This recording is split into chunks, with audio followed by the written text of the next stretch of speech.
Tell you fascists, you may be surprised, but the people of this world, they were getting organized. You're bound to lose.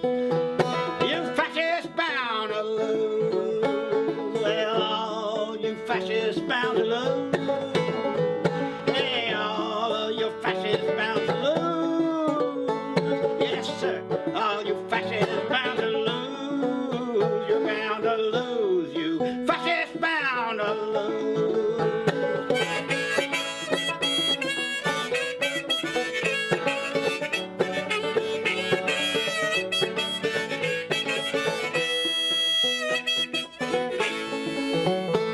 Race hatred cannot stop us. That's one thing we know. All your Nazis and your Ku Klux Klan and your greed have got to go. You're bound to lose. All you fascists bound to lose. All of you fascists are bound to lose. Yeah, all of you fascists bound to lose. Yes, sir, all of you fascists bound to lose. You're bound to lose, you fascists bound to lose. People of every color marching side by side, marching to stop you fascists like before when so many died. You're bound to lose. All you fascists are bound to lose. Saying all of your fascists bound to lose. All of your fascists bound to lose. All your fascists bound to lose. You're bound to lose. Yeah, you fascists are bound to lose.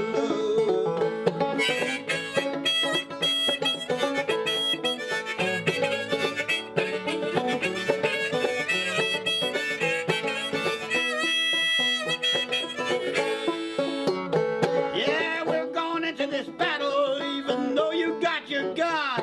We'll end all this race hatred by the time this battle's won. You're bound to lose, yeah, you fascists are bound to lose. All of you fascists are bound to lose. Yeah, all you fascists bound to lose. All you fascists bound to lose. You're bound to lose, you fascists bound to lose.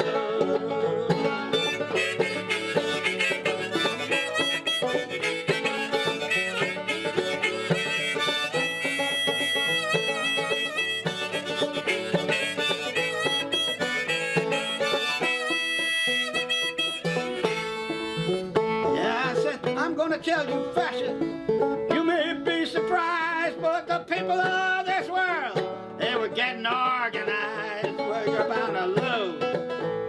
You fascists bound to lose. All of you fascists bound to lose. Yeah, all of you fascists bound to lose. Yes, sir, all of you fascists bound to lose. You're bound to lose. You fascists bound to lose.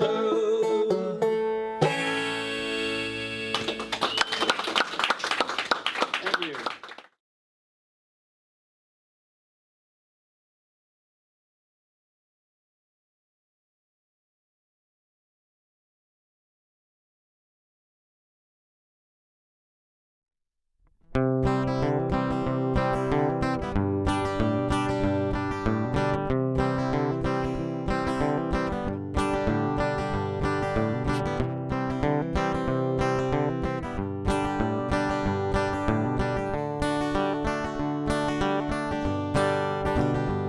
Well, let me tell you, fascists, you may be surprised. The people in this world are getting organized. You're bound to lose, you fascists, bound to lose. All you fascists, bound to lose.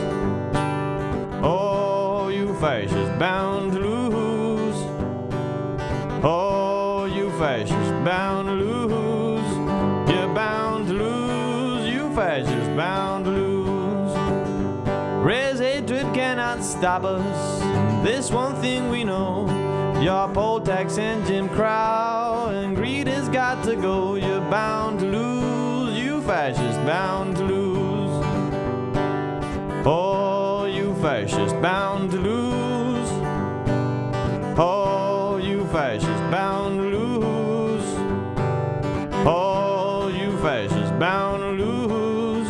You're bound to lose, you fascists, bound to lose. There's people of every nation marching side to side, marching across the fields where 1,000,000 fascists died. You're bound to lose, you fascists, bound to lose. Oh, you fascists, bound to lose. Oh, you fascists, bound to lose. Oh, you fascists, bound to lose. You're bound to lose, you fascists, bound to lose. Oh, you fascists, bound to lose. Oh, you fascists, bound to lose. Oh, you fascists, bound to lose. You're bound to lose, you fascists, bound to lose.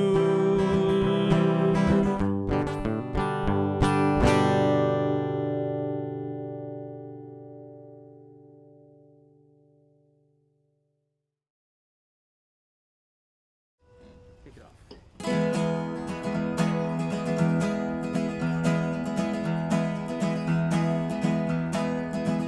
Oh, take my hand in your hand and walk with me to the promised land.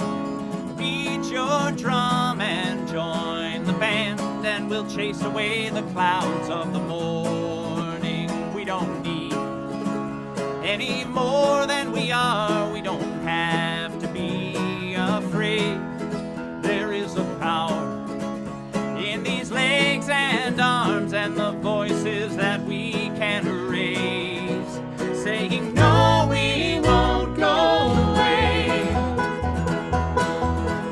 I have heard the crowds of the old and the young when the steel canyons echoed with the songs that were sung, and the streets were filled and the law was undone, and the fever of the people was breaking. We don't need any hand-me-downs, we're not looking for charity. We've been fooled, we've been jerked around, and there's only so much we can say. No, we won't go away. Oh, oh, oh, the time it will come all over the earth. We will lay down our tools, their concessions we'll refuse. When there's nothing left to lose, throw our bodies on the gears and stop this infernal machine.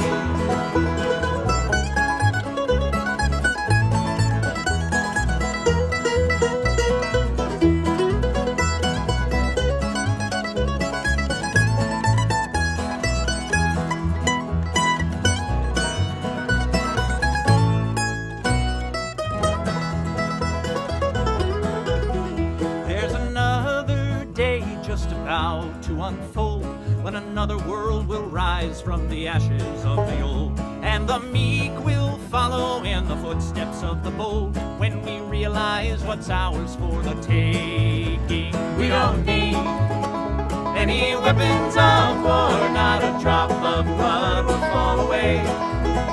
They are many, but we are many more, and the sky will echo our refrain.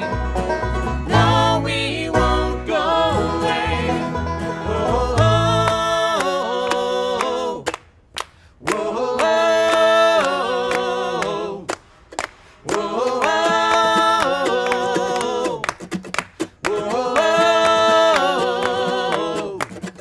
oh, oh, the time it will come all over the earth. We will lay down our tools, their concessions we'll refuse. When there's nothing left to lose, throw our bodies on the gears and stop this infernal machine.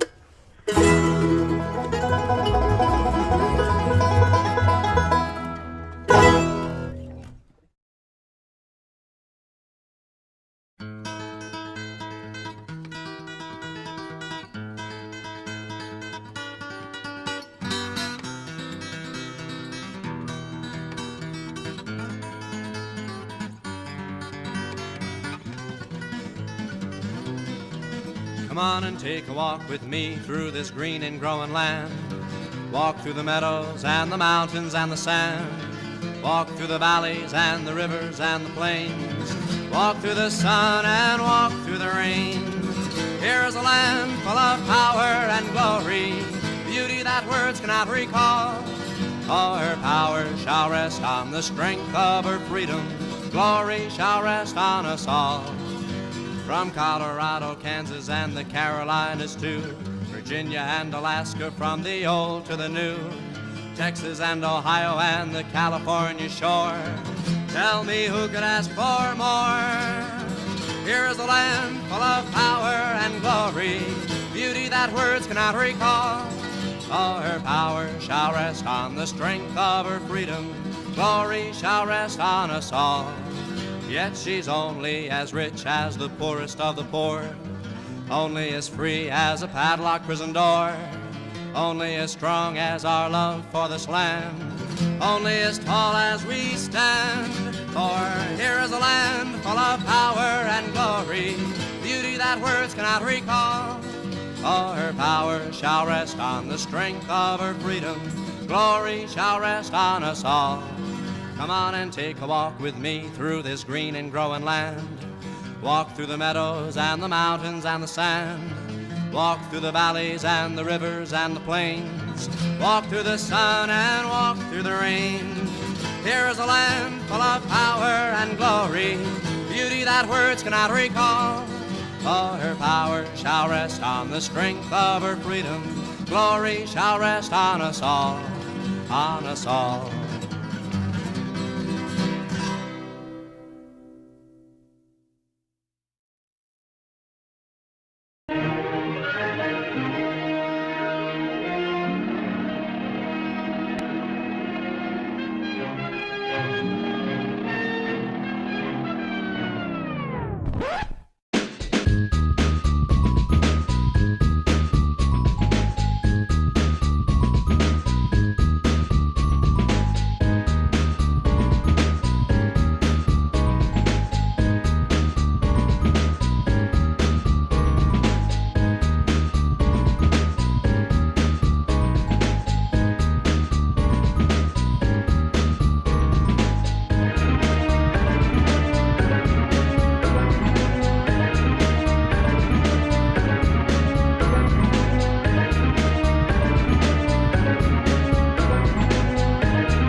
That's what I'm talking about. First time singing the songs for Riverboat Jack. Shout out. I don't know what I'm doing really, but I got passion. That's what it's about. It's all about passion.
Hello, hello, hello, everyone. How we doing today?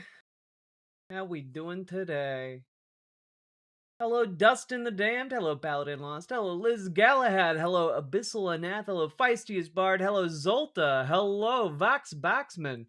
Hello, Cute Dark Arts. Hello, CMH006. Hello, Failsafe. Hello, Gwenifer Forever. Hello, the Ukrainian. Hello, Ashley J. Curtis. Hello, Evelyn M. Hello, Quantum Mechanic. Hello, Mikola Brigida. Hello, Empress Eris. Hello, Banana Brains. Hello, T Leif. Hello, DTH. Hello, Ruthie. Hello, Comrade Girl 2018. Hello, Ransom Ballard. Hello, how we doing? How we doing?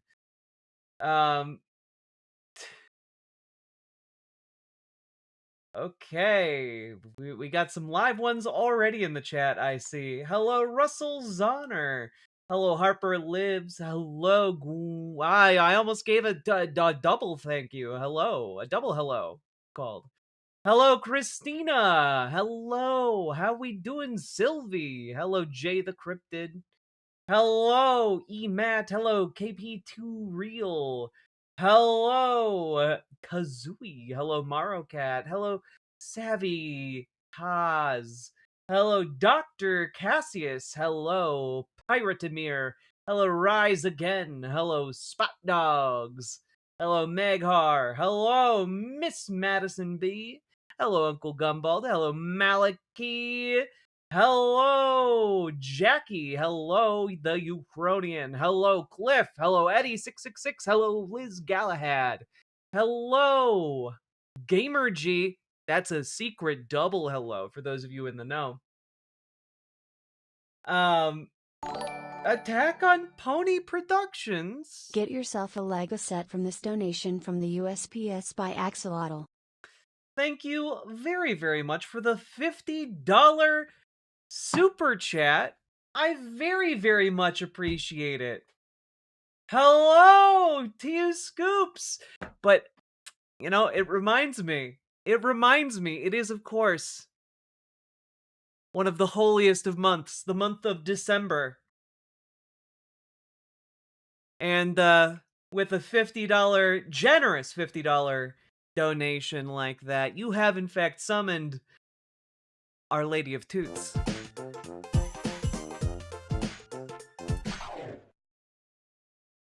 It's time, babies!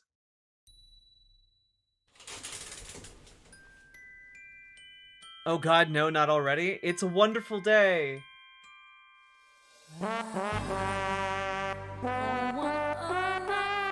Let's go! Hello, Matt! Hello, Zulagoria! Yeah, it's one toot.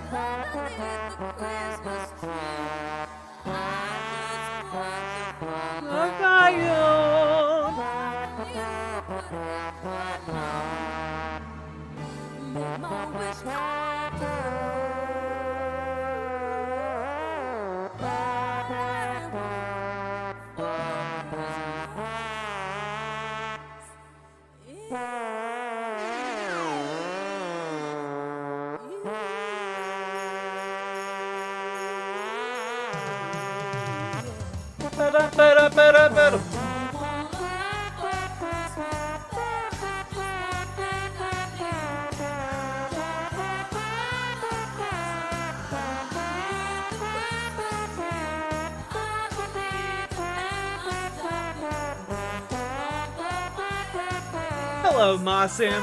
Hello, Mr. Anderson. Hello, the Thin Rainbow.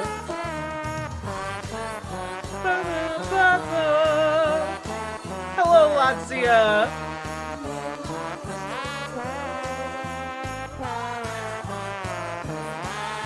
Paladin must be the reason. Ooh, baby.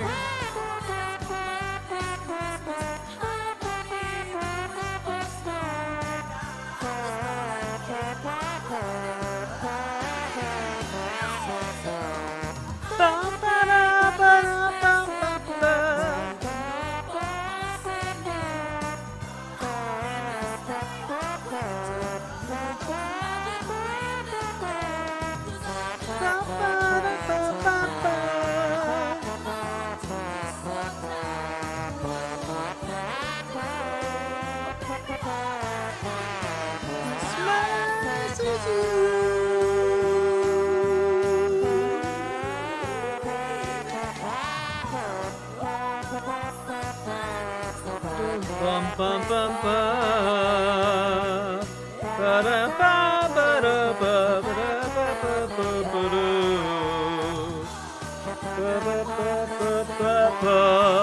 Ba-da-ba-ba-ba-ba.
Okay, but the song's pretty good, not gonna lie. You know, see, it's growing on you guys. It's like a fungus.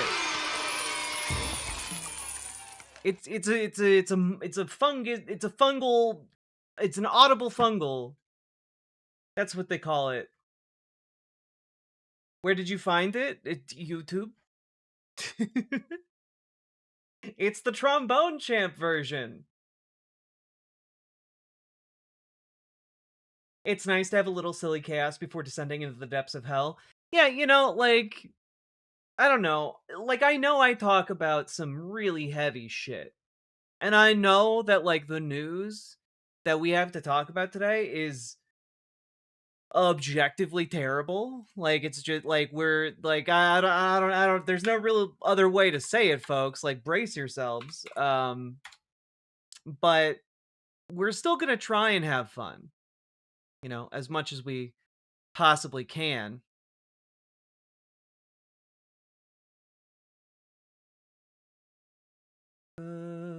Yeah.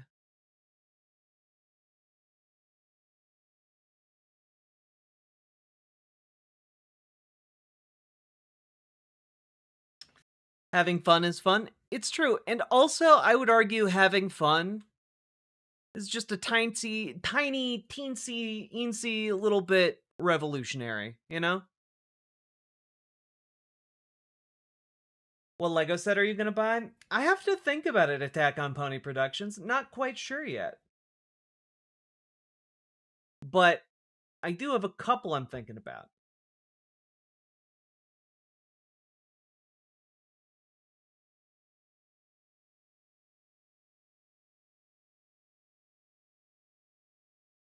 We can always talk about regular heavy shit like boulders or lead. True. You should buy the riverboat the riverboat set. That's like $500 though.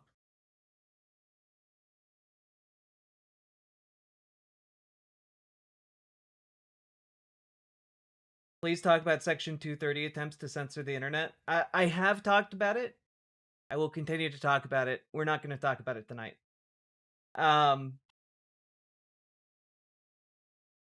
Just as an FYI.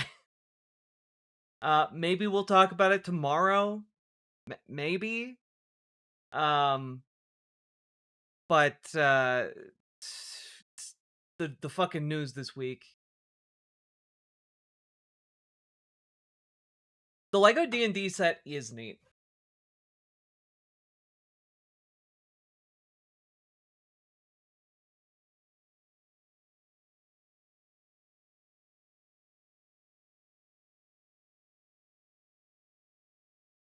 Whew. Hello, Ukrainian. Before I jump back in, a quick word of wisdom. Hey, y'all. I guess I can come back for one more night. By the way, just one thing with trans issues: don't look at the polling. Look at folks' observations on the ground, including from trans folks. Why do I say this? From many of the accounts I've heard, more folks are generally happy to accept and try to understand trans people than those who outright hate us. True. True. Most people don't know a trans person, or at least believe that they don't know a trans person.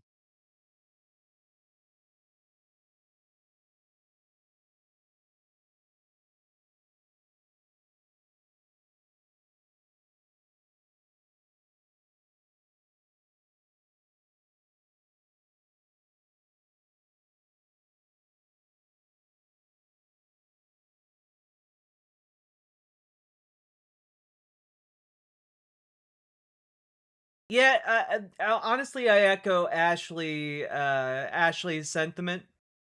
For those of you in chat, it's gonna be a rough night, and I'm not gonna lie.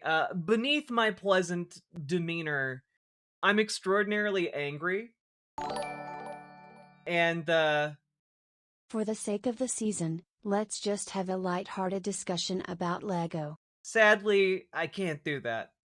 As much as I would love to have a lighthearted discussion about Lego. Thank you for the $10 super chat, however. I really do want the Lego riverboat steamboat. I think that would be cool. But yeah, it's $500. And yeah, I don't think that's happening. Don't think that's happening one bit.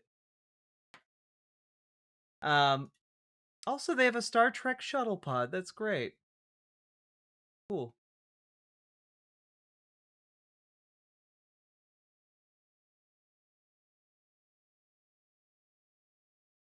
So, folks, the point I'm trying to make here is, please choose your words carefully. I know, we have a lot of folks, hee hee ha haing in here on a regular basis, understandably so.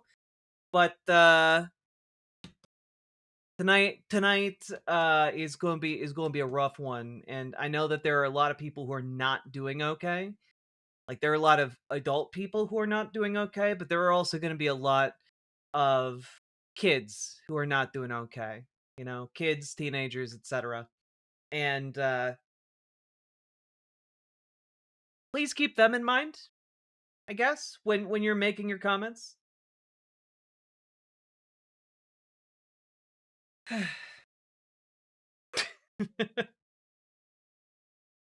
Chat is often full of silly billies. It's true, but some people meme a little too close to the sun sometimes. So this is your just kind of your warning up front, you know?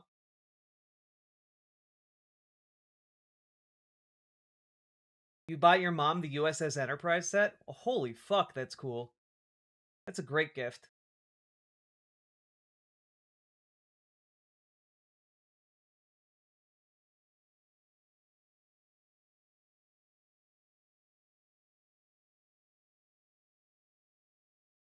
I'm not in a great headspace tonight, but I will bow out if I need to. And I do encourage folks to bow out if they need to tonight, you know?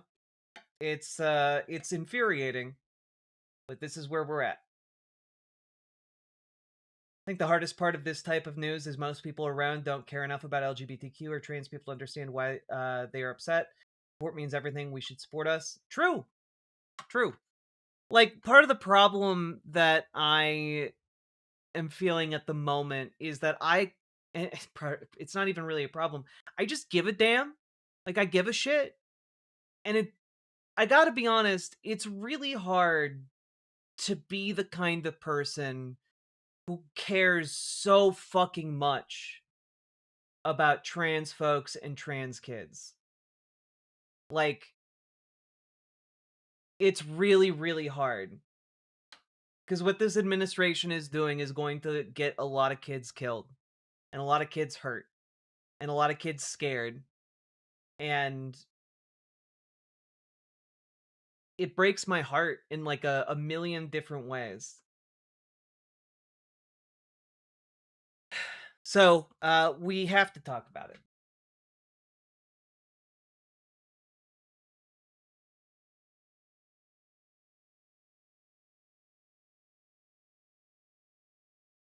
So, we'll talk about it.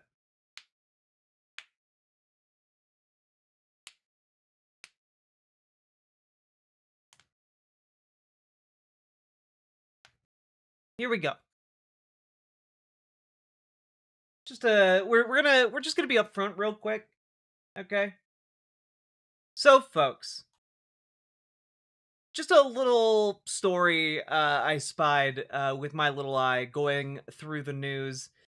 Remember how Erica Kirk got weirdly touchy feely with JD Vance? Do you guys remember that? Do you guys remember like they were like weirdly close?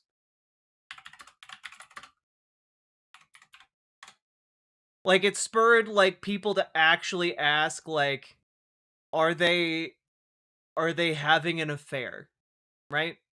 That was an actual thing. Because people were like, "Whoa, JD.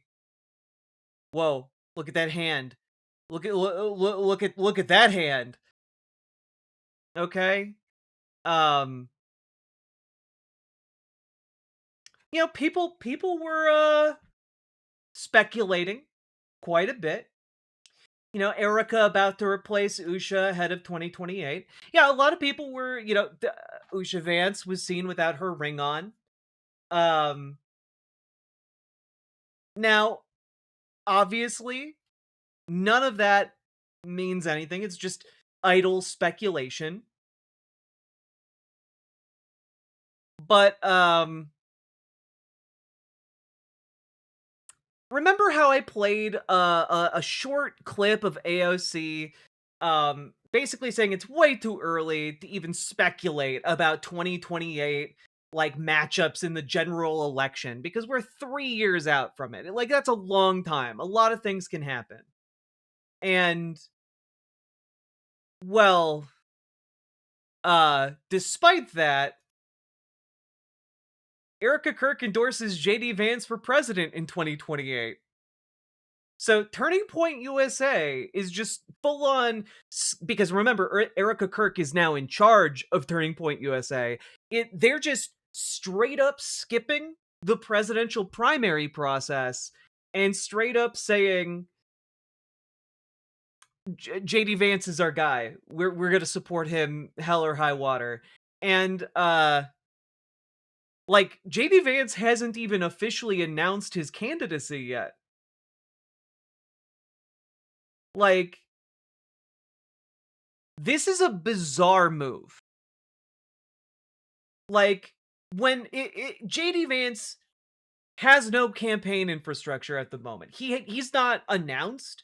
He hasn't really done anything to prep for this. I mean, obviously he is the assumed heir apparent, but like there are other extraordinarily ambitious conservatives who are aiming to run in 2028. There is going to be an open primary in the wake of Donald Trump, and it's gonna be a huge bloodbath for Republicans doing infighting. Um, this is weird. This is really weird, and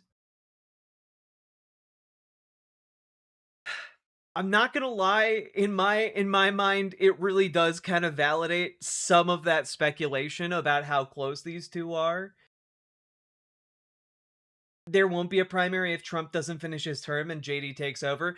Well, yeah, I mean, it either means that Turning Point USA is operating on some kind of behind the scenes info that Donald Trump is gonna die before his term is out, or they're just straight up trying to anoint JD Vance as the next king, you know, of their movement well before anyone else has announced.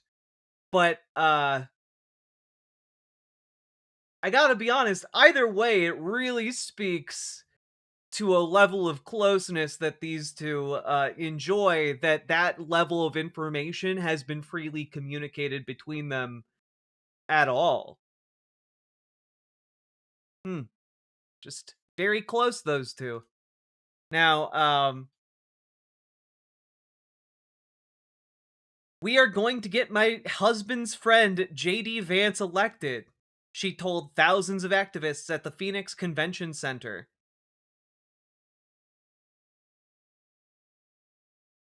I like this is bizarre. Bizarre.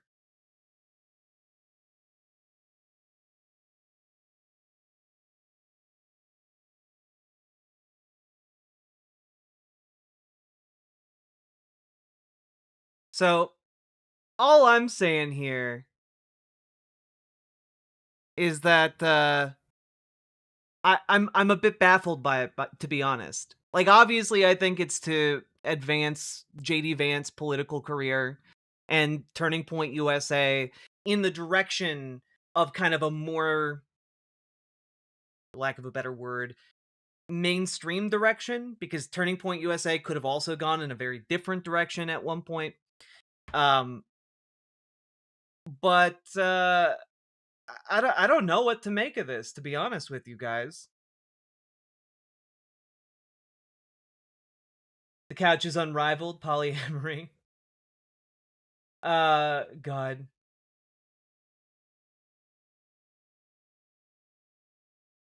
I mean, I will say that it's also possible that they're having an affair. I'll just say it. It's possible they're having an affair. But that's my conspiracy theory, right?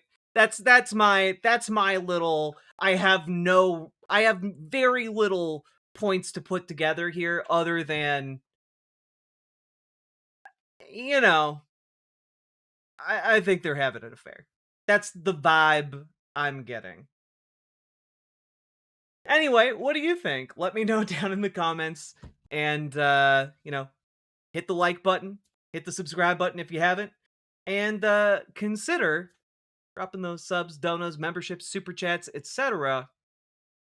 And join your local Dems, radicalize them, join your local DSA, make them more effective.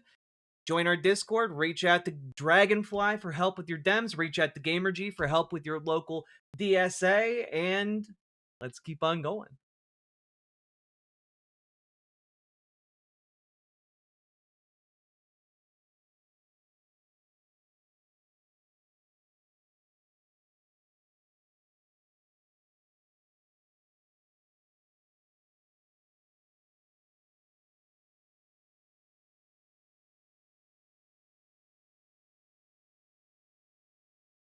Not to doomer, but how much you want to bet nothing happens to anybody when the files get released? I don't think that's going to be the case.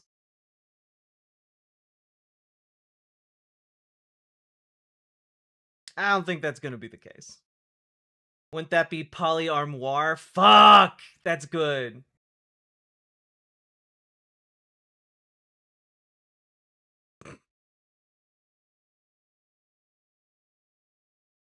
We all need one conspiracy to keep us quirky, I guess. I don't know. Look, his wife doesn't have the ring after he gets too close to another woman on stage while having a big grin at supposedly the fucking funeral festivities of her husband. I don't know. It seems she's the first person to endorse him as the next president years before anyone's even talking about it seriously. I don't know, guys. I just think that maybe they might be banging.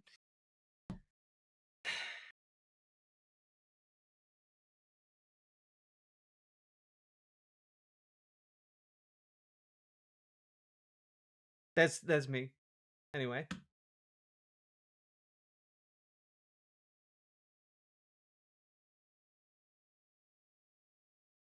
Yeah, honestly, Salmon Moose is correct. If the Epstein files come out, like, Democrats are definitely going to go down, and that's a great David house Sirota did a cleaning gift. podcast and a book about how we got here. The corporate takeover really began in 1971 with the infamous Lewis Powell memo. The size of the task in front of us will take decades. I think it's doable. Yeah, no, of course it's doable. Like, the thing is, we can win. It is just a matter of us getting involved and pushing. And then we just don't stop. I'm sorry, guys, but in a sense, I've kind of hooked you all into a never-ending push for a better world. And, like, we're never going to reach that perfect world, which means I do apologize, but I have hooked you guys into an endless march. You will never be able to stop organizing. Because our goal is always going to be to make our world a better place.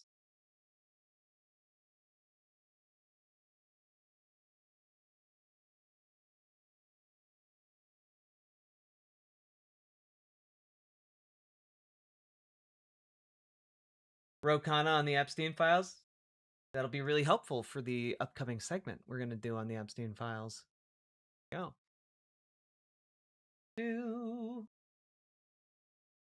Vance is on the love seat with Erica. You know, if everything falls apart for JD Vance, at the very least, he can fall back on some kind of shitty reality dating show that he hosts called The Love Seat. You know, like it would be a slam dunk. People would watch it. You know, like how can us non-Americans help? Unironically, you guys can get involved in phone banking and door knocking. If you are in the United States, you can door knock. If you're outside of the United States, you can volunteer to phone bank. For different campaigns. Like, you cannot be compensated in any way by a campaign, but you can volunteer your time to phone bank. I'd unfortunately watch that. I love trash. Don't judge me. No, look, I was serious about the love seat thing. I think it'd be a hit.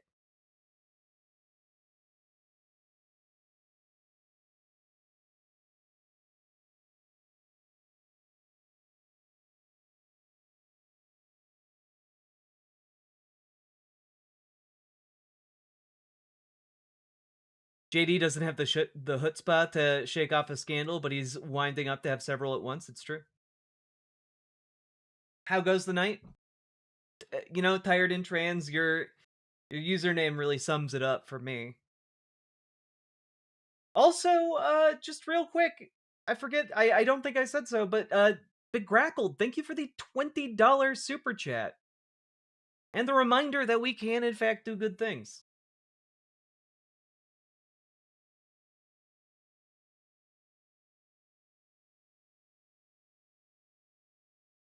There's a great play called The Rhinoceros, which is about how the main character can't just become a fascist like the majority of his countrymen because he cares that it's bad. Yeah.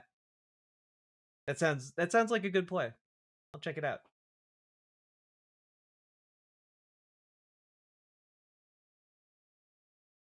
The Love Seat, belated spin-off of The Love Boat. Have you noticed that Trump has only picked loyalists for his cabinets? That's why it's failing. Of course I've noticed. He put a podcaster in charge of the FBI. He put a guy who wrote like a filleting children's book in charge of the FBI. That's like Kash Patel's major claim to fame. Like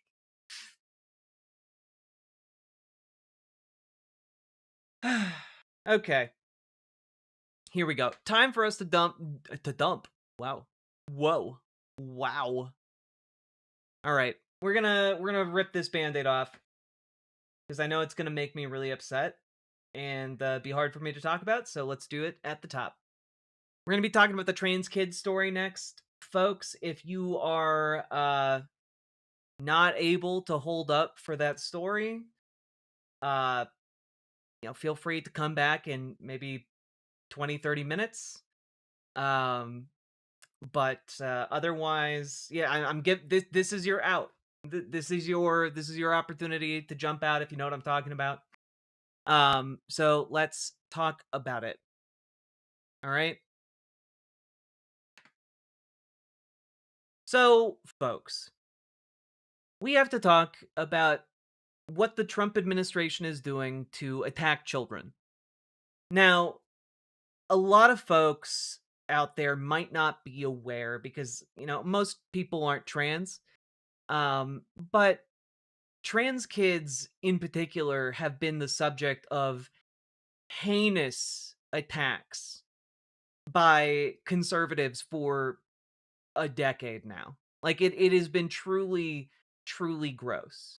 This all began because a man by the name of Christopher Rufo, who is essentially the GOP's think tank for coming up with new things to potentially attack the country with, decided that trans children in sports would be a defining issue for the next decade. And to his credit, he's good at what he does. He was right. People have taken to that wedge issue and hammered it and hammered it and hammered it. And it has now gotten to the point where it is going to get trans kids killed. And what I mean by that is that the Trump administration just today announced that their Health and Human Services division will be taking the nuclear option of trying to eliminate all gender affirming care for minors at the federal level. Now, it is worth noting, before we get too deep into this story, that this approach appears to be illegal in numerous different ways. However, they are still going to try to do it. Now, their mode of attack is by trying to weaponize Medicaid. Specifically, they are going to tie any facility, any institution that receives Medicaid money from the federal government and say, if you receive this Medicaid money, you cannot perform gender affirming care of any kind on minors. And that deprives them of life-saving interventions. And it's going to get kids killed. Now, of course, this intervention doesn't affect gender affirming care for cisgender children.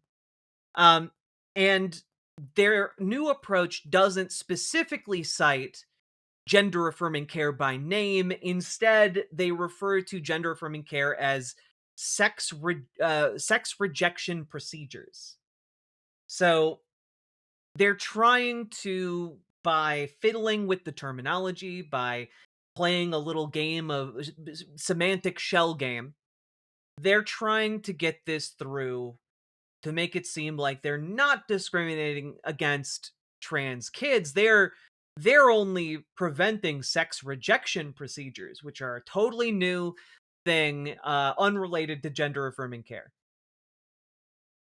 And I think that it's really difficult here to emphasize how utterly and completely deranged these people are that are pushing this and are spearheading this. Because I think to call them demons would be perhaps an understatement. And like, I don't believe in demons, but if they were real, these men would be demons. And I just want to play this clip.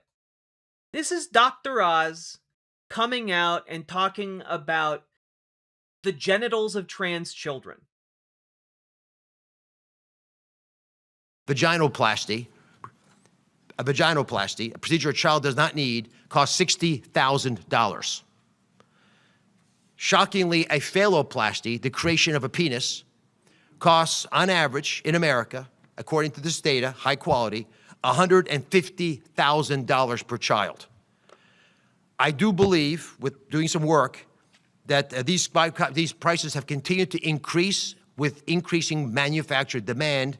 And I must point out that the creation of a vagina, in that case of a phalloplasty, or a scrotoplasty where you add testicles, that's extra. Vagina. Children aren't getting bottom surgery. In the United States, you cannot get bottom surgery unless you are 18 years old, or there are some extraordinary extenuating circumstances. This attack on trans children is entirely based on an obsession with the genitalia of children. It's gross. It's disgusting. Yeah, no, he's not talking about adults in that clip. He's trying to say trans kids are all grifting off the system to get these highly expensive procedures to give themselves vaginas and penises and testicles. And like, I'm sorry, this is just one not happening. To the extent that like any of this is real, it's not happening. Outside of perhaps one or two extremely isolated incidents. Some very marginal cases. And they obsess constantly over it. Like, it's crazy. We just did a story the other day, by the way, that these very same guys who obsess over trans kids and trans kids' genitals and want to know what kind of genitals are in those kids' pants all the time are coming out in favor of HRT, hormone replacement therapy. They're all about hormone replacement therapy for men if they're over the age of 60 and their testosterone is in decline. So when it comes to cisgender people, these guys love the very same medical interventions that are made available to trans people. They love them. I guarantee you. I guarantee you. People like Joe Rogan, people like perhaps Dr. Oz himself, they're taking like HRT. And not only that, but like cis women also are getting HRT for post-menopause. The thing about this is they are all about every single one of the medical interventions available and pursued by trans people, but they wish to deny trans people the freedom to get those interventions.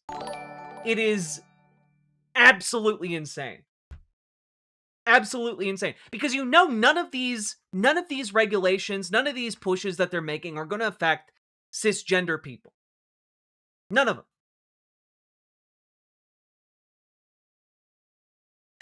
And like, oh, you're a balding man? Oh, well, you know, maybe some hormone therapy will fix that. Well, that'll set it right. Oh, hey, are you a short child? Well, haha, if you're cisgender, let's get you on some hormones. That'll sort you right out. Like, if you're cisgender, you can get hormones as a kid. You can get, you know, the same, like, you can get puberty blockers as a kid. If you're cisgender, they'll give you anything. But if you're trans, nothing. No, if you're trans, they want to treat you like you're a demon. Like you are an abomination. And I'm not just picking those words at random. Those are words that have been used against me as an adult woman. But guess what? They're using that same language for children.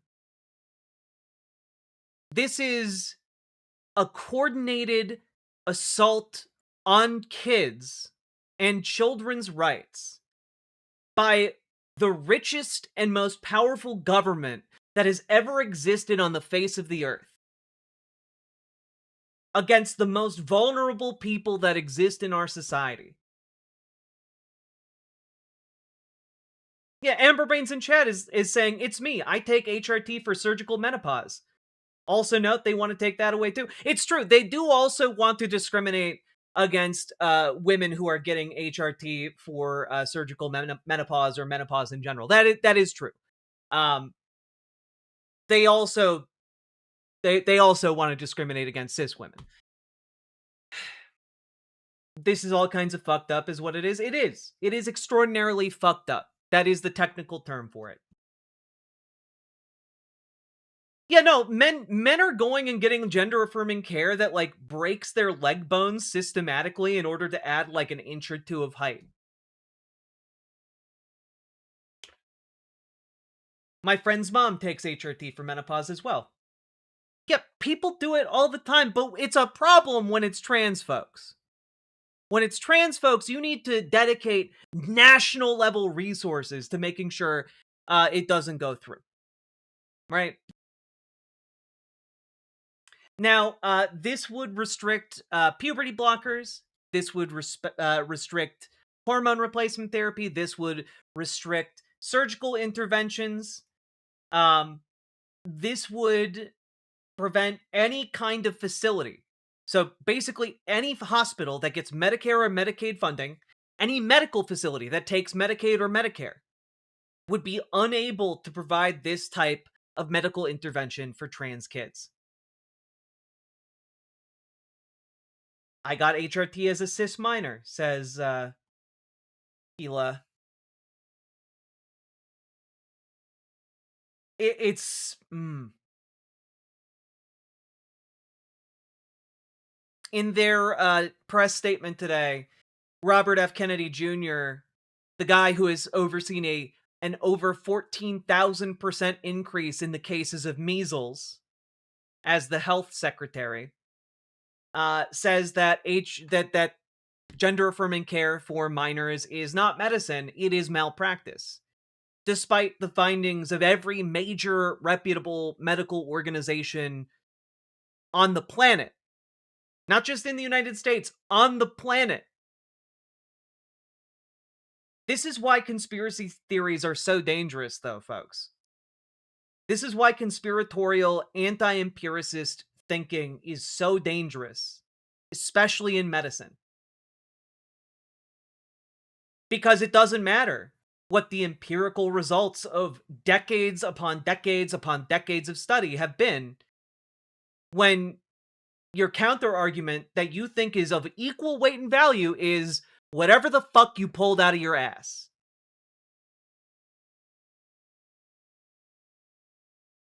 Now, thankfully, here, the ACLU is immediately upon the conclusion of that press conference earlier today.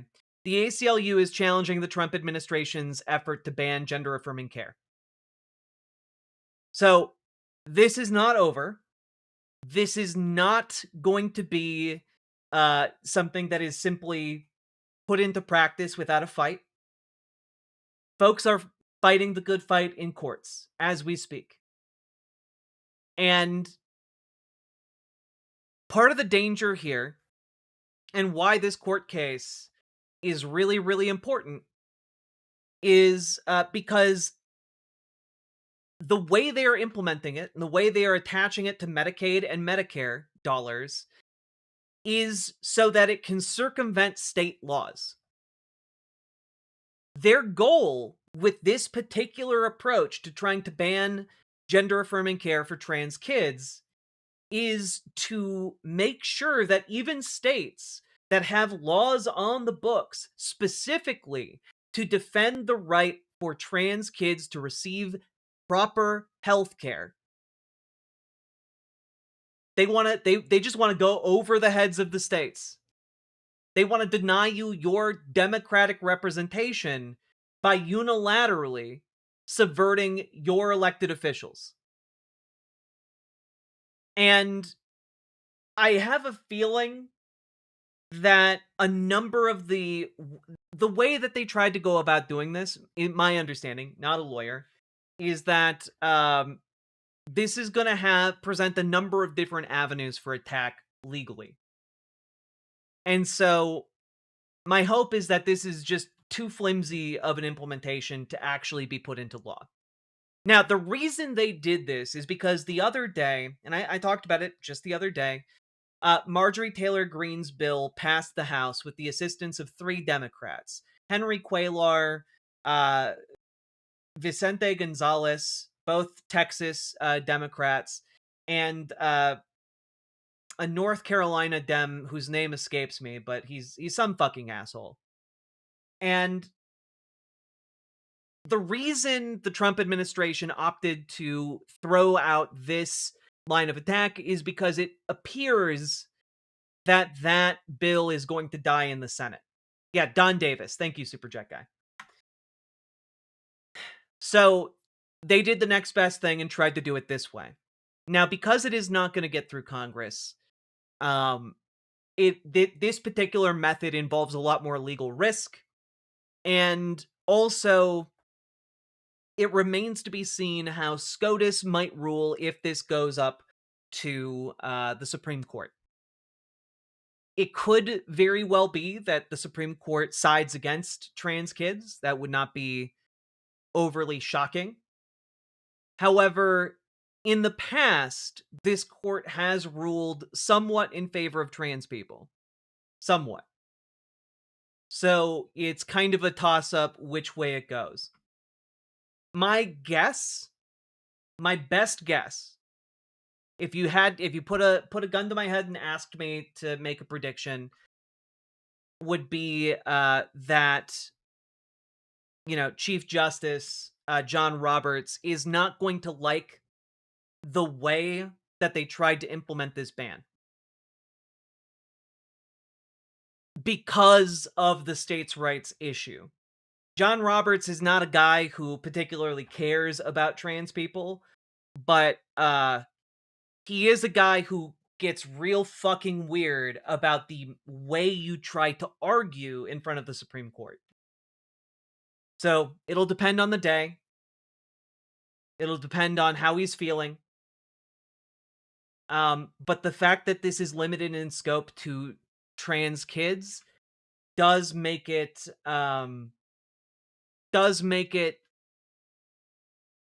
more of a 50-50 than I would like, that he could go in favor or against. And that is really, really scary.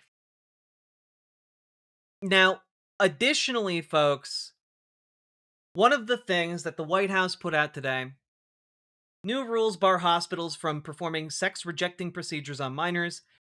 And importantly, a Section 504 update clarifying gender dysphoria isn't considered a disability. Interesting. And also FDA warning letters to companies marketing breast binders to children.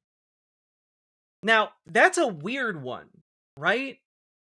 Like, that's a really, really odd decision to try and go after the manufacturers of chest binders. Now, for those of you who don't know what a chest binder is, it's basically like a chest compressor. It compresses your chest. It is a piece of, shapewear, essentially. And the purpose of a chest binder is to make your breasts smaller. It does what is advertised. And the issue here is that this includes stuff that cis people wear too. Like, if a sports bra, a bra that is designed to compress breasts so that you can exercise, is technically a chest binder. This is really bizarre, but the FDA, the Food and Drug Administration, has actually begun issuing these warning letters to various companies. Here's one directed towards Tomboy X. And it's bizarre. Okay, the argument here is that because chest compression can be used for medically necessary procedures or recovering after surgery or whatnot, that the use and selling of chest binders that children could possibly buy somehow is an illegitimate use of medical equipment. And thus they must stop selling chest binders.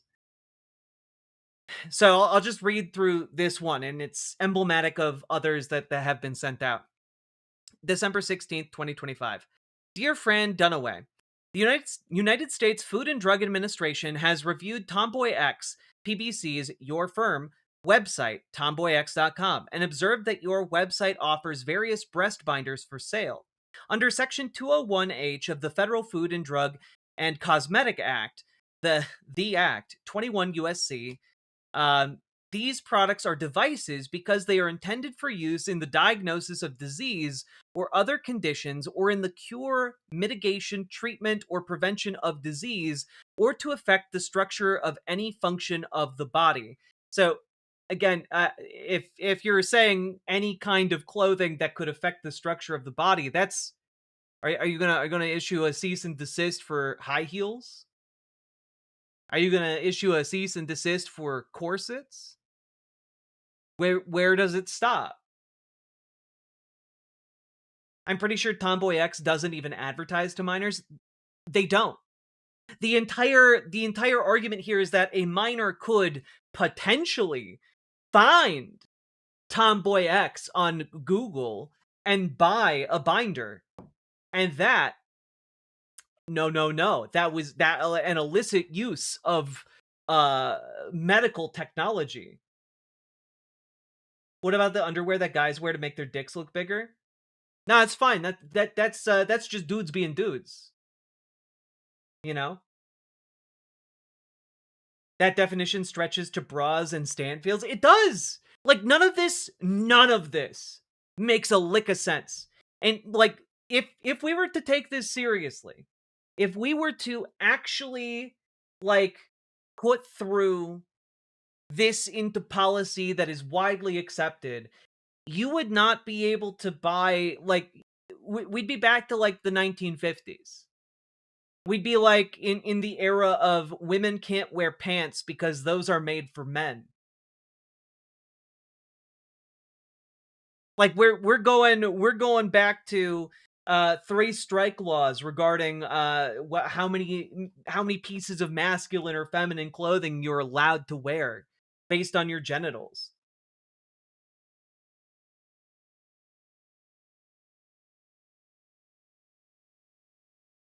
Oh yeah, no, Savvy Kaz, yeah, of course it suits these ghouls just fine. But I have a feeling it doesn't suit most people just fine. Are they gonna ban push-up bras then? Nah. Of course not. Because these people are hypocrites and don't like you have to understand they aren't coming at this. They aren't coming at this with the goal of like implementing a sweeping regulation that applies to everyone. They're just coming at this specifically to attack trans people. Both, and they're going to try and use any kind of leverage they have against trans kids against trans adults too.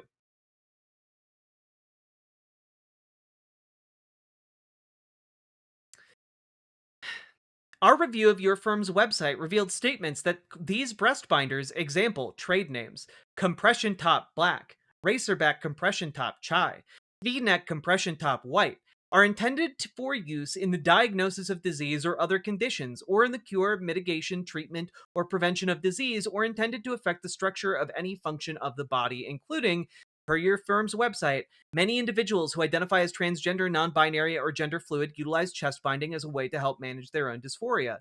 Which I want you guys to keep in mind. They issued these letters while also saying that they are changing Section 504 to say that gender dysphoria isn't considered a disability. So if it's not considered a disability, what grounds does the FDA have to limit or try to stop the marketing of chest binders? None of it makes sense. None of it makes sense except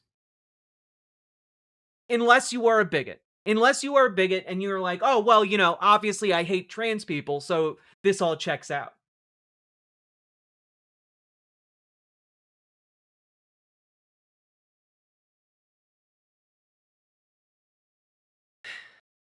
Our review also revealed statements that you manufacture these devices within the meaning of Section 510 of the Act.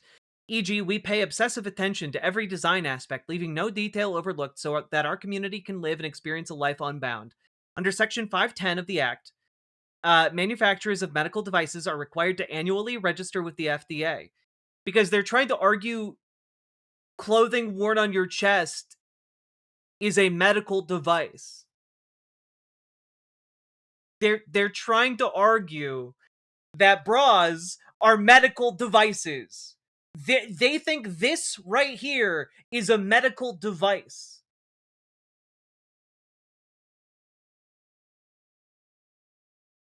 Like, I'm sorry, but if compression, like chest binders and compression tops are medical devices, are you gonna start like arresting like cis men who are wearing compression tops when they work out? Are you gonna start arresting like anyone who wears a bra in the United States? Like if a trans woman wears a bra, is that an illicit use of a medical device because clothing is just considered a medical device now? If bras are medical devices, can you bill Imogene Olivia lingerie? ImogeneOlivia.com. Gender euphoric lingerie designed from the ground up for trans femmes. Check it out today. Link down in the doobly doo. Can you bill your insurance for Imogene Olivia lingerie? Who knows? Yeah, no more sports bras, ladies. This is just AI slop in legislative form. I have no doubt. Okay. Do.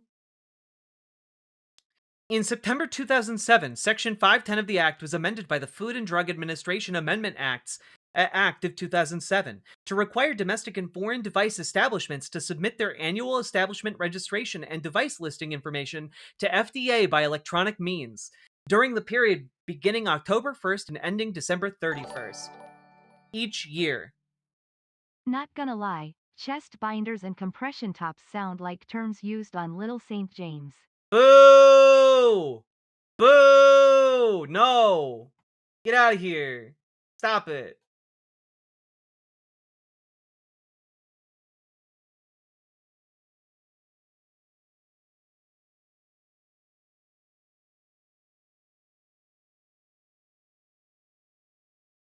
Our records indicate that you have not registered or listed these devices for fiscal year 2026. Therefore, the devices are misbranded within the meaning of Section 502 of the Act. In that they are manufactured, prepared, propagated, compounded, or processed in an establishment not duly registered under Section 510 of the Act, and were not included in a list required by Section 510 of the Act. Your firm should take prompt action to address any violations identified in this letter. Failure to adequately address this matter may result in regulatory action being initiated by the FDA without further notice. These actions include, but are not limited to, seizure and injunction. Other federal agencies may take your compliance with the FD&C Act and its implementing regulations into account when considering the award of federal contracts. Please notify this office in writing within 15 business days from the date you receive the letter of the specific steps your firm has taken to address the noted violations, as well as an explanation of how your firm plans to prevent these violations or similar violations from occurring again. Include documentation of the corrections and or corrective actions which must address systemic problems that your firm has taken. If your firm's planned corrections and or corrective actions will occur over time, please include a timetable for implementation of these activities. If corrections and or corrective actions cannot be completed within 15 business days, state the reasons for the delay and the time within which these activities will be completed. Your firm's response should be comprehensive and address any violations included in this warning letter. If you believe that your products are not in violation of the FD&C Act, include your reasoning and any supportive information for our consideration as part of your response. Your firm's response should be sent via email to CDRH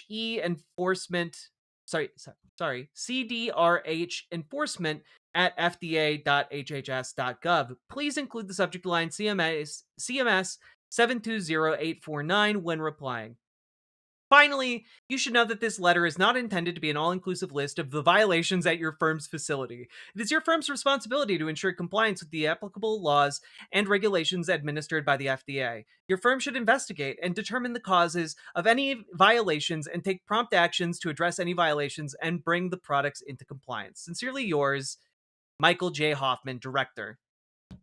I do want to say it's pretty rich to send a warning letter while saying, look, also, we might not have gotten all of them, but, figure it out, bitch.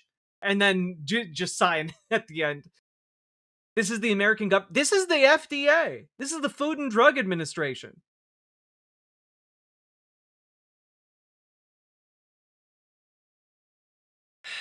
It's disgusting.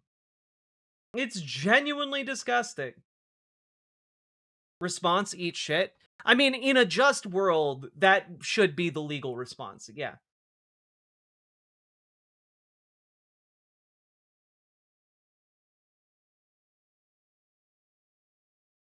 My response would be they are literally bras, fuck you. Yeah. So that's kind of where all of this stands, and that is not, by the way, the only group that has been targeted. Others that have received warning letters include Trans Guy Supply, Shapeshifter Apparel, uh, UNTAG, Fluxion, Genderbender, Flavant Streetwear, Early to Bed, Tom Scout, and For Them.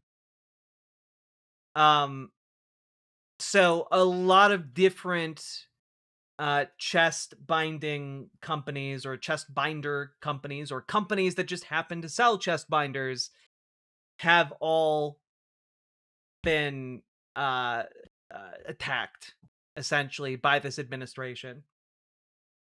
So, oof, I can definitely see this as a test case to for them to see what they can get away with. This is seriously not good. I mean, my hope is that these companies will unanimously reject this and fight this in court. But also, guys, you know, my partner launched Imogene Olivia. It is a company designed to make underwear and lingerie for trans femmes, right? It is difficult to run a company that makes stuff by and large for trans folks. Um, you're not gonna have a company on the scale of um you're not gonna have a company on the scale of like Victoria's Secret. Victoria's Secret has the resources to fight this tooth and nail, but you know, perhaps Tomboy X has resources. They're relatively recognizable, but I'm not entirely sure about most of these I'm companies pretty and sure their shapewear resources. has been used in theater for the entire history of theater too. I just assume, big scary term, just freaks no research people out. Oh no, of course, yes. Like it does. It's all just like, oh, what could it possibly be? But this is again, it doesn't make any sense unless you're a transphobe, right? Like this is not intended to be implemented uniformly. This is intended to be implemented with the express intent to discriminate against trans people. You know, they're not going to go after Hollywood, costuming agencies. They're not going to be going after, Victoria's Secret. They're not going to be going after, sports bra manufacturers. You know, they're not going to be going after Under Armour. They're going to be going after small, vulnerable companies that focus exclusively on trans people and providing services for trans people. And they're going to be doing it with the understanding that like they're looking for the big scary term. You know, the one that they can other sufficiently. And obviously I look at this and I'm like, this seems like an open and shut case. But I'm going to guess that the entire strategy for litigating this is going to be trying to run these businesses out of existence by just burning through their supply of money. The United States government has a lot more resources at its disposal than many of these small companies do. And their goal is going to be one by one to try and isolate and shut down these companies. And it's scary. You know, it is really scary. Because not only does that, implode the small but growing sector of businesses that have just begun to come out of the woodwork to cater to trans people and trans needs. but also it is going to deny trans people and trans kids the ability to have affirming clothing.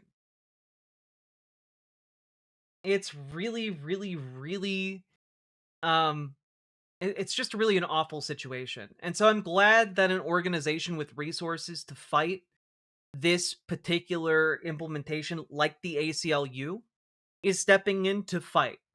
Because keep in mind, this entire targeting of companies like Tomboy X is being done under these guidelines from Robert F. Kennedy Jr. and the White House.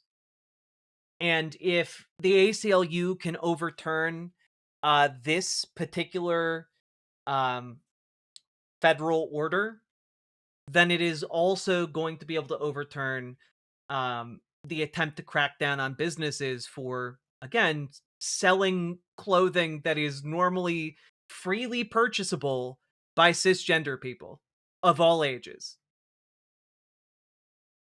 So, in conclusion here, it is a terrible, terrible day for trans people, and especially for trans kids. So if there are trans kids or trans teens in your life, please reach out and check to make sure that they're doing okay, and let them know that you're going to be there for them and that you're going to help keep them safe. Because I'm not going to lie, it's really fucking scary to be trans in America That's right what now. my point was trying to be earlier, and my 6 a.m. ad brain in Paris skipped the whole big scary word. Cudgel and sounds like out of context. Parts person facepalming. Oh god, Sake. Well, I hope you're having a good time in Paris though.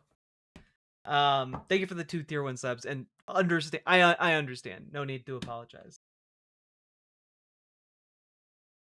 It just, yeah, check in with the trans folks you know and love, because it's, I do this for my job. I stare into this abyss every day, and it takes a toll. Um it really takes a toll, and it hurts, and it's scary. And when I think, like my reaction to this makes me want to crawl into a hole and just like shut out the world, for the next several weeks. But I don't do that, and I keep coming out here to smile and joke and tell you guys the horrors of the world. Um because I hope that in some small way it helps you guys feel better, that it informs you guys better, and that it spurs you guys to take action. And one of the ways that you can take action is by getting involved in your local community, to radicalize your local Democrats to make sure they aren't flipping on trans kids. Because we know some Democrats are flipping on trans kids. And it also means getting involved with your local DSA and making them more effective, like the New York City DSA. It means putting in the work, because there are people that are more vulnerable than us. If we're trans adults, there are trans kids who have even less power than we do. And so I think we all owe it to the least of us to do everything we can to build a better world where they don't have to wake up every day and feel scared the way a lot of us have to. So, if you need help organizing, join our Discord.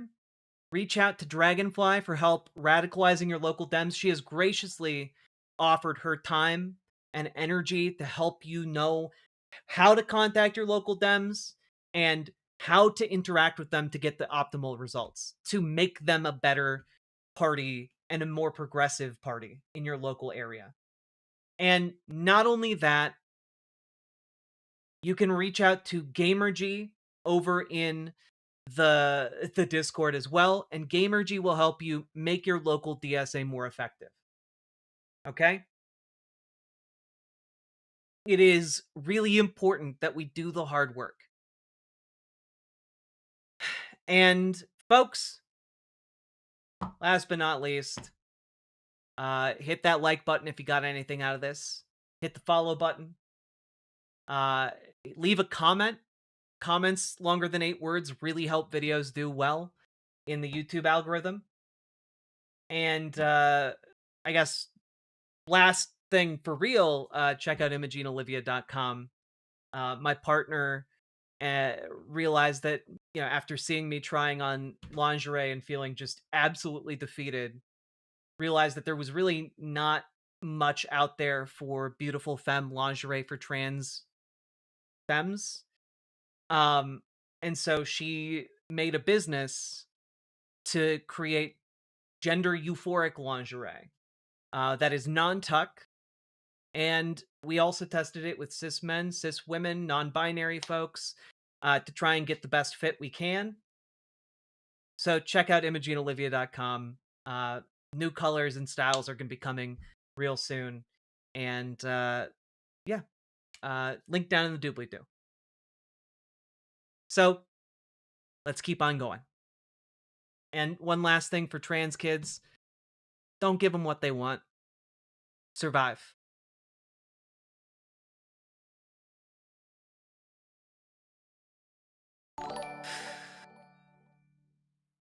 This is what community is meant to look like. There are a number of What is this?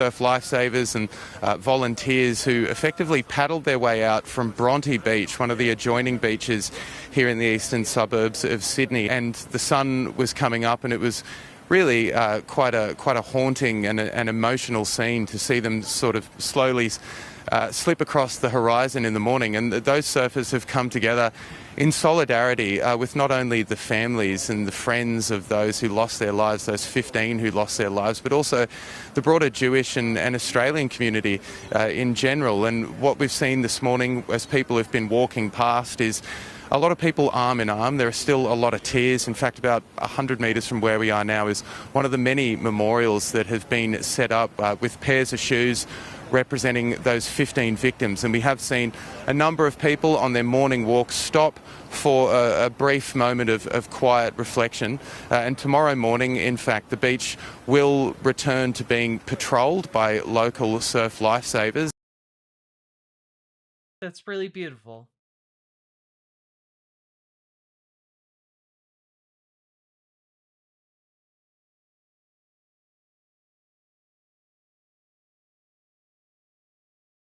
You just made me cry by saying survive. It's really important, you know? It's really fucking important that you do.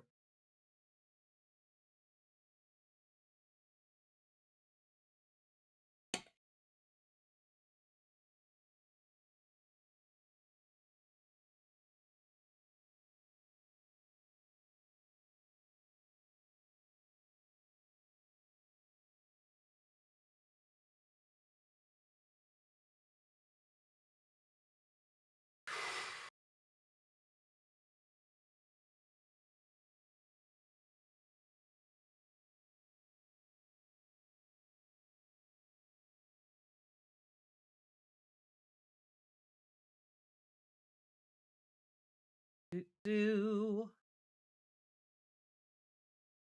Let me see.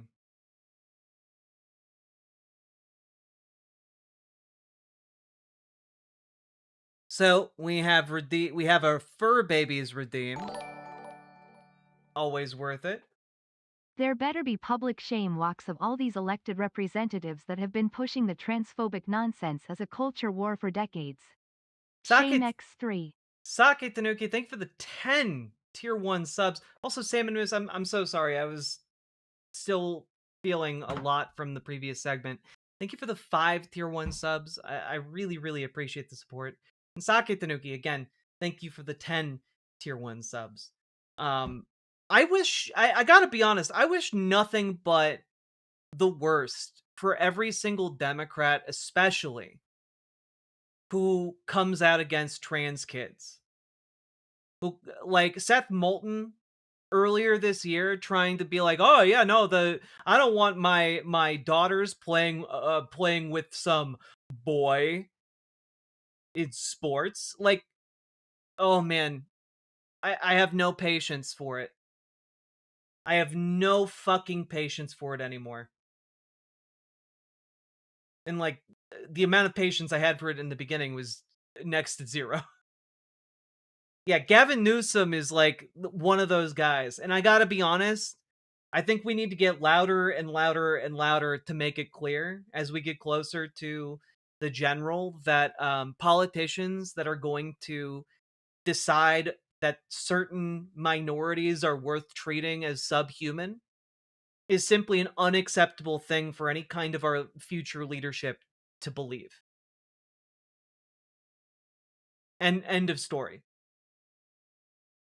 If you do not support the full rights of trans people, you do not deserve a single ounce of support.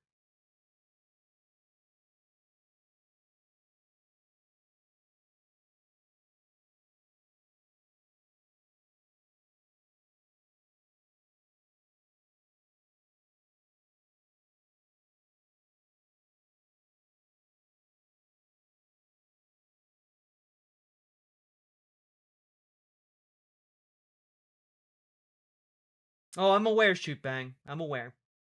Good night, Ashley. Get good sleep. Get good rest.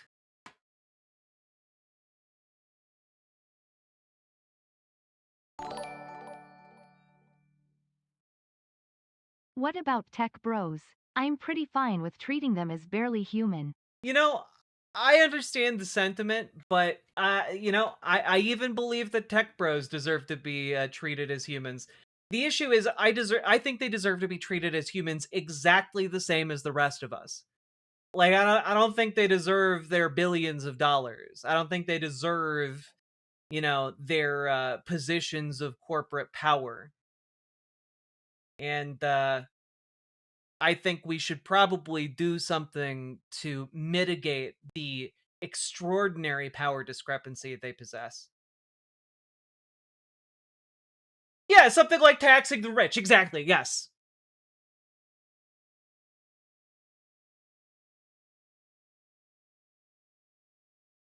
Make the Waltons work at Walmart. Fuck those clowns. Anyway, we got a fur baby redeem from Kiva into Fur. So let's catch up on what you guys have been posting in the fur babies chat. Look at this baby. Look at this fur baby. Oh my god. It's beautiful. It's beautiful. What about bigots? This might be a bit controversial yet brave. I think bigots deserve the same basic human rights and protections the rest of us get. And partly it's because I believe in the fundamental equality under the law that we should all have as a basic fundamental right. And also because I think it is particularly funny and galling to bigots in particular that they should be subject to the exact same laws and have the exact same rights as the people they would spit upon. Fuck them. Like, when we get Medicare for all, I want everyone to have it. I don't want us to be means testing who gets it, who doesn't get it. I think people deserve healthcare. And I think when we make that available to everyone, I think it actually has a de-radicalizing effect. My past bunny, Brunade, and my favorite photo of her with dragon. Brunade!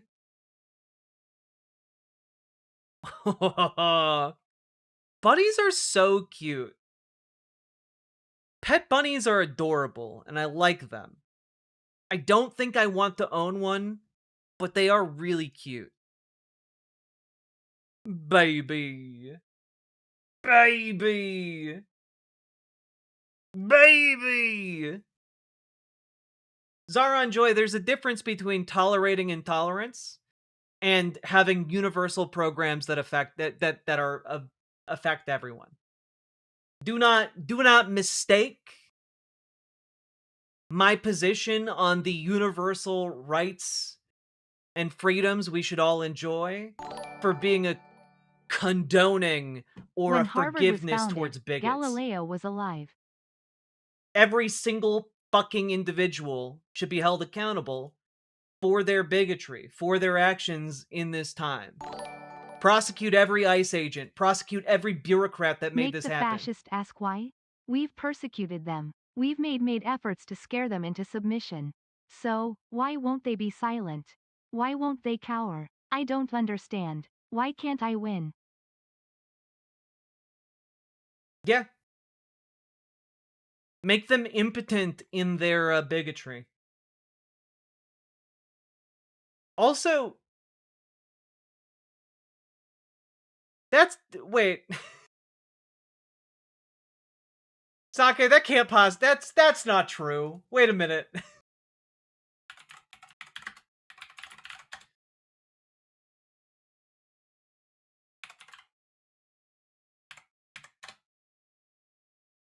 Holy shit, what? Okay, never mind. No, that is true. Okay. No, fuck me. Fuck me. That's crazy. Harvard was founded in 1636. And Galileo died in 1642. That's crazy. That's it. For whatever reason, I was thinking Galileo was like in the 1100s, and now I'm realizing that I was just way off. I was just way fucking off.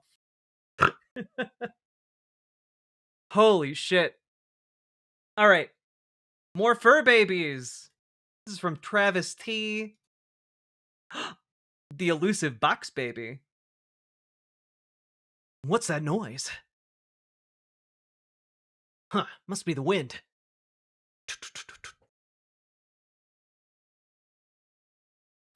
Ah, yes. Riverboat Jack's strongest warrior. I like it. Baby. Baby. Lychee didn't like the idea of having little brothers at first, but it looks like he might be a little bit more okay with it now.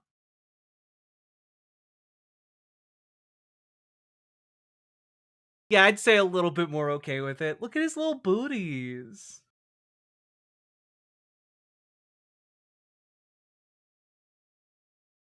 Look it! Look it! Do I have pets? I used to, but I had to put down my dog Samus maybe 2 years ago, and it still breaks my heart. Baby. What a thrill in darkness and silence in the night. What a thrill. Yeah, I used to have a puppy cam on my stream, sadly. Oh, look at that. You can't even see where it begins. That's an Ouroboros of fluff.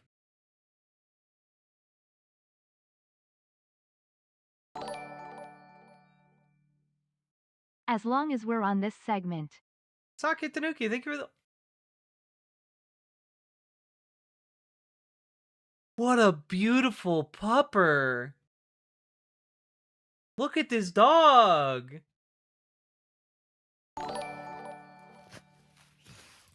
W cats. Are there little bows in the oh my god!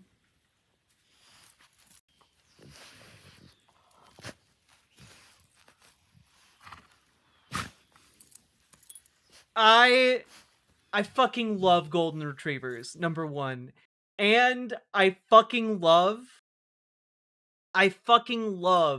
dogs with accessories.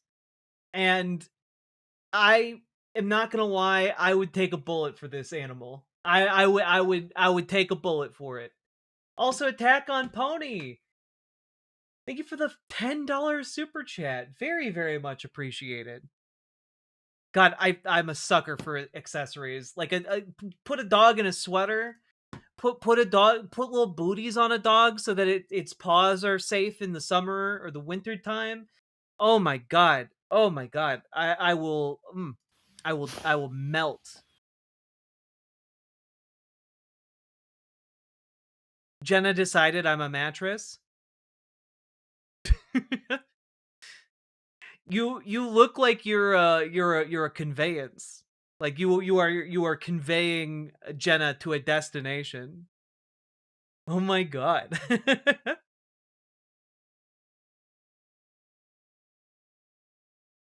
I love Jenna. Also, here is Persephone making biscuits. Oh, we gotta see the biscuits. We gotta see how the biscuits are made.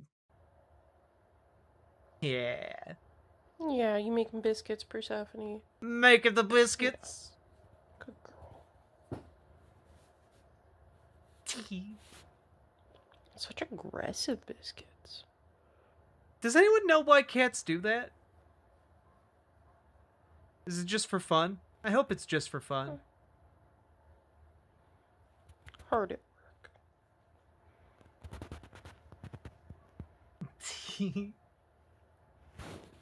If you want to send a video, Attack on Pony Productions, you can join the Discord and post in the Fur Babies Discord, or you can head on over to riverboat.gg and okay. you can just freely post links in the chat. Just don't abuse your linking power on the Riverboat site. Oh my god. Look at this oval. Who gave this oval some eyes? What? What is that? What the hell is that? That's some non-Euclidean geometry right there. I love it.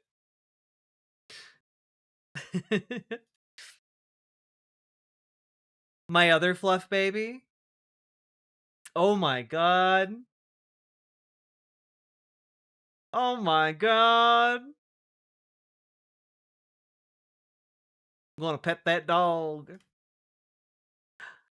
See, now this is what I'm talking about. Now we're cooking. Favorite child sweater on that cat? Now we're cooking. And just a goddamn floofy cat right there. Oh, yeah. That's the stuff. It's a self-soothing move, the biscuit making. That makes sense. I feel it. I feel that. Making biscuits is soothing. Hey, Tipster, how you doing? Raven taking care of me? Raven! Oh, standing guard. Or laying guard? Same thing. Bunnies are an underrated pet. They're very mischievous, though. Oh, that's a cat that can see right into your soul. Taking you right to the right place in the afterlife. Blur, baby.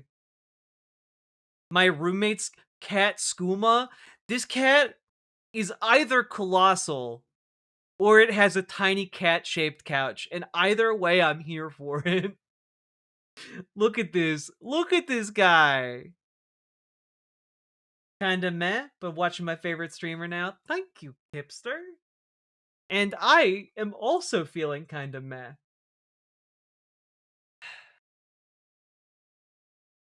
Which do you think? Do you think it's huge, or do you think it just has a tiny little couch? Not just small Hashtag cats. not just small cats.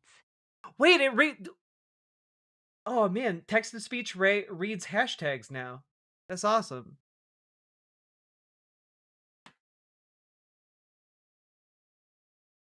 Oh shit, lions make biscuits too? Look at it go! Those are some big biscuits. God, look at the knives like extending and retracting. That's crazy.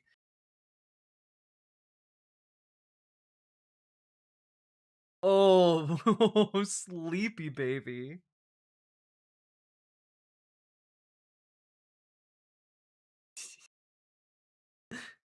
my god, what a beautiful cat. Just big ol' eyes.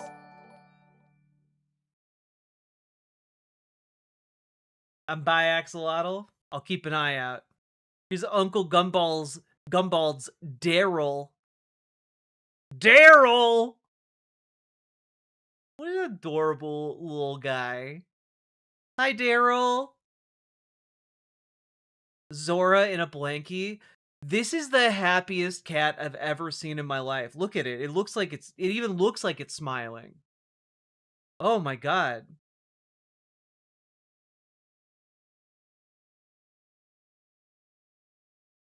Daryl got in trouble. No. Sammy. Oh. Rest in peace, Sammy. Oh, it looks kind of like my Sammy. I called Samus Sammy.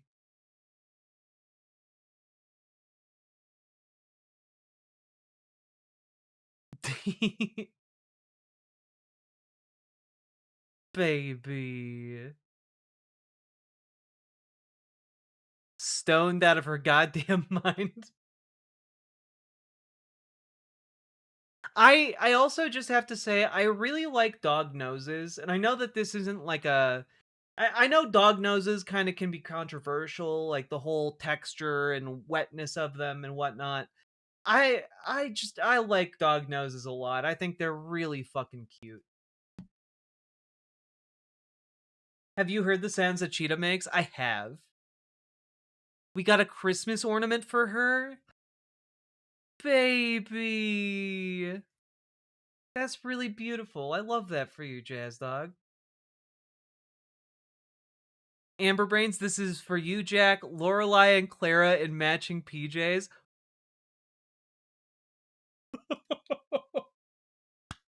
Yay! Yay! Lorelai and Clara! Clara, look at you! Oh, with the little monogram tag. I love it. I love her. Excellent segment. Zoe Bites. This is Feeny cuddling with me with one of her hearts on her back facing me. Oh, like oh, it's heart-shaped, a heart-shaped pattern. That's adorable. Oh my god. It's true, Maine Coons do exist, so like there are giant cats out there. And I have thought at different times about getting a Maine Coon, but I think I think it would be too much cat for me to handle. Both mine recently passed, but they were the best. This is Lady and Teddy. Oh, I'm so sorry for your loss. Oh, Lady and Teddy. Oh my god. Oh, they're so cute. Oh my god, my heart. Buffalo guy, I'm so sorry for your loss. And Biaxolotl, my dog Tempest annoying her older brother Zephyr.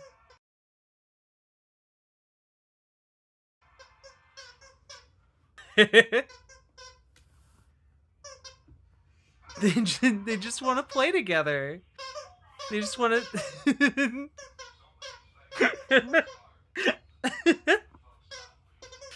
We're just squeaking together.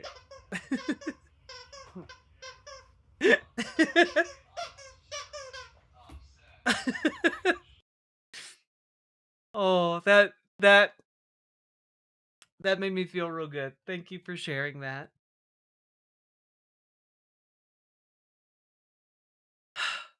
My baby enjoying some cuddles. Oh, and a sunbeam though. Oh my god. Oh my god. What a glamour shot. Oh my god. This is for when you're thinking those deep thoughts. The squeaky toy noises have activated my dog. He had a bone. Oh. He had a bone.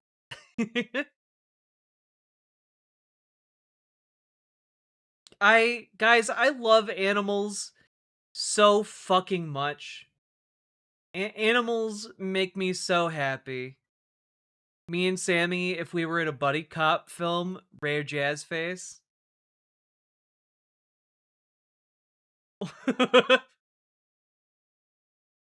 You ready to do this, partner? I don't know. They remind me of my boys. Maynard, the orange one, got him newborn in 2002. He died in my arms in 2021. Oh. Oh, I'm so sorry. We do love our pets, though, don't we?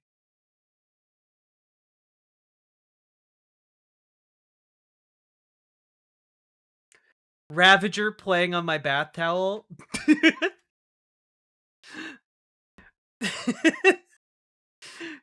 What a name for a cat. I love it. I love it. Just the next level hardcore names. Ravager. It's like naming I feel like that's like naming your cat Ultra Kill. Like honestly, cool as fuck name. I'm here for it. Xerxes the Unforgiving. Ultra Kill. Blep world record. That is the most blep I've ever seen without any kind of audio.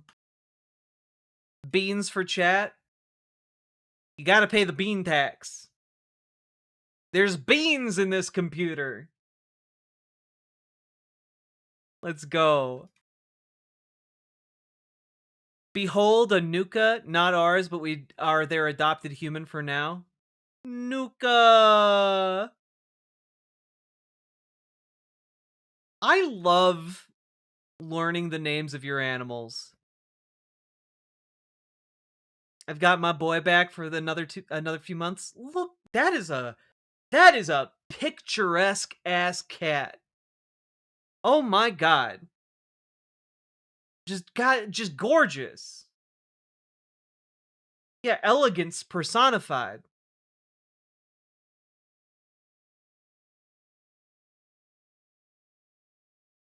Mommy and Sammy. Sammy says hi. Hi. Hi.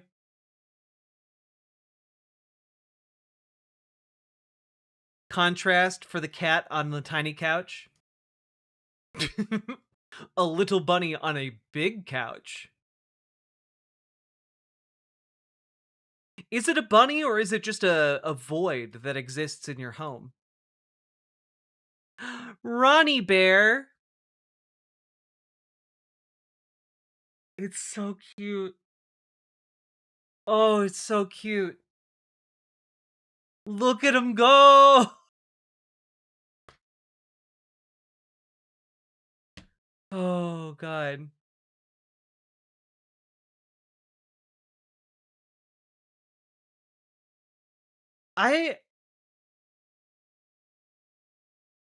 Punky Gal, you are claiming that there is a dog in this photo, but I genuinely can't see it. But I'll take your word on it. There wasn't an Uber the other day. The driver had a dog, and the dog just wanted to cuddle so much hugs and cuddles from this dog. Hell yeah. All right. Polly has his cracker. Look who found all of their Easter eggs. Look who found. That dog went and found all of them. Look at how talented. Look at how talented they are. Praise them. Good boy. Or possibly good girl. Moxie thinks she is a squishmallow. I don't see a cat or a dog in this picture. All I see are squishmallows. Well, I don't know what you're talking about. Sammy during her LARPing communist phase. We've all been through one, you know. Da dun da da dun da dun da da dun. They play Pathfinder too. Look at them go. I wonder what character the one on the right plays. You know, you've all heard of dogs playing poker, but wait until you've seen dogs playing Pathfinder. I need to share this picture of our late cat's set. Oh my god, look it. I'm so sorry for your loss. What a silly little guy.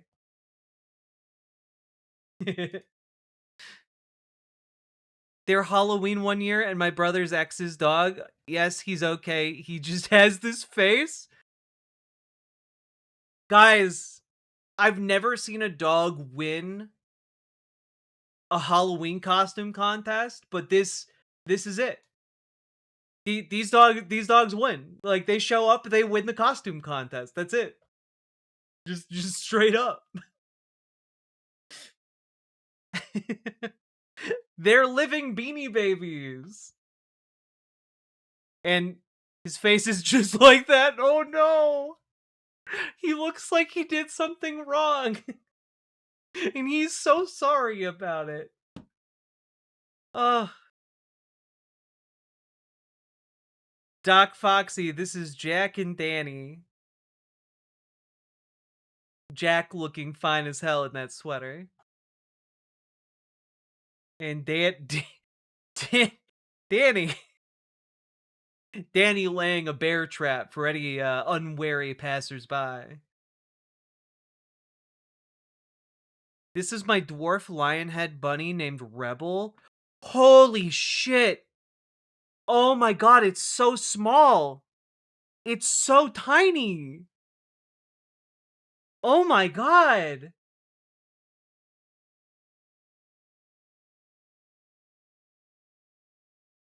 Oh my god.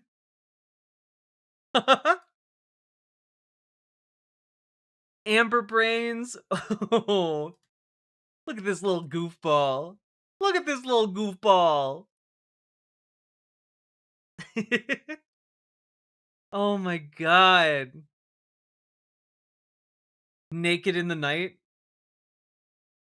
Why is this dog just floating in the void? Jazz dog. Where did you leave her? Okay, seeing this again brought an actual tear to my eye. The nostalgia. Oh. Baby.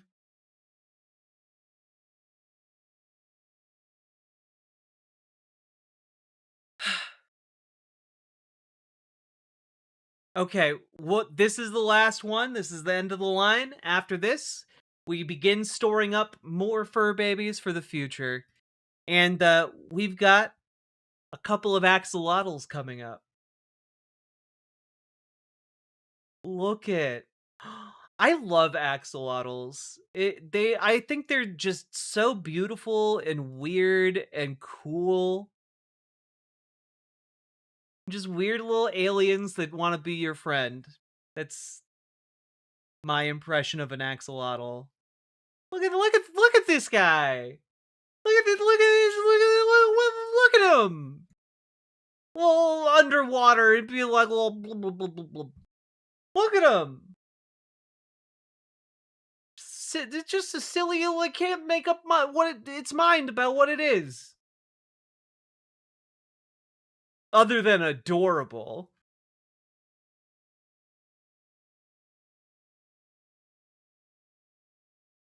God, thank you for sharing, Bye Axolotl. Alright, and now I must away from the Fur Baby channel so I can continue to see the delicious and incredible fur baby. Not delicious. Oh. I mean, like, it's delicious and fun. This is delicious and fun to, like, it's not delicious in a flavor. Not I'm not eating the pets. I'm not eating the dogs. I named them Maya and Quetzalcoatl. Quetzalcoatl. Oh, Maya. Is that a reference to Dragon Tales? Or is it a reference to, you know, the Maya? I only ask about the Dragon Tales possible connection because I watched Dragon Tales. I remember that show. I know who the Quetzalcoatl is. God damn it. All right. Same dog as the one I shared earlier. Well, I will take a look at that dog. Guys, look at this dog. Lulu. I love her. Hope she's living her best life.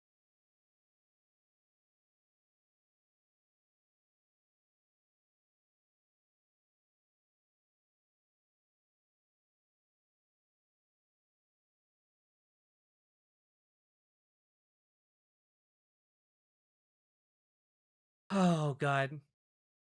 Thank you for that, folks. That was really cute. And also, don't you guys think that I've abandoned Our Lady of Toots? You see, Kiva into Fur redeemed fur babies, and then 10 gifted tier 1 subs became ours. She comes.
Ba-da-ba-da-ba-da-ba.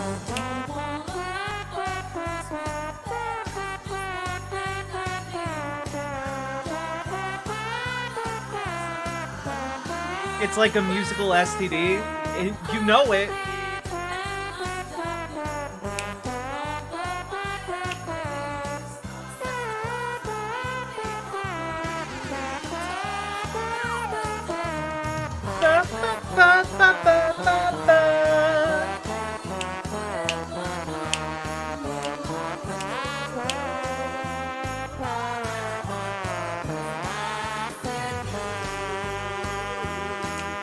Maliki, you must have the strength. Are you gonna become a muter, or are you a tutor?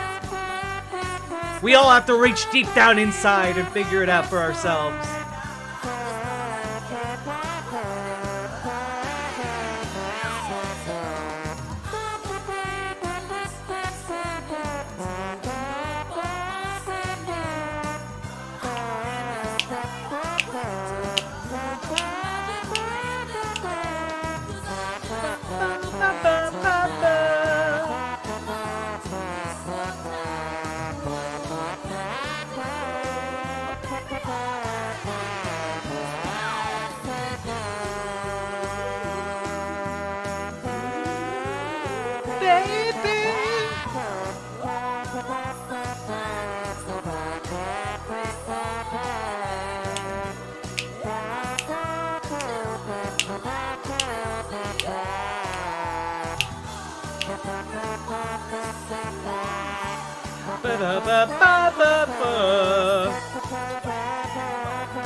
Top 100 charts, all Tootmas. It's true.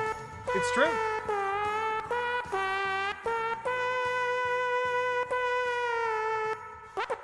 T-Life, I love that you have resurrected the art of those particular emoticons.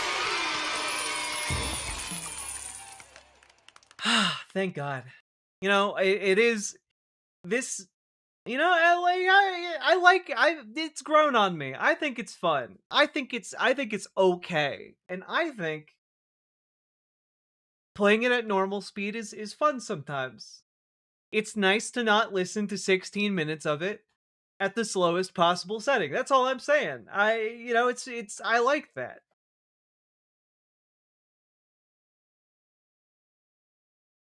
What? Is it an app? Yeah, there's a game called Trombone Chant. And you I know times are tough, it's but that. if you're ever looking for a laugh, you should watch this parody of Terminator 2 that uses exclusively quotes from Shakespeare. Well, I am extremely intrigued. Skynet. Wait, it's an official trailer. All right.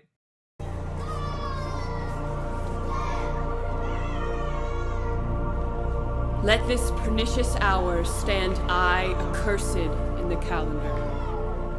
Our ingenious instrument, that we but teach bloody instructions, which being taught return to plague the inventor, razeth our cities and subverts our towns, and in a moment makes them desolate.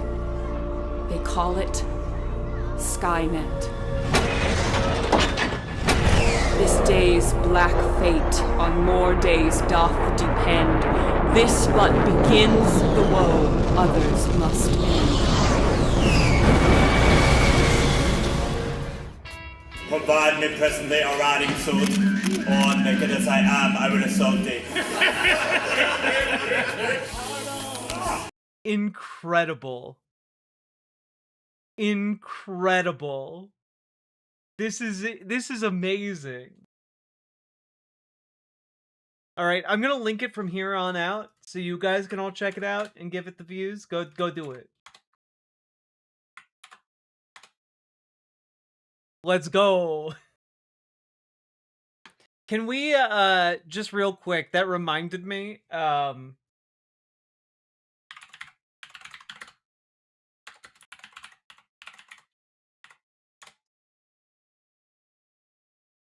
This lady rewrote Mean Girls if it was done by Shakespeare, and I just can I find like the best one? It's so good. It's so fucking good. Here we go. Upon my hold thy tongue. Hold thy tongue. Nay, I said not. Yet thou art soothright passing fair. Many things. So thou agrees. Thou thinks thou art more lovely and temperate than a summer's day? If thou art from Africa's land, then whence this snowy countenance? Verily, 'tis most fetch. Gretchen, for the love of God, cease thy tiresome bid to bring fetch to attention. Upon Wednesdays, we don the rosy hue. I cannot venture forth. Melody doth lay me low. Hiss, thou saucy strumpet. Odds bodkins, thine raiment is most beauteous. Prithee, where didst thou procure such a thing? 'Twas my mother's in the 80th year score. Of olden make, a comely sight. I thank thee. By my troth, never a fouler skirt hath infected my eyes. Hold thy tongue.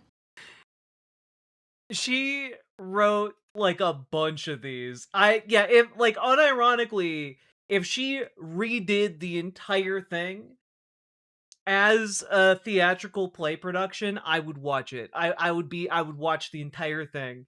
This was so fun to watch. So good. Theater kids rejoice. Yeah. Anyway, that's Rebecca Rose official over on YouTube, if any of you would like to check it out. Here's actually the link to that short, check it out and subscribe. Not sponsored or anything.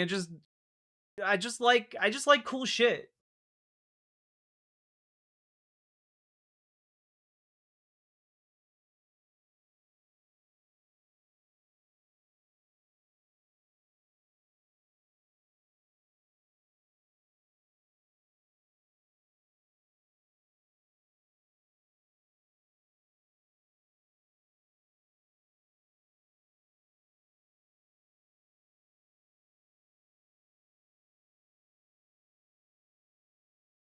I think my sister would enjoy this. She's majoring in English. There's like a whole series of them. It's wonderful. Like, Upon my brow is shame, ashamed to sit. For I said, thou wert a gap-toothed strumpet. Gretchen, I am full sorry for my jest when thy bowels were seized at the house of Barnes and Noble. And pardon, I beseech thee, I blabbed it out abroad. And I beseech thy pardon for speaking e'en now. Laura, I disdain thee not for thy bacon-fed form. 'Tis bacon-fed, for I do disdain thee. I would that we might in concord stand, as erst we did in childhood school. I would that I could bake sweet breads of tender looks and rainbow's hue, and break with thee in friendship's merry cheer. She is not a scholar here! Art thou a scholar in these learned halls? Nay, just my heart is o'erwrought with passions. Upon my brow is shame, ashamed. I don't know. I think it's fun. All right. Enough dilly-dallying and shilly-shallying. We must, of course, venture forth into what may be in store tomorrow. All right?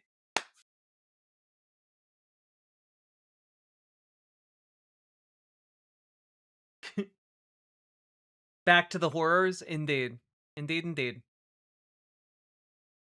Okay. Here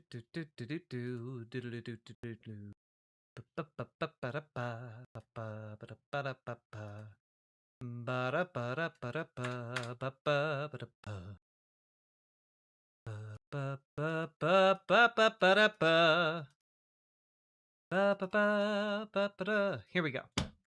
Cool. Had to find the right tab. We have way too many tabs.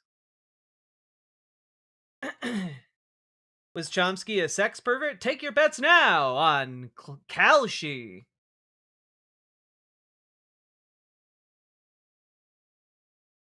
Oh, I didn't launch the, I'm so sorry. We don't have a soundboard at the moment. There we go. Live from the Polymarket studio in LA. There we go. Nailed it. So it's today, right? Yep. We are now officially on December 19th. So, folks, as we are recording this live, it is officially just a handful of minutes into December 19th. That means today we are going to be seeing the Epstein files, or at least some kind of release as mandated by law of, at the very least, some Epstein files. You know, we're going to see something. And I, for one, am extremely curious about what is going to be happening today as a result of that. And honestly, like, if the Epstein files come out and they've been redacted to hell and back, and all we get are Democrats being revealed as various, you know, perverts and sex criminals, I'm okay with that. Like, I'm okay with, like, us getting the benefit of removing a bunch of rapists from power. I'm actually okay with that. I would just ask that Republicans, Republican voters also be okay with, like, let's just mutually get rid of any of the rapists involved in the Epstein files. Like, let's not elect them anymore. Let's get them out of power if we have to. This is, I think, a really defining moment of our time. And I think that, yeah, exactly. No matter what happens, no matter how this all shakes out, like, I think it is a net benefit for Democrats to get rid of, like, oh, like, people be like, oh, but Bill Clinton, though. Yeah, get him the fuck out of here. Send Bill Clinton to jail. We don't care. He's gross and disgusting and, like, clearly predated on his intern when he was president. Like, it's like, yeah, go. It's fine. We're not gonna lose any sleep over it. And I feel the same way about, like, any of the other prominent folks that might be revealed as, like, awful people. Like, yeah, okay, prosecute them and send them to jail, or, like, shame them out of the public eye forever. I'm not gonna lose any sleep over it. I'm gonna, in fact, be a little bit happier that those folks are no longer able to predate on people using their power and positions. So, all I ask is that Republicans extend the same courtesy and go after their elected officials and their darlings on the right if they are implicated. I don't think that's too much to ask. But here is Ro Khanna talking on the eve of his bill coming to fruition with the release of the Epstein files. Let's just take a quick listen here. Tomorrow, by 11:59 p.m. on Friday, the Epstein files will finally be released because of my Epstein Transparency Act. We will see thousands of documents that we should have seen decades ago. 3 federal judges have ordered the release. As I'm speaking, dozens of lawyers on the national security team at the Department of Justice are preparing the documents for release. Let me be very clear. We need a full release. Anyone who tampers with these documents or conceals documents or engages in excessive redaction will be prosecuted because of obstruction of justice. We will prosecute individuals regardless of whether they're the Attorney General or a career or political appointee. We need full transparency and justice for the survivors. Tomorrow, finally, rich and powerful men who raped underage girls or who covered up for this abuse will be held accountable. The Epstein class needs to go. 1000%. And I think what we're really going to find here is a lot of interesting information. Even if Donald Trump isn't implicated in the direct sex crimes of Jeffrey Epstein, my money, not literally, I guess I have to really specify not literally in the age of Kalshi and CNN taking bets on anything. Live from the Polymarket studio in LA. But my money is on Donald Trump being implicated in financial crimes, specifically in either getting money directly from Epstein or giving money to Epstein and his trafficking operations. That's kind of where I'm leaning towards at the moment. Like, one might be like, but Jack, obviously he's involved in, like, sex crimes, and it's like, yeah, but we know about a lot of those sex crimes already. And his supporters just don't seem to care that, like, I don't know, 50 women at this point have come forward and accused him of sexually assaulting them. And, like, his supporters just don't care. At least seemingly. Or they're able to tell themselves, well, they're all liars. They're all liars and thieves. Even when he's found liable in court for sexually assaulting, E. Jean Carroll, they just call her a liar. It's a lot of it doesn't seem to have gone anywhere for Trump supporters. It might be a bit different if he's implicated in the Epstein files, though. They have held this up for a long time as, like, their holy grail of information. And if there is information in there connecting Donald Trump to sex crimes, that could be something that actually manages to break through to his base. Now, I am unsure exactly when tomorrow these documents are supposed to drop. I've seen some rumblings that around 11 a.m. It's supposed to drop. I have not been able to substantiate that. But sometime tomorrow these are going to drop, and it's going to be, I think, apocalyptic. It's going to be a huge explosion on the political scene. And we're already seeing some results here. And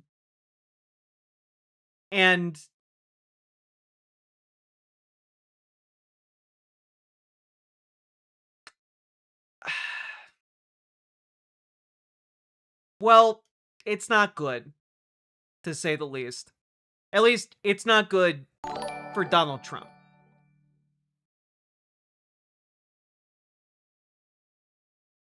Let's take a look at the New York Times latest report. This is all, by the way, information that we have been able to get without the congressional release of the Epstein files. The New York Times posted an article, I think, earlier today, titled Don's Best Friend, How Epstein and Trump Bonded Over the Pursuit of Women. And there is a lot of really interesting details in this piece that we have never seen before. A lot of women going on the record, both under their own name and anonymously, in order to share stories of Trump and Epstein together. And it's, I mean, like, this is the information just the New York Times was able to get its hands on pre-Epstein files coming out. All right. Let's take a look here. The two men's relationship was both far closer and far more complex than the president now admits. Obviously, we've known they've been friends for decades. Let's see here. With other men, Mr. Epstein might discuss tax shelters, international affairs, or neuroscience. With Mr. Trump, he talked about sex. I think it was just trophy hunting. Stacey Williams, who rose to fame as a star of the Sports Illustrated swimsuit editions during the 1990s, said in an interview with The Times. In social media posts and interviews with news outlets in recent years, Miss Williams has described how Mr. Trump groped her in 1993 at Trump Tower while Mr. Epstein, whom she was then dating, watched. I think Jeffrey liked that he had this Sports Illustrated model who had this name and that Trump was pursuing me. She said, Mr. Trump has denied her account. Again, Trump world just calls her a liar, as they do many of the victims of Jeffrey Epstein who have come forward and made allegations about Trump's behavior. Okay? Additionally here, let's take a look. The Times interviewed more than 30 former Epstein employees, victims of his abuse, and others who crossed paths with the two men over the years. The Times also obtained new documents that illuminate their relationship and scoured court documents and other public records. Again, like, the fact that he was taking his children to these parties with that Epstein was at is fucking crazy to me. Let me see.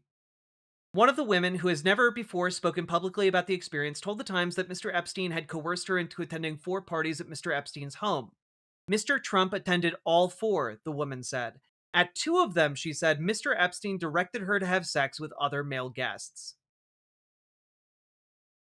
In an email among those released by Congress in November, Mr. Epstein boasted that he gave Mr. Trump a 20-year-old woman whom Mr. Epstein dated in the 1990s. During a flight together in the early 90s, Mr. Trump came on to another Epstein employee traveling with them, telling her that he could have anyone he wanted, according to a different Epstein worker who learned of the incident. A separate Epstein employee from that era recalled that Mr. Trump would occasionally send over modeling cards for Mr. Epstein to peruse, like a menu. Again, a lot of what, like, the Trump base will say in order to play defense for this man is like, well, it was all consensual. He was a big, powerful businessman. Of course, these women wanted to be with him. Haha. But, like, treating women like a menu to choose from and saying, I can have anyone I want, to someone who is rejecting you, doesn't really sound to me like there's a lot of regard for consent here. Yes, gave is a very sus word for the world's most infamous, like, American sex trafficker to use, right? Like, Donald Trump was going to the parties where Jeffrey Epstein was sex trafficking women. When that woman says Jeffrey Epstein was telling her to service different men at a party, that's him sex trafficking women, and he's doing it next to Donald Trump. There is no way Donald Trump didn't know about this.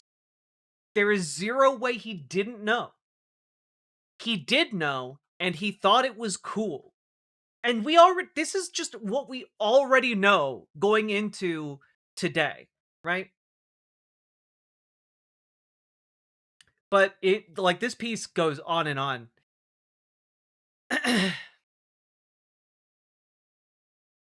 Close to 20 women have publicly accused Mr. Trump of groping, forcibly kissing, or sexually assaulting them, behavior that he once bragged he could get away with because of his celebrity, but later denied ever engaging in. In 2023, the writer E. Jean Carroll won a $5 million civil judgment against Mr. Trump for sexual abuse and defamation. And, here's a picture of the book. To Jeff, you are the greatest, Donald. Let's see. Mr. Trump has denied knowing of Mr. Epstein's abuse of underage girls, but in a tranche of emails released in November, Mr. Epstein suggested otherwise. In a 2019 message to the journalist Michael Wolff, he wrote of Mr. Trump, quote, "Of course he knew about the girls," as he asked Ghislaine to stop. The full context of Mr. Epstein's remark is unclear. In a 2010 deposition, Mr. Epstein was asked if he'd ever socialized with Mr. Trump with girls under 18. As he did more than 36 times during the deposition, Mr. Epstein invoked his constitutional right not to answer. And sex talk in office hours. Sometimes the phone would ring in Mr. Trump's office at Trump Tower. The caller, the mysterious Jeffrey, as Mr. Trump described him in a 2004 book of business advice, never gave a last name, nor did he need to, Mr. Trump wrote. A few times a week, the phone would ring in Mr. Epstein's office in the Villard houses on Madison Avenue. Mr. Trump would be on the line. On one occasion, recalled an Epstein assistant from the mid-90s. Mr. Trump refused to give any name at all. The first assistant, who often worked late, recalled that sometimes when the office emptied out, Mr. Epstein would check to see that she was at her desk and put Mr. Trump on speaker. Mr. Trump, she said, seemed to enjoy regaling Mr. Epstein with tales of his sexual exploits. And Mr. Epstein seemed to delight in how uncomfortable it made her to overhear them. She remembered one call in the mid-90s on which the two men discussed how much pubic hair a particular woman had, and whether there was enough for Mr. Epstein to floss his teeth with. On another, Mr. Trump told Mr. Epstein about having sex with another woman on a pool table. A woman known in court records as Jane Doe, whom Mr. Epstein trafficked during the mid-90s, beginning in her early teens, testified in Miss Maxwell's criminal trial in 2021 that Mr. Epstein often put famous friends on speakerphone in front of people.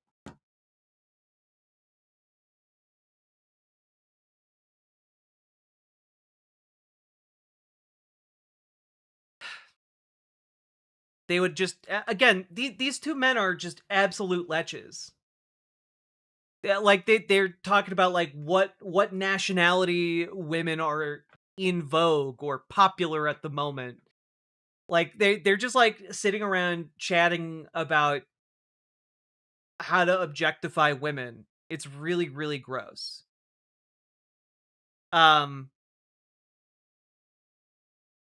Maria Farmer, an artist who said she was sexually assaulted by Miss Maxwell and Mr. Epstein during the mid-90s, told the Times in 2019 that Mr. Epstein had once summoned her to meet Mr. Trump at the Villard House's office. Mr. Trump leered at her, she said, before Mr. Epstein informed him that she's not for you. Here's, of course, a picture of Donald Trump and Ghislaine Maxwell together in the year 2000. Again, he's claimed not to know who she is in the past, but here they are photographed together. Can you please stop saying woman? Well, some of these people were women at the time. Some of these people were adults at the time. You can be an adult and be sex trafficked. Like, the Times uses very specific language when they're talking about underage victims. Not denying that. Well, I'm just responding to your comment. When you're saying please stop saying woman, I'm saying woman when we're talking about a part of the story that's dealing with someone who is above the age of 18.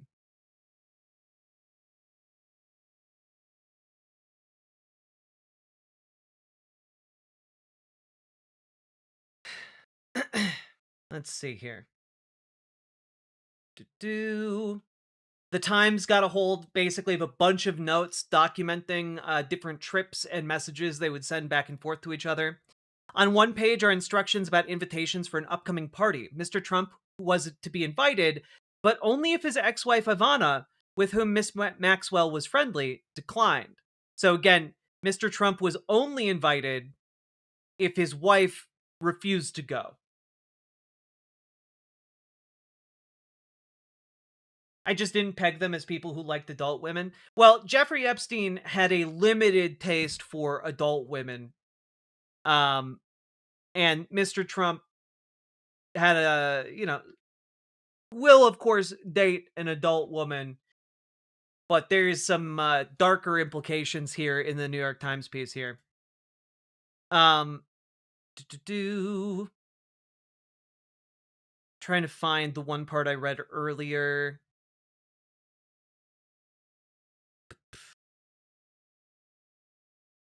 Here's the infamous 1992 NBC piece. Yeah. In January 1993, Mr. Trump held another party at Mar-a-Lago. This one to kick off a beauty pageant he was bringing to Atlantic City with two business partners, George Horanay and Jill Harth. 24 or so potential contestants were flown in to meet Mr. Trump. The only other guest at the party, Mr. Horanay told the Times in 2019, was Mr. Epstein. So again, they had a party where Trump and Epstein were the only two guests. During dinner that night, Miss Harth alleged in a 1997 suit, Mr. Trump groped her under the table, then cornered her in a bedroom, normally used by his daughter Ivanka, and forcibly kissed, fondled, and restrained her from leaving. That is a sexual assault. Later, in the pre-dawn hours, she alleged in the suit, Mr. Trump also sneaked into a bedroom being used by a 22-year-old contestant. Climbing into her bed uninvited, he groped her too, according to the suit. Mr. Trump has denied the allegations by Miss Harth, who declined to comment.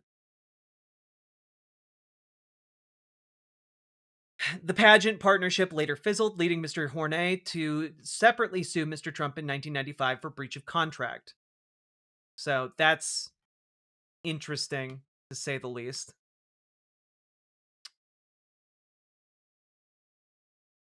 In a 2015 email exchange with Landon Thomas Jr., then a Times reporter, he recounted a moment when Mr. Trump was so focused on young women swimming in his pool that he walked into a glass door.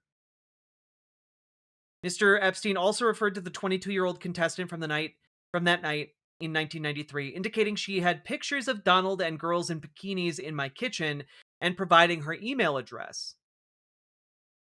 Interesting, to say the least.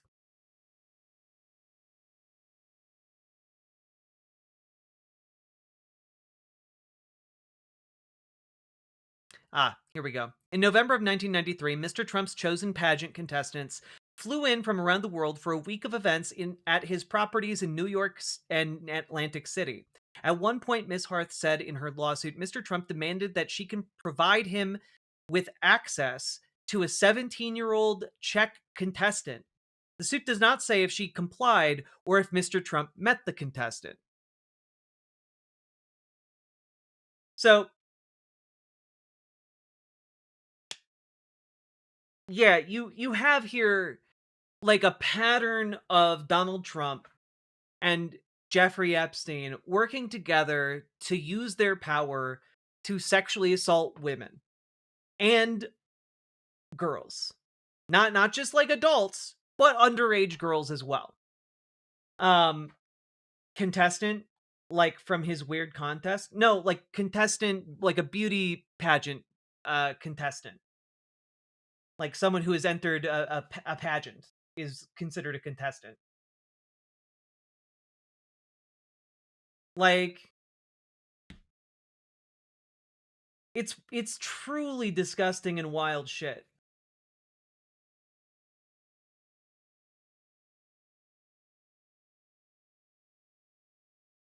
That he feels entitled there too. Of course he does. You know, like of course. These types of narcissists believe that they have the right to other people's bodies. Not only do they believe they have the right to your labor, they believe they have the right to your body. You know, they think that they are tiny kings who have the right of prima nocta. You know, like, and they're gonna go out and like do the sexual assaults and the rapes. And you know what? Donald Trump has gotten away with almost all of it up to this point. Dude deserves to rot in prison. Like, just going, like, if even half of the allegations against him are true,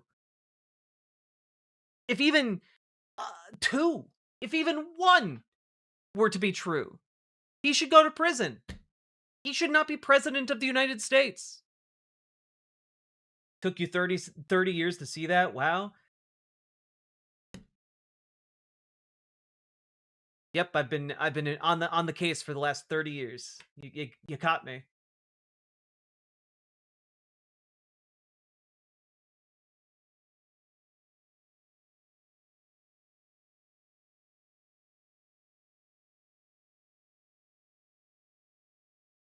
Sorry to repeat this, but was Fidel Castro a thing in this story? I don't know, and I guess we'll find out today.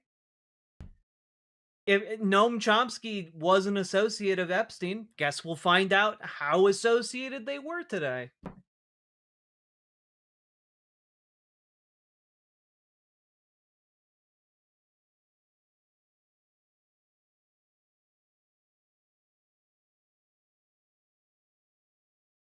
It is absolutely fucking gross. Towards the end of the week, the contestants joined Mr. Trump for a press luncheon at the plaza. One contestant, Beatrice Kuhl, then a bank employee and part-time model from Switzerland, said in an interview with The Times that during the event, one of Mr. Trump's employees asked her to meet privately with him in a suite upstairs. Almost as soon as she arrived, Miss Kuhl said, Mr. Trump began groping her, kissing her, and trying to lift her dress.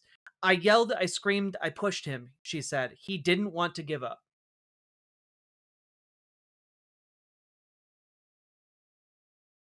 She said she was withholding some details of what happened because she had been subject to anonymous threats. Miss Kuhl first described aspects of the episode to the Daily Mail last year. A friend, Pascal Cleves, told The Times that Miss Kuhl recounted the episode at the plaza to him around 2004.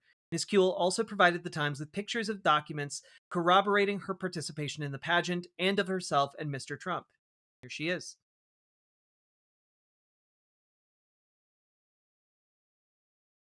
Before the private meeting, she was also approached by Mr. Epstein. I'm Jeffrey. I'm Don's best friend, she recalled him saying. She was confused at first, Miss Kuhl said, because he didn't seem to be affiliated with the pageant. She didn't understand why he had been allowed into the press luncheon. He said, Don likes you very much, and that they were organizing parties at Mar-a-Lago and he would love me to join. Miss Kuhl said, he would take care of her flights, her hotel. You just need to pack and come to the party at Mar-a-Lago, she recalled him saying. Again, this is how Jeffrey Epstein sex trafficked. And if she has additional details, or if more is revealed in these documents, then, like, this seems to me like a pretty almost clear-cut case that Jeffrey Epstein was trafficking a woman for Donald Trump.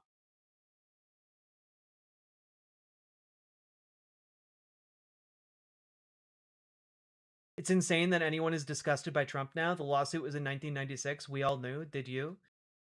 I mean, I was 5 years old in 1996, so no, I didn't. But I know now.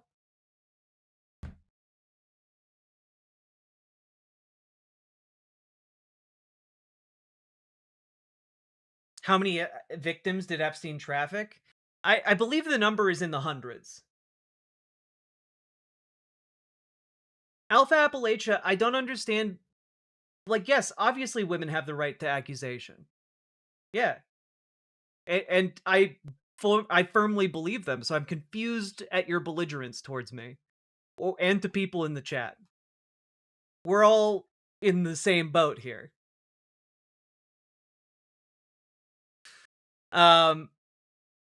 Let's see here.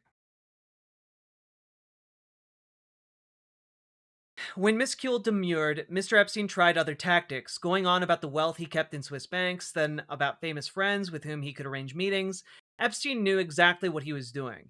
He had a hunting method, she said. It was a routine. It's really, really gross. Now, here we get to some allegations from girls. In the early 2000s, guests mingled in the library or dining room of Mr. Epstein's Upper East Side mansion as their host held court. The women were beautiful and numerous. The men were older and few. Occasionally, one of the women would head toward the bedrooms. One of the men would shortly follow. One woman, then a model and college student in her early 20s living in Manhattan, said she attended 4 parties at the mansion. She cannot recall the names of most of the men she met at the gatherings, not even those Mr. Epstein directed her to take care of at 2 of them. Recruited by Miss Maxwell and then abused by Mr. Epstein, she buried her shame and kept their secrets for years. But Mr. Trump's presence stood out, she told the Times. He was a household name, someone Mr. Epstein often bragged about to the women around him, yet also seemed to compete with. It was like a pissing contest. Who had the most women, she recalled. She requested anonymity to describe her experiences in detail, saying she feared for her family's safety after Mr. Trump said some of his critics could be executed for sedition. Again, a powerful man using his power to silence his victims.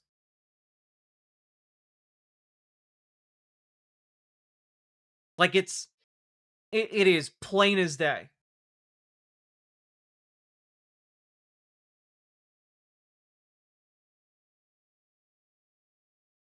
I'm sorry. My hope is that what happens later today, when the Epstein files drop, is that the gaps in these stories that cannot be filled either because we just don't have the information or because the victims fear bringing it forward and fear retaliation. I hope that the information we get today fills those gaps and paints a much clearer picture of what happened, a picture that completely shatters the support Donald Trump has enjoyed at the hands of his dedicated cult base. And if what if the Democrats are implicated? I hope rapist Democrats go to prison too.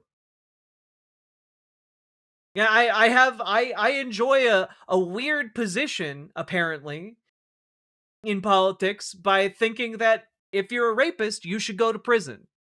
I don't care what your political affiliation is, you should go to fucking jail.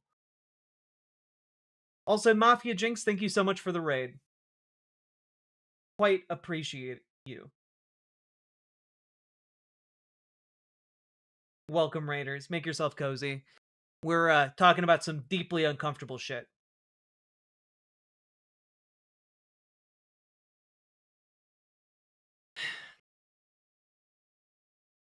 Let's see.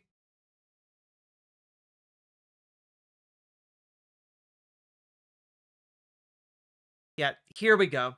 Tina Davis, who worked with Ford models in the mid-1990s, said in an interview that her Ford booker instructed her to get dressed up and attend a Mar-a-Lago party in late 1994. Just 14 and new to Miami, she was told to dress sexy, according to her mother, Sandra Coleman, who had accompanied her to Florida. 8 or 9 other models came along on the bus. All the girls were really young, Miss Coleman recalled in an interview. Some of them could have been in training bras because they were children. When they arrived at Mar-a-Lago, Miss Coleman said her daughter was promptly handed a glass of champagne. She took it away, but waiters kept offering more. Each time one of the middle-aged men at the party approached her daughter, Miss Coleman would walk over and introduce herself as Miss Davis's mother. During a trip to the bathroom, they ran into Mr. Trump's new wife, whom they had met earlier. Miss Maples clasped her hands, Miss Coleman recalled, and looked her in the eye. Quote, "Whatever you do, do not let her around any of these men, and especially my husband," she told Miss Coleman. "Protect her." And this is maybe one of the most damning parts of this at all. Like,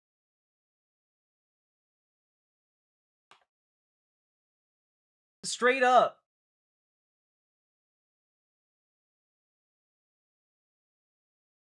Straight up, like, you have Donald Trump's own wife at the time looking around the party and seeing a bunch of 14-year-olds being hit on by adult men who are trying to ply them with alcohol. Because keep in mind, those other girls didn't have their mothers with them.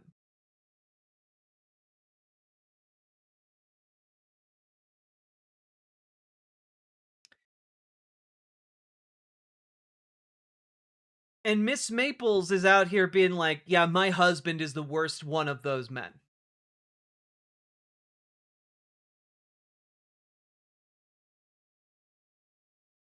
Yeah, but Maples didn't turn Trump over to the authorities even after they got a divorce. Yeah. Yes, she is complicit with this. But understand, in this story, it is an indicator of how terrible Donald Trump is. That Donald Trump presents a real threat to a 14-year-old girl because, according to his wife, he's going to...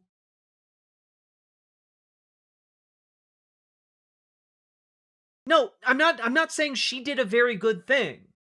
I'm not saying that. What I'm saying is, this is an indicator that in this context, it was an open secret that Donald Trump was the kind of person who would fuck a 14-year-old girl. Like, that's what I'm saying. That this story is another one of those pieces that connects the puzzle pieces that Donald Trump is a sexual predator, not just to adult women, but also to children.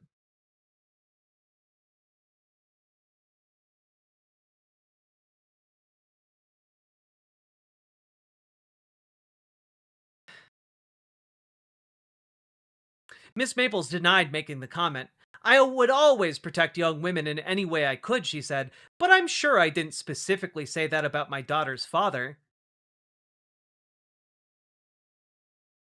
who is now the President of the United States, who has sworn to execute people who speak out against him for sedition. Okay.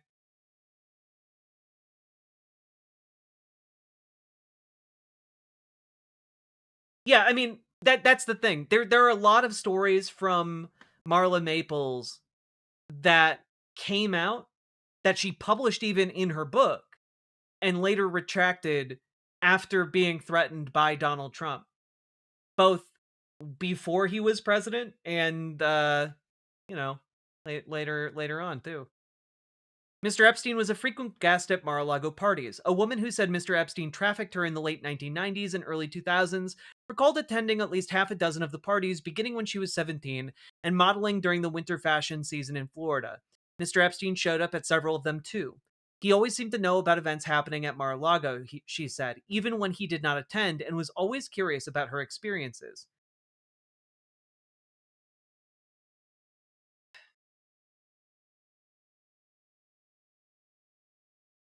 The invitations typically came from Mr. Bin and Ocean Drive, bidding the models to, quote, to be Donald Trump's guest at Mar-a-Lago. According to one invitation she shared with the Times, the parties were open bar and no one checked IDs, she said. And we know why they weren't checking IDs. Mr. Trump was always all over them, she recalled. The woman provided a picture of herself and a friend with Mr. Trump at Mar-a-Lago. She said she did not remember whether she was still 17 at the time of the picture. She has not previously spoken publicly about meeting the future president and asked for anonymity because she feared retaliation from him or his supporters. Like, a number of the victims who spoke to the Times on this story have not come forward previously and are remaining anonymous due to the fact that they are afraid for their safety, and many of them now have families, so they're also afraid for their family's safety or retaliation, not just against them but against their children.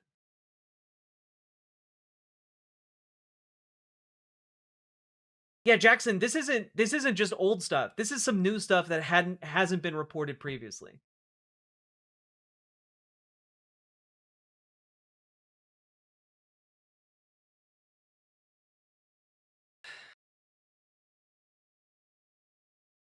Here we go.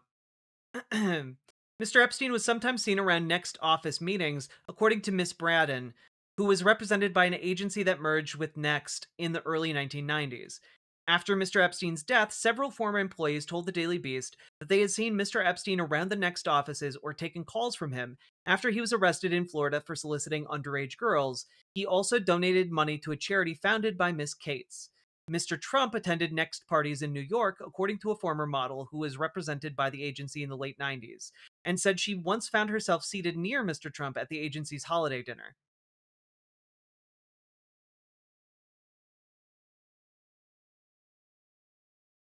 Yeah.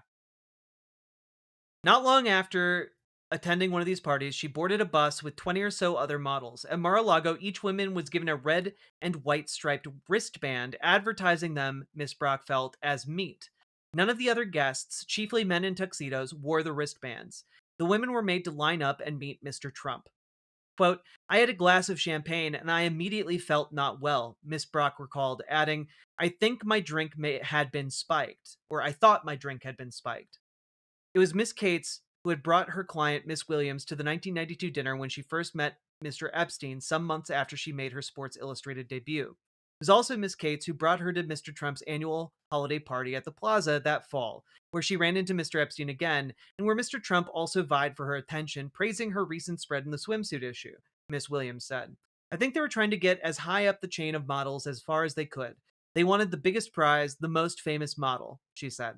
But it was Mr. Epstein, not Mr. Trump, to whom she gave her number. One day the following year, as they were strolling down Fifth Avenue, Mr. Epstein proposed visiting his friend in Trump Tower. The real purpose of the visit, Miss Williams later came to believe, was to play a game. As the two friends stood talking in Mr. Trump's waiting room, she said, the real estate developer pulled her toward him and groped her breast, waist, and buttocks. Mr. Epstein acted like nothing was happening. After they left, though, he flew into a rage, berating Miss Williams for letting Mr. Trump touch her. I'm convinced that's why he walked me in there, she said in a recent interview. He thought I would punch him in the face or something, but I froze. Yeah.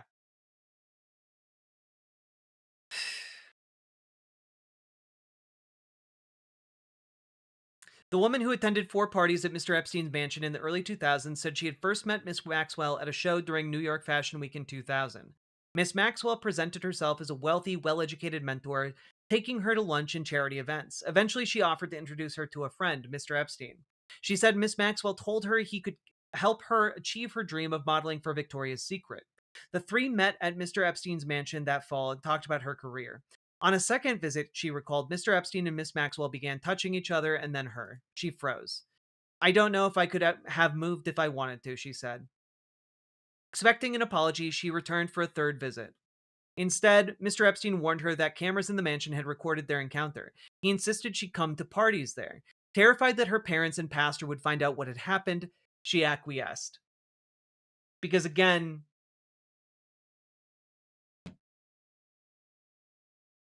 it's all coercive bullshit.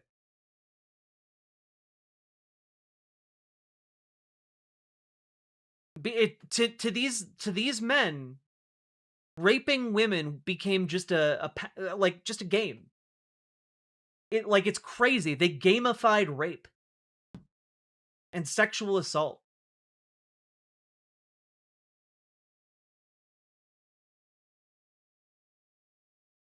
The women at the 4 parties she attended didn't seem to know one another. The other men arrived individually. She recalled meeting Mr. Trump at one of the parties. She showed the Times a handwritten address book she kept in those years containing Mr. Trump's name and 2 of his phone numbers. Mr. Trump did not act inappropriately with her, the woman said.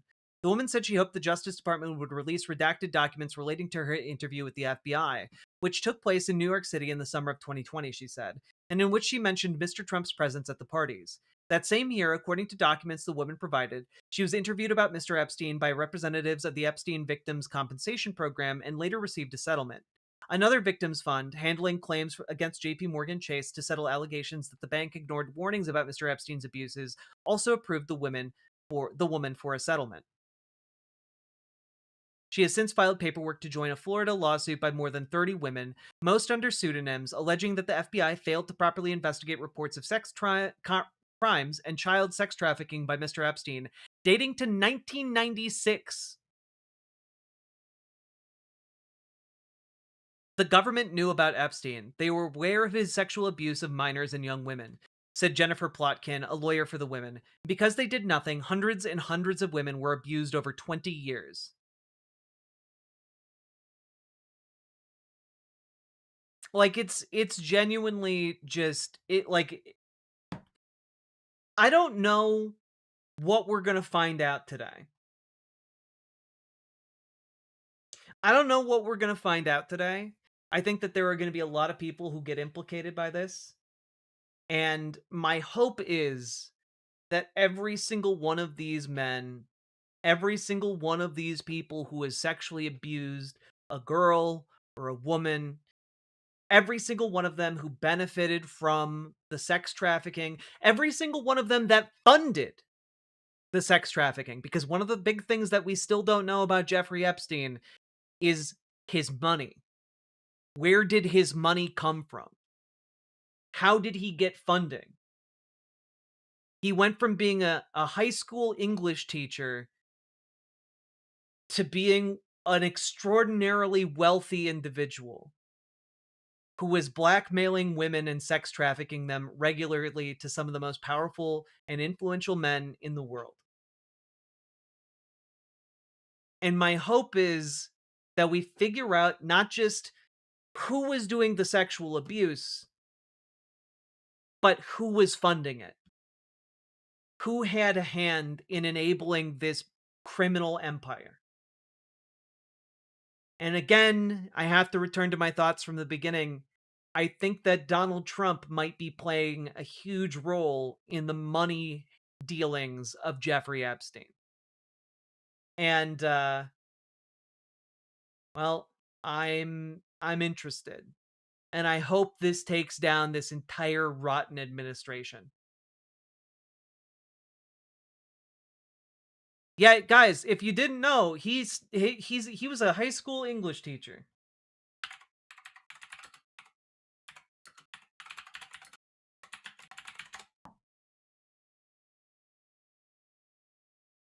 This was reported maybe 6 years ago. God.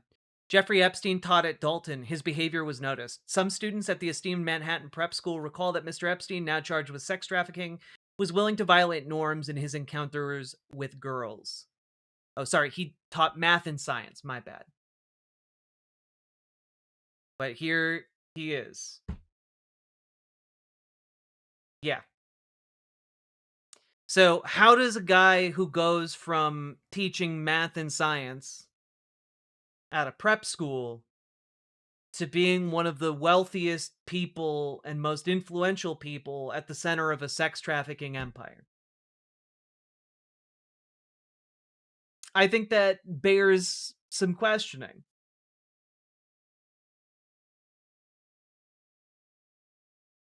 And I know a lot of people are saying, like, Israel, Mossad,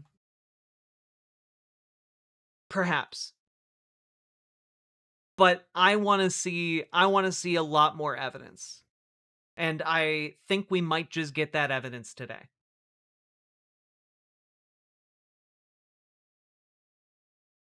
Yeah, no, he was not a good investor. So I think that he built up an empire of blackmail and relied on the sex trafficking to facilitate that blackmail.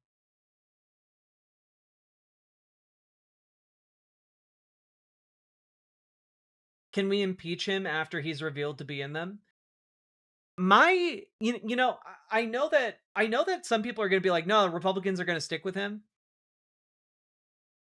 I think the Republican coalition is breaking, and this could very well be the straw that breaks the camel's back.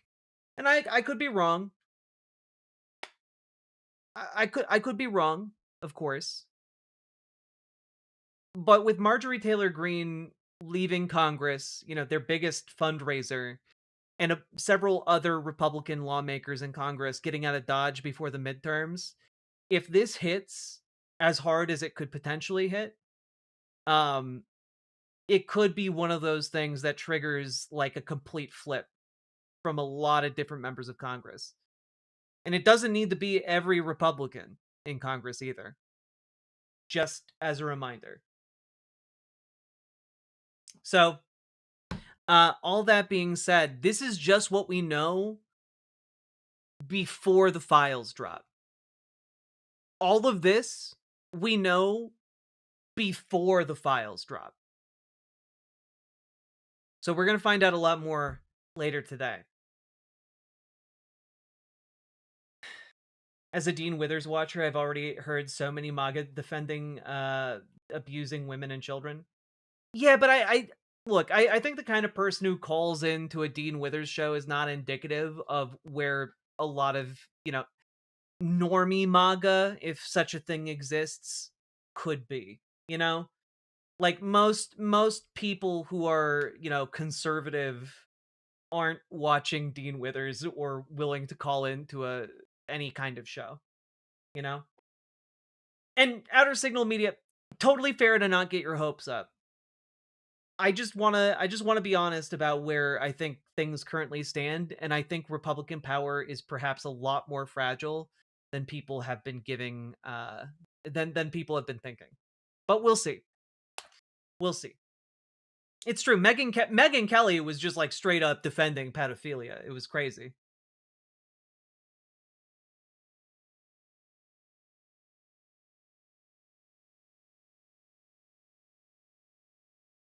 And with that, folks, I think we're going to draw this segment to an end and move into the rest of our show. But if you got anything out of this, hit the like button, subscribe, and leave a comment. Let me know what you think down in the comments. And apparently comments longer than 8 words do better in the algorithm. I don't know. I'm not an expert. But if you found it interesting, please hit the buttons, do the things. And I would also just ask, please consider joining your local Dems and radicalizing them. Join your local DSA and make it more effective. If you need help doing that, join our Discord, !Discord in any of the chats. And reach out to Dragonfly for help organizing and radicalizing your local Dems towards more progressive policy. And reach out to Gamergy for help organizing and making your local DSA more effective. Last and, you know, certainly not least, check out ImogeneOlivia.com, gender euphoric lingerie designed from the ground up for trans femmes. It's also tested with cis men, cis women, non-binary folks, and people love it. So check it out. It is non-tuck lingerie. There should be a link down in the description. And with that, let's keep on going. Woof! Gamerfly.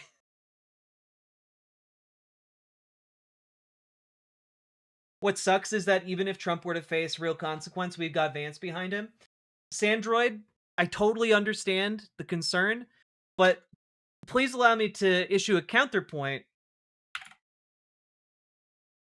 which is that JD Vance is eminently mockable in a way that, and vulnerable to mockery in a way that Donald Trump is not. And I present to you this clip as proof. Oh, look! It's Couch Fucker!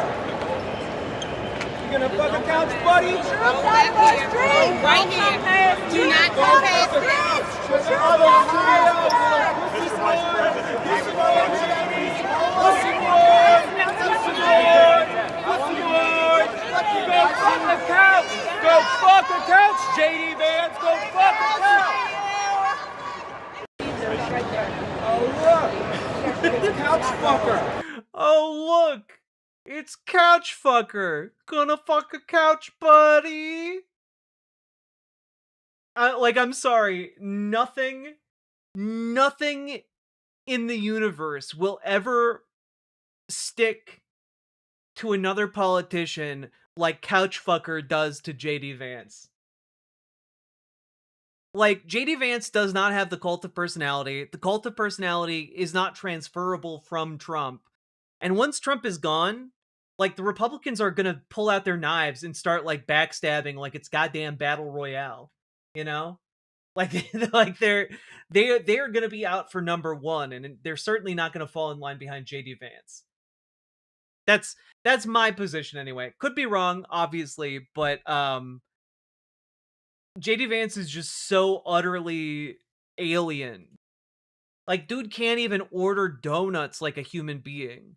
Dude tried to pull like a folksy down home bit around Thanksgiving and was like, do any of us really like turkey? And like a bunch of people were like, yeah, we do. And he was like, you're all full of shit.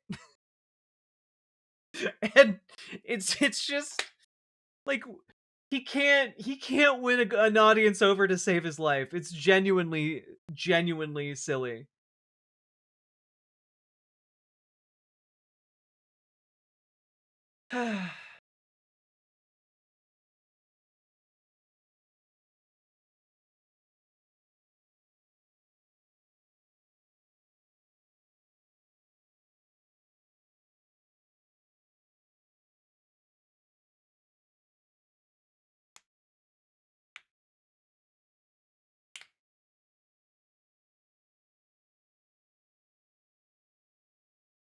True, PC Schwartz. Also a really good reminder. Many Republican politicians hate Trump. They follow along out of fear. If they see an opportunity and they smell blood in the water, Trump's days would be numbered. Yep. And remember, Trump's power comes from the fact that he wields this cult of personality. If that shatters because of the Epstein files, then they have no more use for him.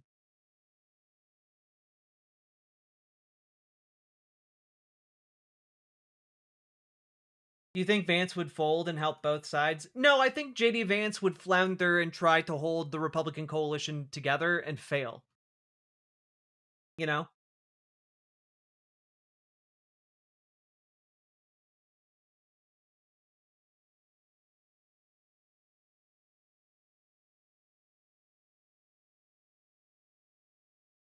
The media, the Republicans, MAGA, you name it, are going to eat Vance alive, and I'm going to get the popcorn in now for that. That's a good idea, Danger Vince.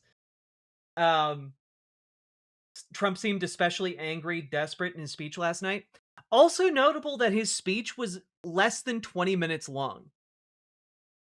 I think, genuinely, I think his brain is going. I think the dementia is getting stronger, you know? Or the Alzheimer's, or whatever he's got going on. Did you catch Trump's Hunger Games? No, and I can't deal with that right now. All right.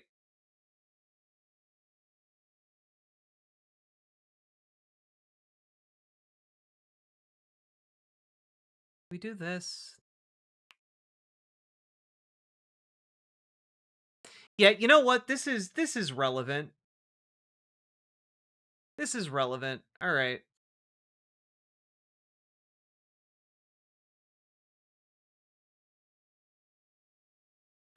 Oh, also, we've been going for about 3 hours now, folks. If you've been enjoying the show, please hit the follow button, hit the subscribe button, hit the like button. We got a bunch of buttons you can hit. You can also hit the dono button. Membership, super chats, tips, etc. Because you guys make the show possible. I am not sponsored. You guys are the only things that allow me to continue doing this show. So please consider supporting the show if you're at all able, and click the goddamn button.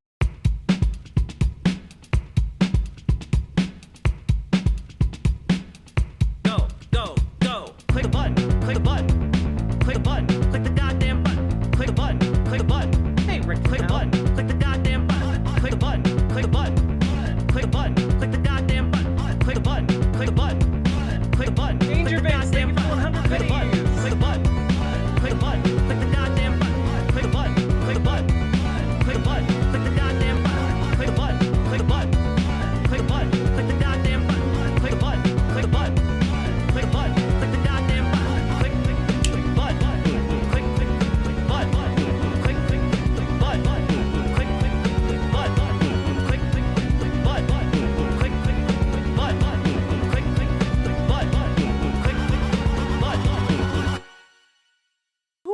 baby.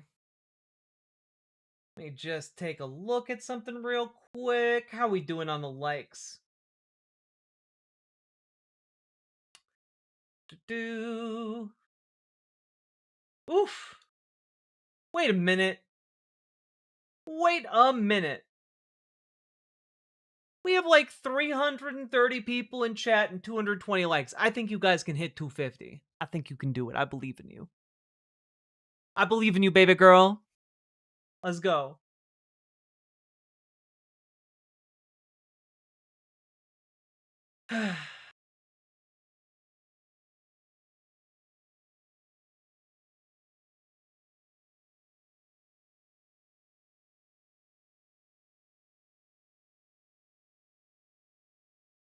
Okay.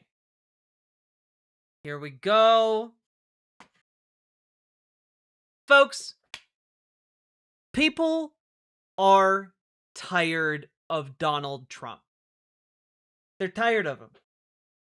And when I say people, I don't just mean Democrats, and I don't just mean independents. I mean MAGA. I mean Republican voters are tired of Donald Trump. They're exhausted. They are burnt out on this guy just every single day, getting on television and just saying the craziest shit. And I mean, this even extends to members of the Trump administration, right? Here is I don't know. Here's the deputy director of the FBI talking with reporters here. Also have new reporting along with Carol Leonnig that Deputy FBI Director Dan Bongino says he'll leave his job early in the new year. What can you tell us? Yeah, that's right. Bongino has told a number of colleagues and his close staff that he's gone, essentially. He's going to announce it fairly soon. We've reported that some of his effects have been moved out of his office. That's according to more than 8 people that we've talked to. Look, everybody I've spoken to at the FBI believes he's... Maybe he's just really sick of Kash Patel. Remember he was complaining earlier this year about his office, and like you can hear everything Kash Patel is doing. Gone. He didn't comment on it. But look, he's been an incredibly controversial pick for deputy director. That's a job that's has always in history been reserved for a career FBI agent. Yeah, look at him. He looks so fucking miserable. Dan Bongino was not that. He was a Secret Service agent for a while, and then he became a right-wing podcaster. He was not popular inside the FBI. He was not popular with the Justice Department and with Attorney General Pam Bondi, and they had some clashes over the handling of the Epstein files. And now it appears that he is gone. One thing he can point to, he did try to put pressure on the FBI to try to solve the case of the pipe bombs planted outside RNC and DNC headquarters before January 6th, and the Bureau did solve that case based on career investigators. So he is taking credit for that. I should say, though, that the suspect that they've arrested and named does not support the conspiracy theories that Bongino was advocating as a podcaster when he said that the FBI knew things that it wasn't disclosing and that it was a quote-unquote inside job. There's no evidence of that, Chris. Ken Delanian, thank you. I just, I couldn't happen to a worse guy. I'm glad. Look, and he's not the only one leaving this administration. Here's Marjorie Taylor Greene speaking to CNN about her departure and her perspective on what the GOP base really feels towards Donald Trump and this administration. Marjorie Taylor Greene warns the dam is breaking in the GOP and slams Trump for being tone deaf on multiple issues. So, let's see. We don't need a full interview here. I thought the statement, Rob Reiner, was completely below the office of the President of the United States, classless, and it was just wrong.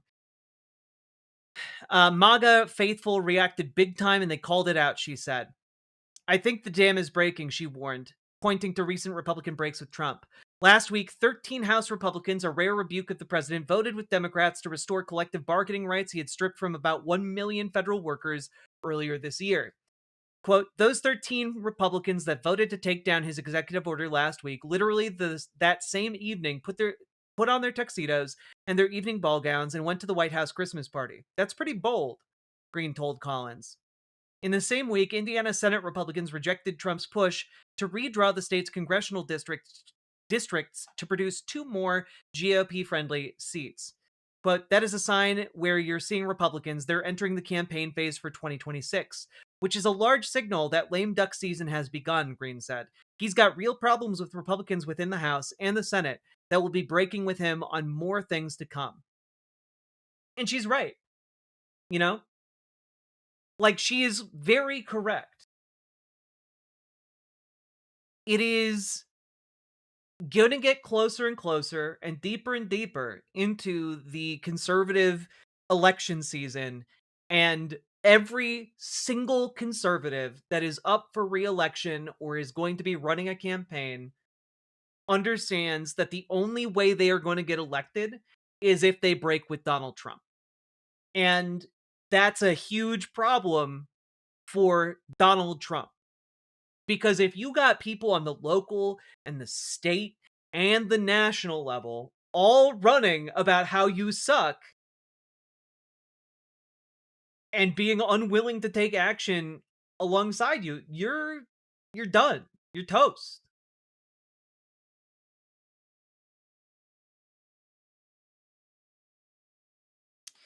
The Georgia Republican, who has long been one of Trump's most ardent supporters before their recent falling out, cautioned that 2 more issues threaten to derail her party's hopes for the midterm elections. Affordability, which Trump has called a Democrat hoax, and health insurance. Which, yeah, here's the shocking secret, okay? I don't know if any of you know this. Republicans don't have a healthcare solution. They don't have one. Ever since Obamacare, Republicans have been promising that they're going to figure out a healthcare solution of their own. And oddly enough, even a decade out from Obamacare's passage, we don't have a Republican plan. And if you're wondering why that is, and why Donald Trump seems to be stuck on concepts of a plan, well, it's because Obamacare was the conservative healthcare plan. Obamacare got its start as Romney Care. It was literally a Heritage Foundation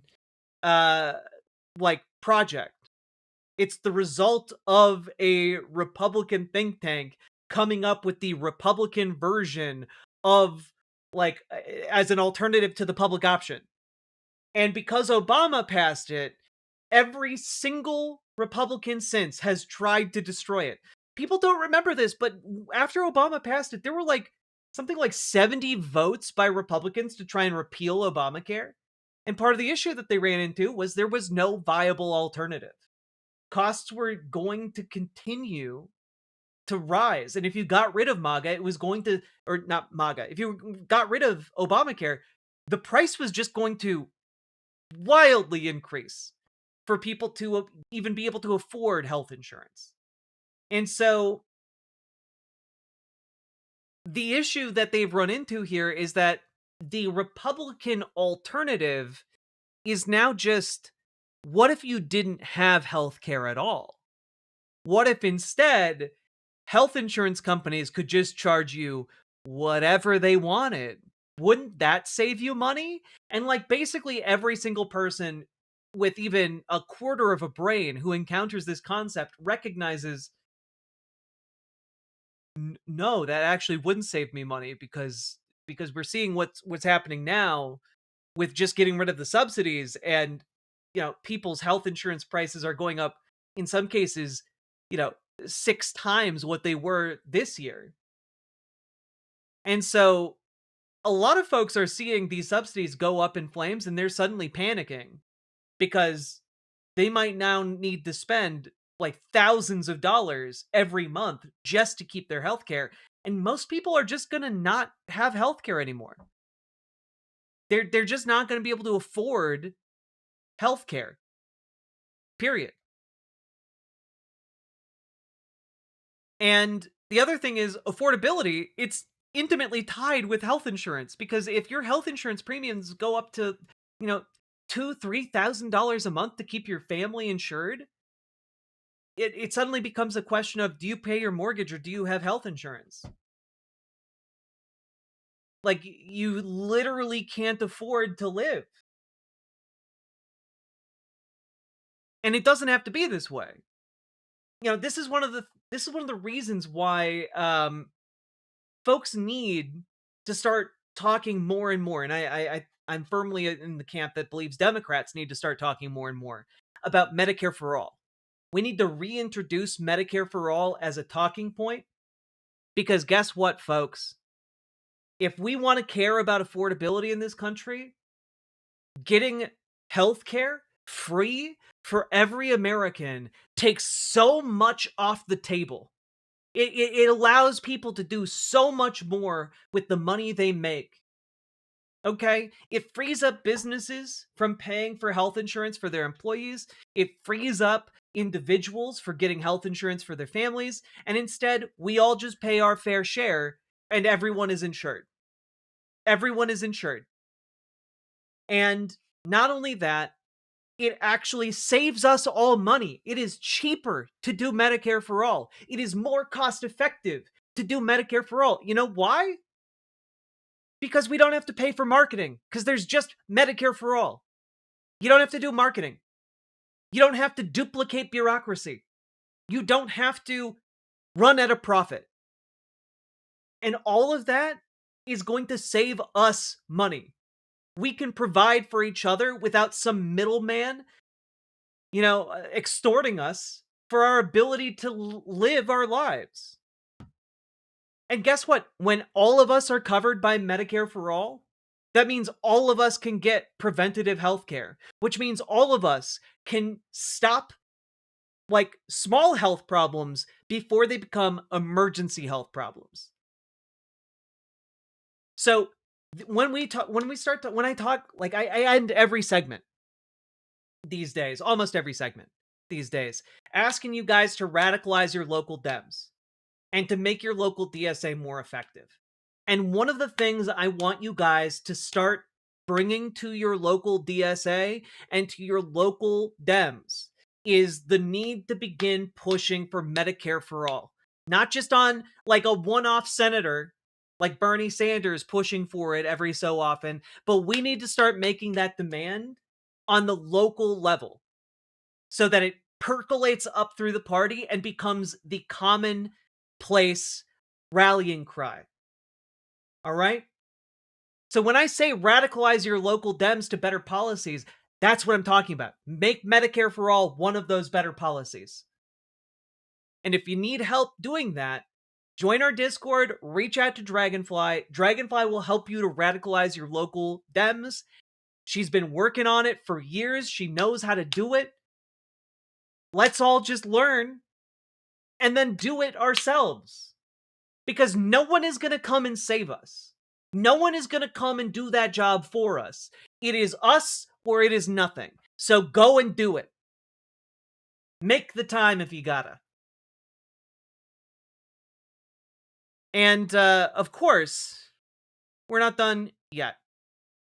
Because as much as it's interesting that Dan Bongino is leaving the Trump administration because he's just so out of it. He's just so done with everything that Donald Trump is doing. And Marjorie Taylor Greene is just like wiping her hands, washing her hands of it, going home, taking a little breather while the GOP falls apart during the midterms.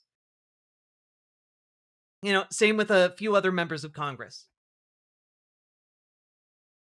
But MAGA voters and people who are plugged into GOP politics, average working people, are also over it. And this is just an incredible couple of minutes from a new show that Megyn Kelly launched called The Megyn Kelly Wrap-Up Show, which is hosted by Emily Jashinsky. There we go. Who I believe hosts a show with Ryan Grimm over on The Hill.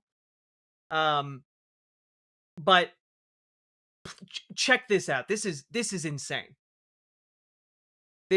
I've never heard anything like this. Jill in Indiana, you're on the Megyn Kelly Wrap-Up Show. What's on your mind this afternoon? Hi, just sort of glomming on here, but it matters to me what Donald Trump said, and I'm deeply disappointed.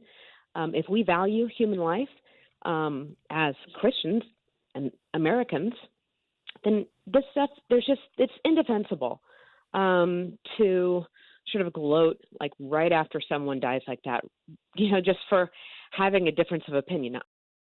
I'm very disappointed in President Trump. I voted for him 3 times. I still love him as my president, but it was wrong what he did. He should have just kept his mouth shut after the first paragraph. I don't know why he had to bring that up. It was a tragedy, and I didn't like Rob Reiner as a person. Politics, he was really, really sometimes very virulent in what he was saying about the right, and particularly about Trump too, of course. However, I mean, it really hurts me to the core what happened to him. And I think as a human being, anyone has to be just sad about what happened and not bring politics into it. And Trump just doesn't know when to stop. I would just like to say that we have a God-fearing president, and he talks about the power of prayer and praying for victims and on and on and on. So let's act like that, President Trump. I voted for you. This is the most sacred season of the year. Turn the other cheek like Christ would. I will tell you that I've been a Republican my entire life. I voted for Trump twice. I don't consider myself a MAGA Republican, but I do consider myself a conservative. And I think this comment that he made, this post, reminds me a little bit of when Walter Cronkite made an announcement talking about the Vietnam War to the American people, saying if we, and Lyndon Johnson said, if I've lost Walter, I've lost the country. I really think that Trump's comment has just officially put that nail in the coffin. I just got to say, I mean, we're not conducting a scientific poll here on the Megyn Kelly Wrap-Up Show, but the callers today, our phone lines have genuinely not lit up like this before. I mean, look, definitely not a scientific poll. But taking the data points together here, Donald Trump is at the least popular he's ever been. On some of his key issues, he is at all-time lows of popularity. Like, we're talking like getting close to Nixon leaving office levels. I think we're only like a couple percentage points above that. And like, I gotta be honest here, if the Epstein files drop and he is like in them, I don't think these people are gonna fight for him that hard. Like, and the issue is some people are like, oh, well, it doesn't really matter. It does kind of matter because those people have elected representatives who want to keep their jobs after the going into the midterms and into 2028. No Republican, it's the same reason all those Republicans voted to release the Epstein files. Almost every single one of them. Just one guy voted not to. And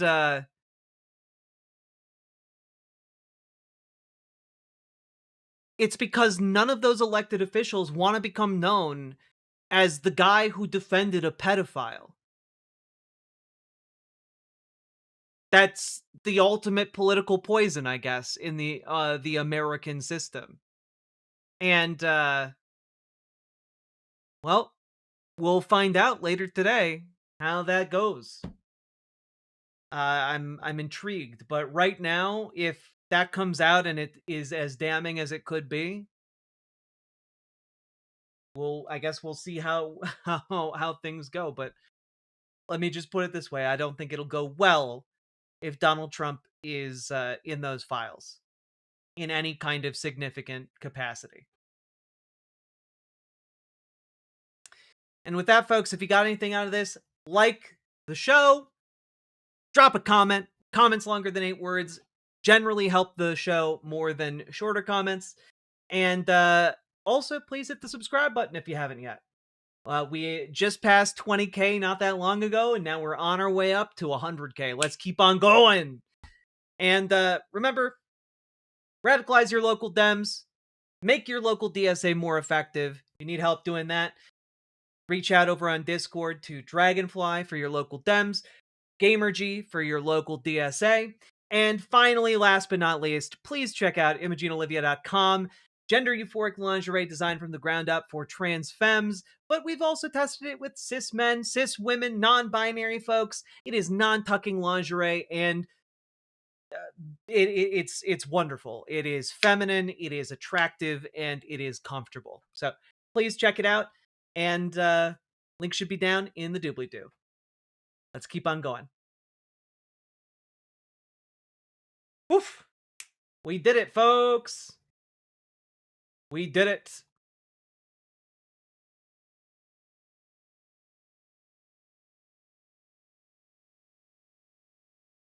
Also, we're almost at 250 likes. You guys have slowed down on the likes, but we're only 6 likes away. I think you guys can do it. I believe in you guys. Don't make me regret this. And if you're enjoying the show, please support with subs, donos, memberships, super chats, because you guys make this show possible. I could not do it, and I couldn't justify the amount of time I stare into the information void about the horrors of the earth unless you guys supported this show. So please continue doing so. Here's a little song to let you know what to do.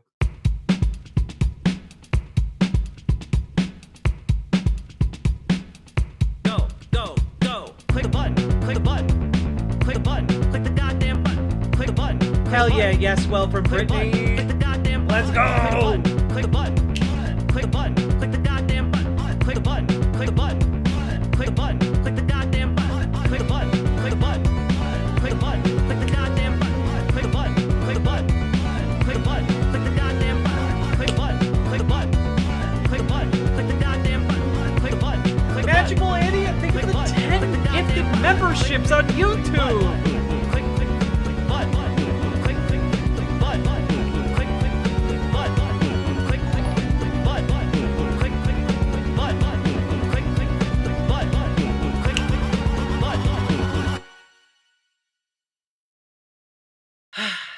And Magical Idiot, as is our tradition here on Riverboat Jack, every December, 10 gifted memberships, subs, or their monetary equivalent as a dono will, of course, unlock Our Lady of Toots, a blessed tradition here for only the holiday season.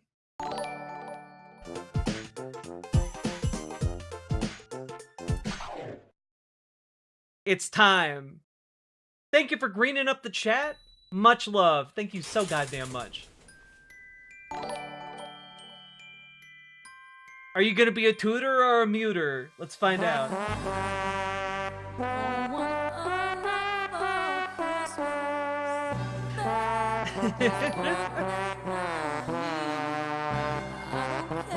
Trombone Champ is 65% off right now, by the way.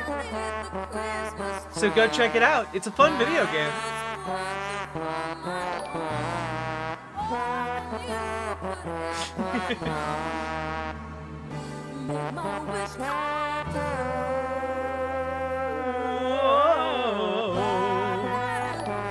Oh yes, for $5, I will speed it up or slow it down by 25% increments.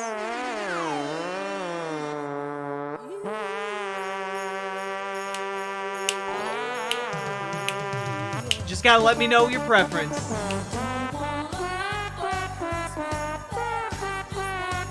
Slow it down!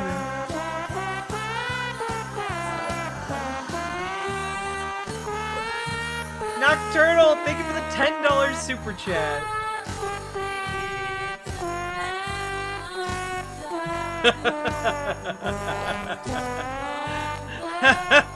Slow it down. 3.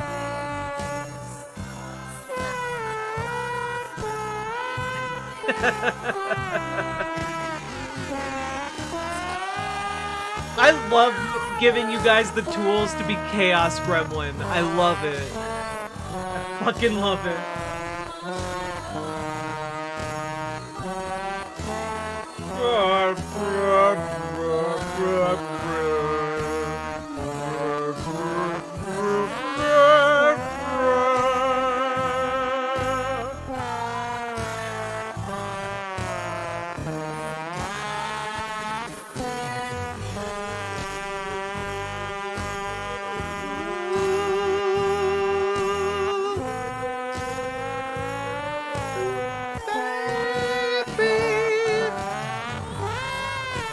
Slow it down more if you can, please. I can slow it down more, Javier Valenzuela.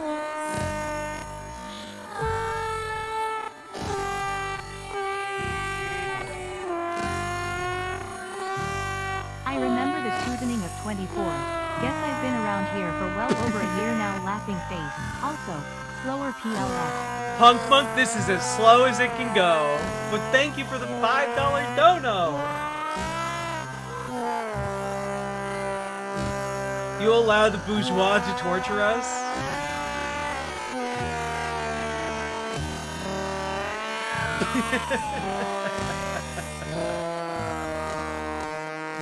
You can really hear the agony in each note.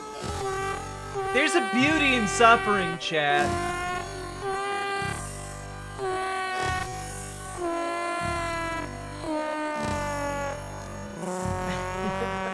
Why? 'Cause it's funny. I think. Unironically, I do think it's funny each and every time.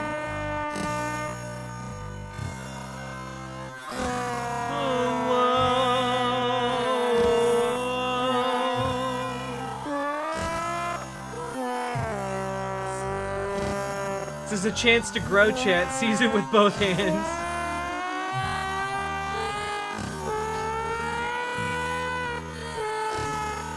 Says the kink broad. Hey, look, just because I'm wearing an outfit with big, beautiful buckles doesn't mean I'm a kink broad. How dare.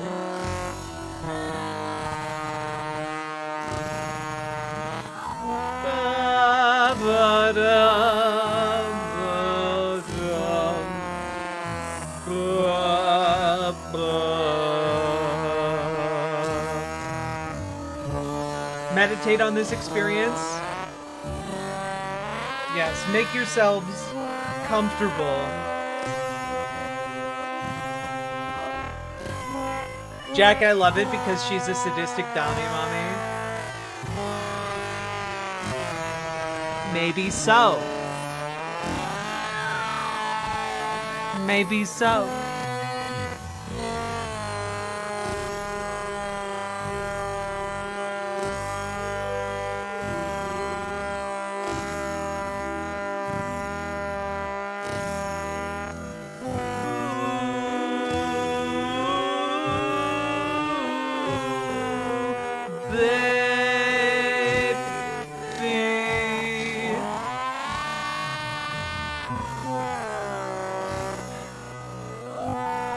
Jack being a dom? Okay.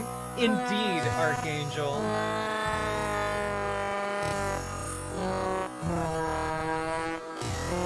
Look, the unexpected nature of it makes it just more, just makes it hotter.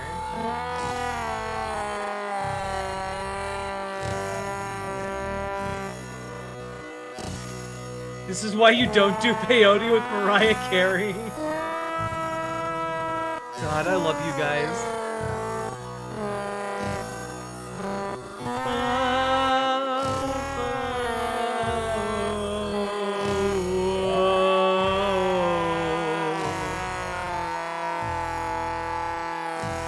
Oh God.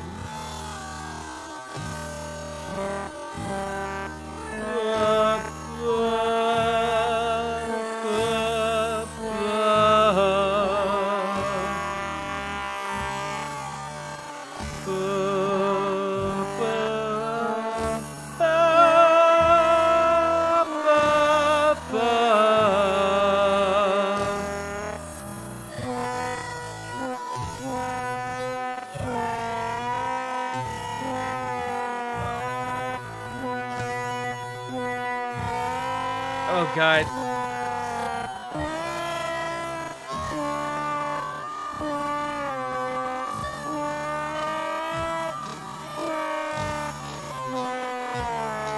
God, sometimes the pain comes back for me, though. Sometimes I realize again it's painful.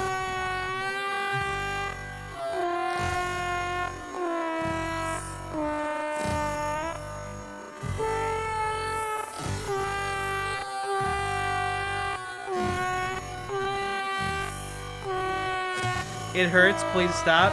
Look, we only have a minute left of this. I'll mute the stream till the trombone is dead. Hey, wait a minute. We got a muter over here. It's not pleasant, is it? No, it's back to being pleasant again.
Chat deserves it.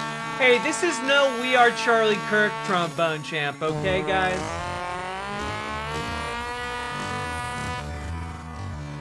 This song is a wonderful sin against God. I'm here for it.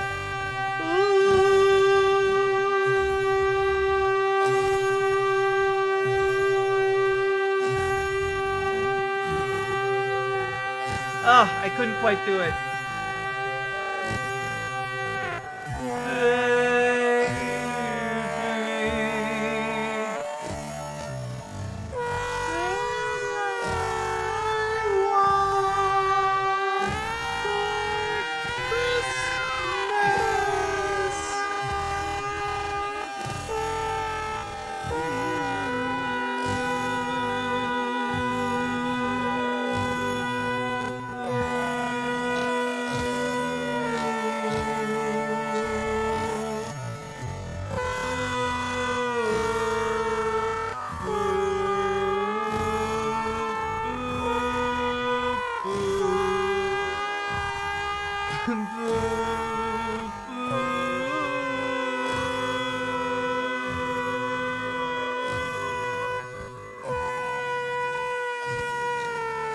Not a muter, but was it worth it? Probably not, no.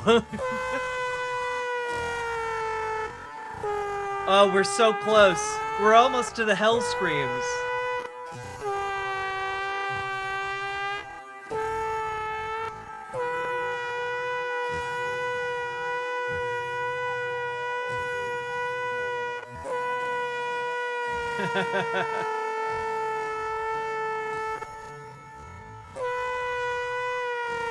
Oh my god.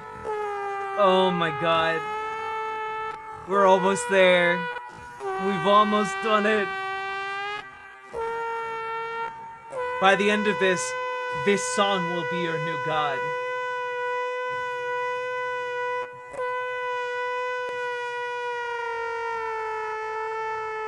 God. Okay. Alright. Holy shit.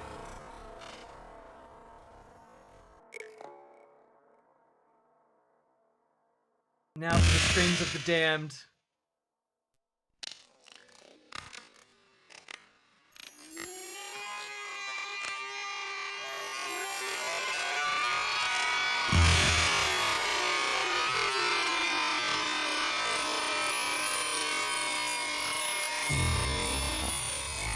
We did it!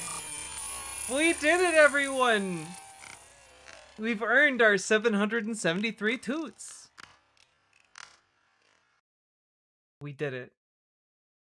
Well done, everyone. It was difficult, but we survived. I love when Jack starts to regret the meme. That's my secret, Archangel. I start regretting it on day one. That's my secret. Oh, God.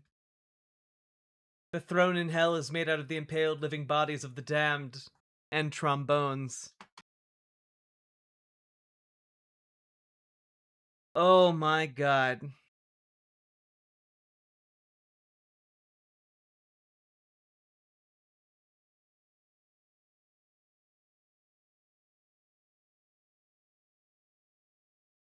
I'll tell my psychiatrist Jack gave me CPTSD.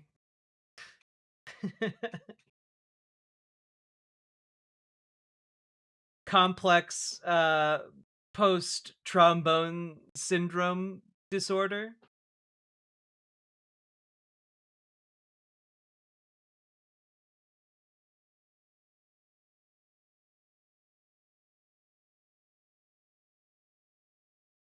Mr. Beast challenge, last to mute the toots wins $1 million. Unironically, you know Mr. Beast would do that.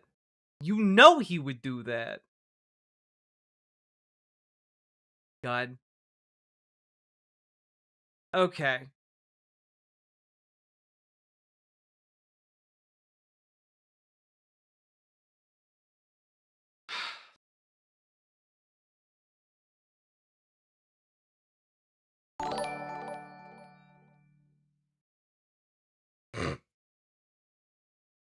I'm gonna let you finish.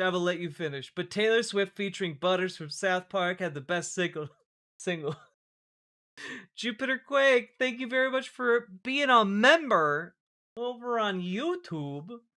Very much appreciated.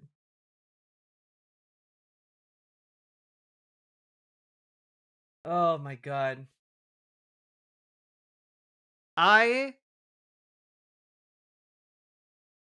My three-year-old nephew is glaring. I put the headphones on him. He woke up and I'm watching him. No! Why would you do that? Oh God. Okay. I think what I'm gonna do at this point, we've been going for about 4 hours. I'm gonna play some Clair Obscur. We're gonna transition a little bit. I'm gonna play some Clair Obscur for like an hour or so. And just relax a little bit and chill with you guys. And I think it'll be good. Because goddamn, today was a hard one. And I do have additional segments to talk to you guys about. But I gotta be honest with you, covering like the attack on trans children and Jeffrey Epstein, and then closing out with a story about Trump fatigue. Those three things took a lot out of me. And the next segment I have for you guys is Matt Walsh being insanely racist. So maybe we'll save that for another day. Maybe we'll do that on a new day. T-Life! You reminded me. Wait, before we get to Clair Obscur, I need to reward you guys. I'm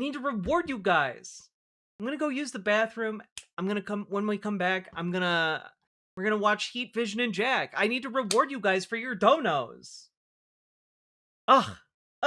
Thank you for the reminder. Ugh. All right. I forgot.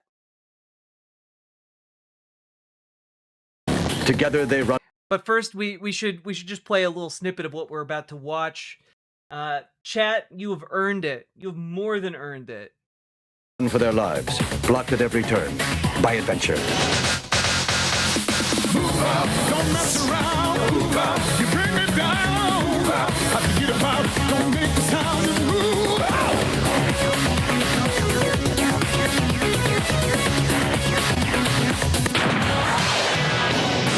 Knowledge is power. For real. How long is it? It's 30 minutes long. All right, I'm gonna go use the bathroom. I'll be right back, and we'll watch whatever this is. this weird thing. BRB.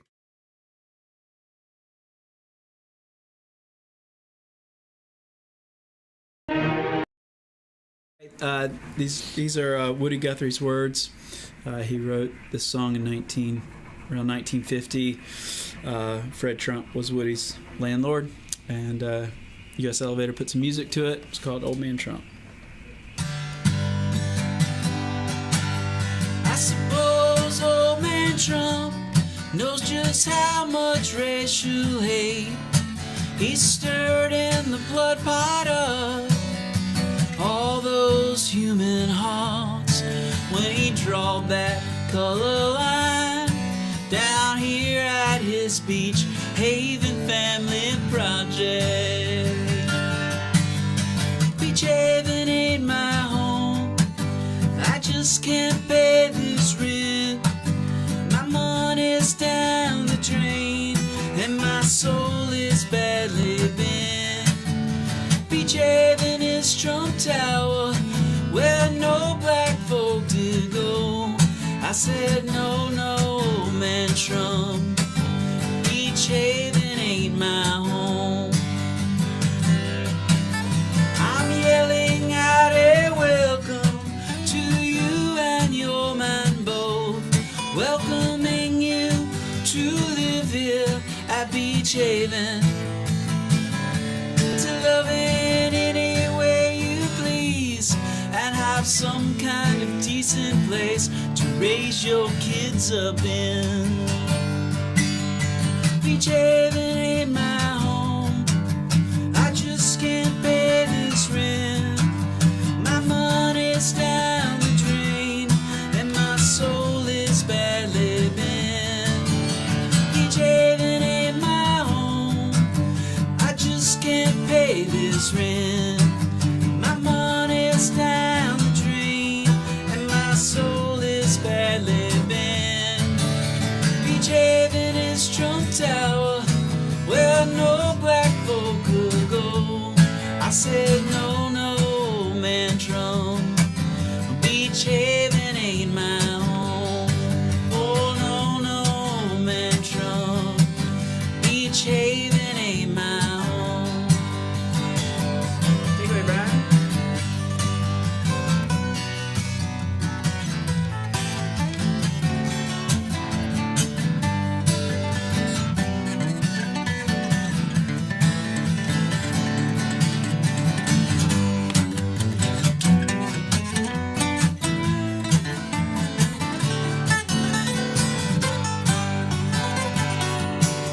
I suppose old man Trump knows just how much racial hate he stirred in the blood pot of all those human hearts when he drawed that color line down here at his Beach Haven Family Project. Beach Haven ain't my home, I just can't pay this rent. My money's down the drain and my soul is badly bent. Beach Haven ain't my home, Lesbian Hotspot. I just Thank you very can't much pay for the raid. this Welcome. rent. My money's Or down rather, the drain no raid, but and welcome my anyway. soul is badly bent. Beach Haven is Trump Tower, where no black folk will go. I said no, no, man Trump, Beach Haven ain't my home. No, no, man Trump, Beach Haven ain't my home. No, no, man Trump, Beach Haven ain't my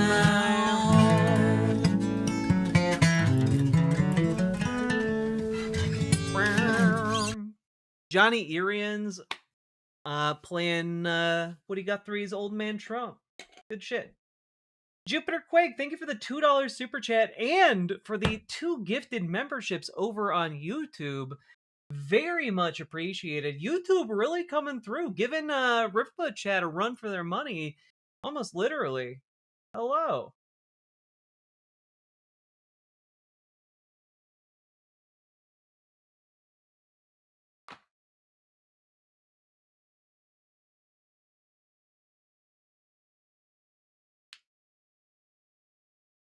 Rage Against the Machine ever gonna grace your brake bumpers? Probably not, largely because that's what I worry about the MCA, or like taking down the stream or making it inaccessible or what have you, for larger bands like Rage Against the Machine.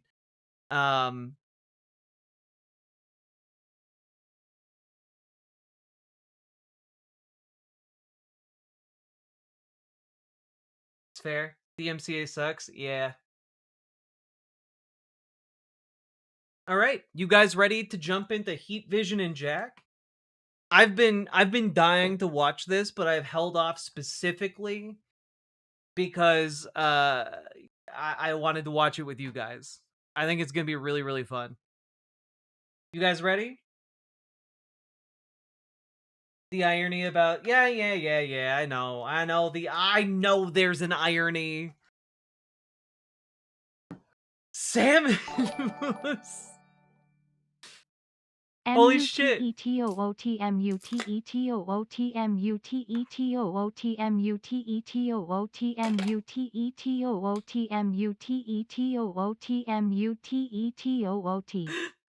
Salmon Moose, I do enjoy you just creating like little emote monstrosities. I love them. Mute. Are you a muter or a tutor? Mute or toot. Mute or toot. Mute or toot. It's time. I'm sorry, we have to delay Heat Vision and Jack for another rendition of Our Lady of Toots. Salmon Moose, thank you for the 10 tier 1 subs. I appreciate the support. You're making the show possible and ridiculous at the same time. Let's go, folks. Let's fucking go. All right. Here we go.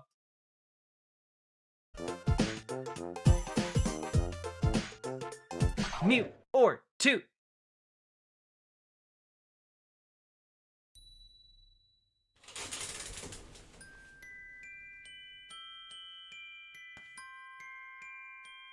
A mutant run? Oh god.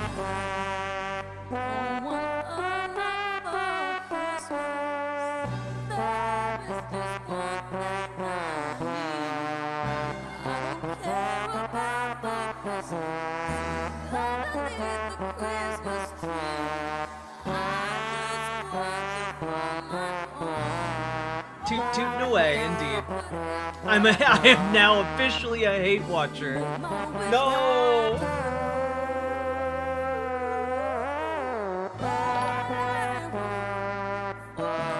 If I ain't said it enough yet, Mary Gwen Moss. Gwen Stacy is goddess and there is no God.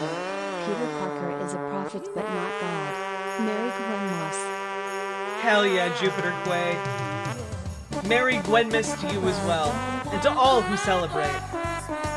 Thank you for the 666.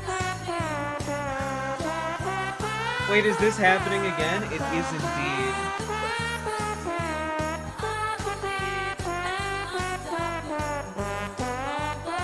Little wardrobe malfunction.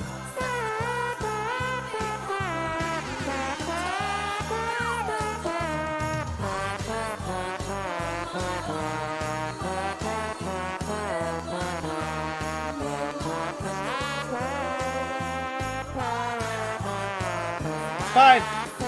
Pay no attention to my wardrobe malfunction. Cool.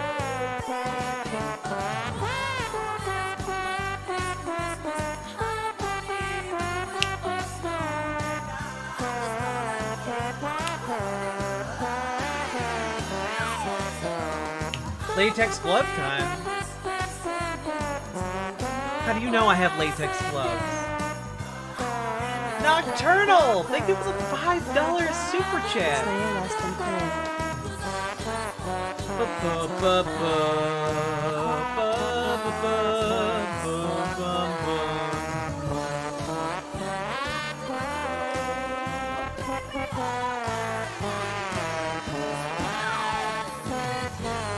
One day I just need to surprise you guys and wear like a latex outfit for stream just because.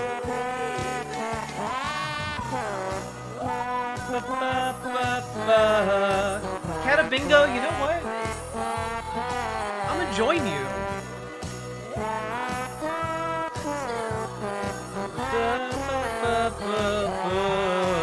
Cheers, Catabingo.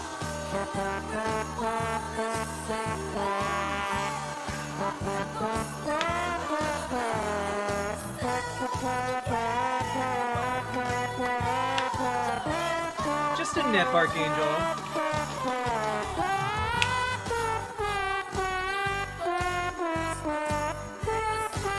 Oh, just an absolutely terrible idea if Riverboat Jack showed up in an all-latex outfit for stream.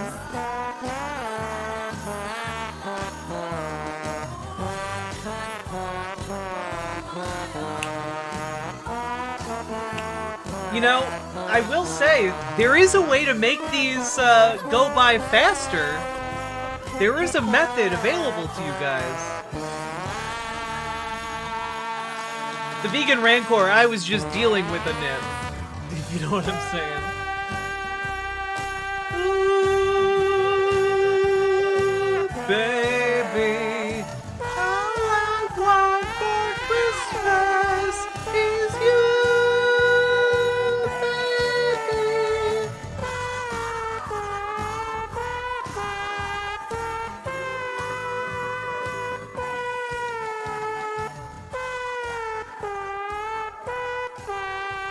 baby.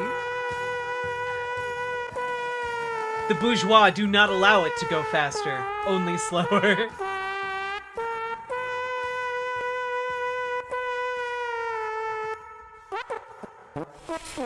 I've heard of milk in plastic jugs, even plastic bags, but latex bags? We'll have to test it out.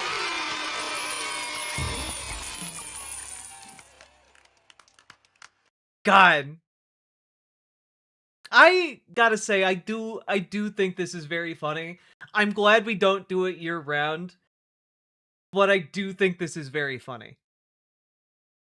All right, let's do some Heat Vision and Jack. Let's go. Prepare yourselves for the greatest adventure man has ever known. Hello, America. I'm Ben Stiller. In 1992, I had a show here on Fox. They ridiculed me for my effort. I was canceled. Then, I won this. It's called an Emmy. Let's change cameras. Now, having returned to television a wealthy and powerful man, I've directed an incredible new action series called Heat Vision and Jack. In it, we follow the adventures of a super-intelligent renegade astronaut and his talking motorcycle. Some of you will marvel at our state-of-the-art special computerized effects, which, quite frankly, rival those of a certain new Star Wars movie. Some of you will be frightened or aroused.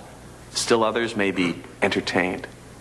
As a person you admire, I'm giving you permission to appreciate this show. Thank you. I'm also offering you my personal guarantee that it's going to knock you back onto your coal mining asses. And that's a promise you won't be hearing from Georgie Lucas. I see.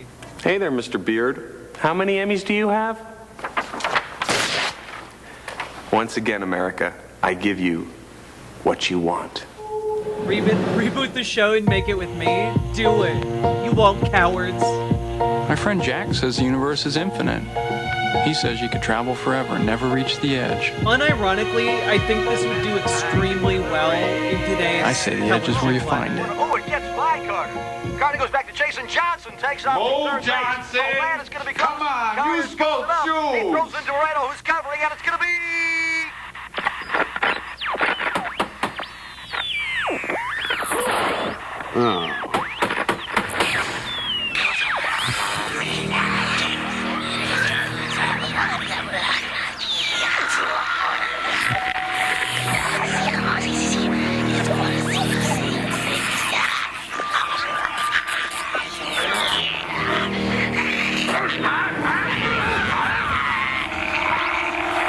I don't know what that means.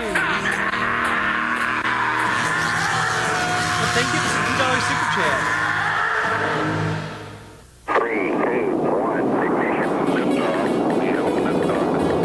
Jack Austin, astronaut. exposed to inappropriate levels of solar energy. Sunlight makes him the world's smartest man. I know everything! There, it should be a little easier to hear me now.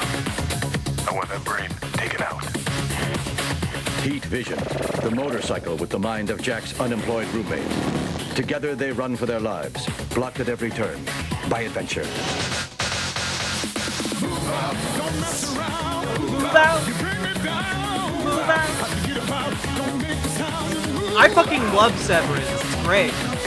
Everyone should watch Severance. Knowledge is power. This is the For prequel. real.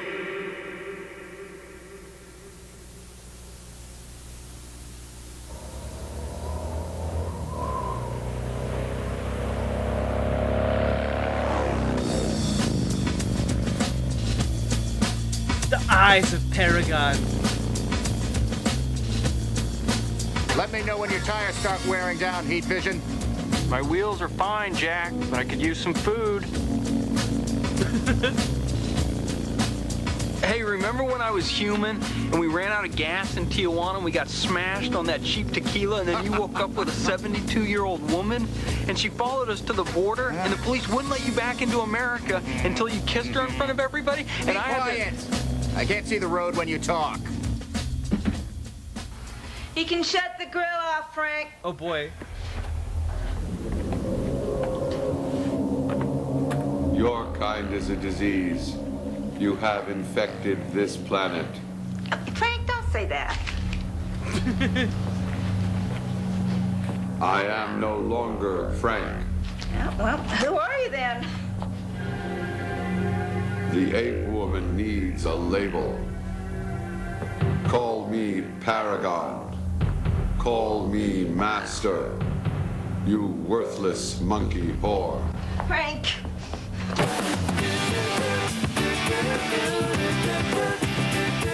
All monkey sluts shall be absorbed.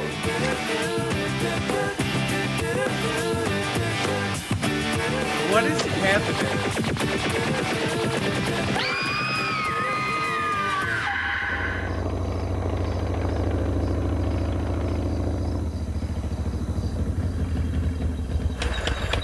Okay, Paragon, did you shut off the grill? Now we can both fill up, huh? Who wants premium? Heat Vision? I was asked to be quiet.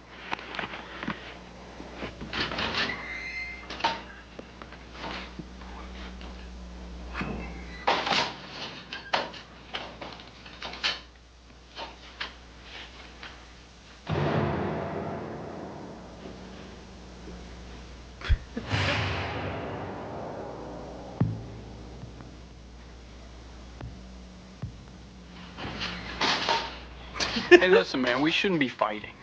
Oh! What the f happened here? Jack, is that blood? Blood of tomatoes.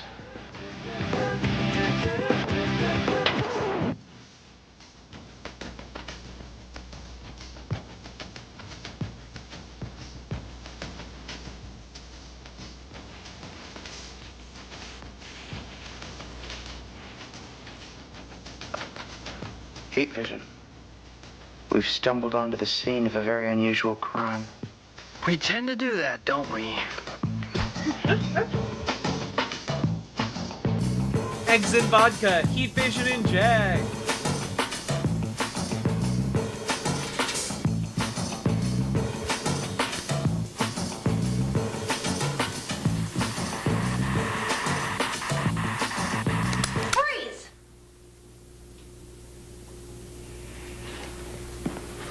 You shouldn't point those things at people. They're dangerous.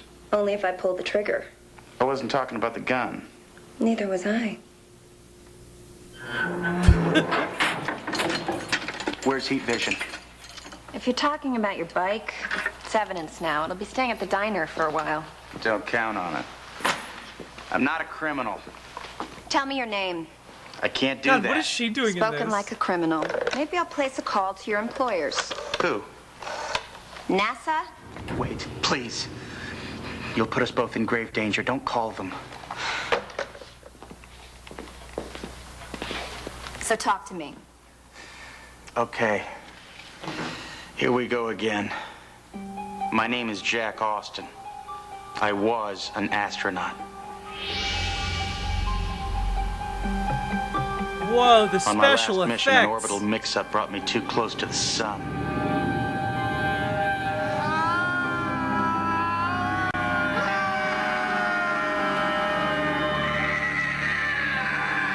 When I got back, extensive testing revealed that my brain had expanded. Expanded? Apparently, the human mind is not unlike cookie dough. Mine was baked by the sun, causing it to rise, increasing its cognitive capacity. Now I'm up to 3 times smarter than the smartest man in the world. And NASA would, of course, confirm this. You're not listening to me. NASA is evil. They have a man tracking me down. A very dangerous man. His name's Ron Silver. Like me, a former astronaut, but also a gifted actor. And a cold-blooded killer. Ron Silver, huh? Say, let me ask you one question, Jack. Uh-huh. How high did your rocket ship take you before you got totally baked?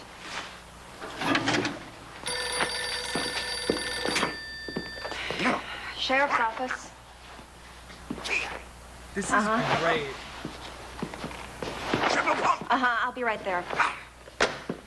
Looks like this could be your alibi. Someone just trashed a motel room out on Highway 7. Room was registered to a Mr. Bob Paragon. Genuinely? Be careful, Sheriff. Paragon is not a...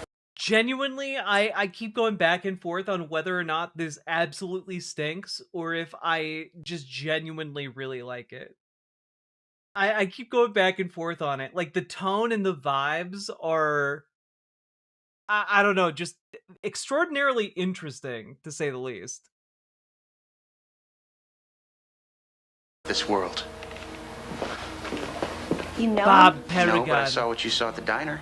If you find another pile of ash at the motel, you'll know you're in over your head. And I'll come back for you, right?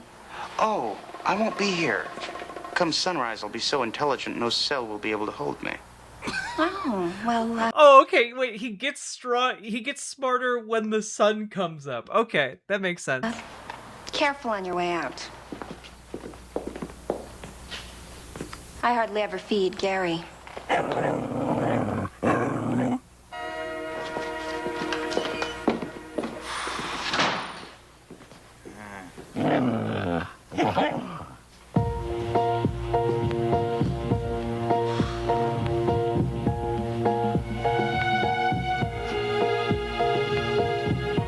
Psst, Jack, out here.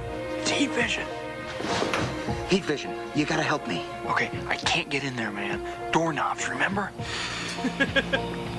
Come on, you big ball of gas. Light my darkest hour. Okay. Not you.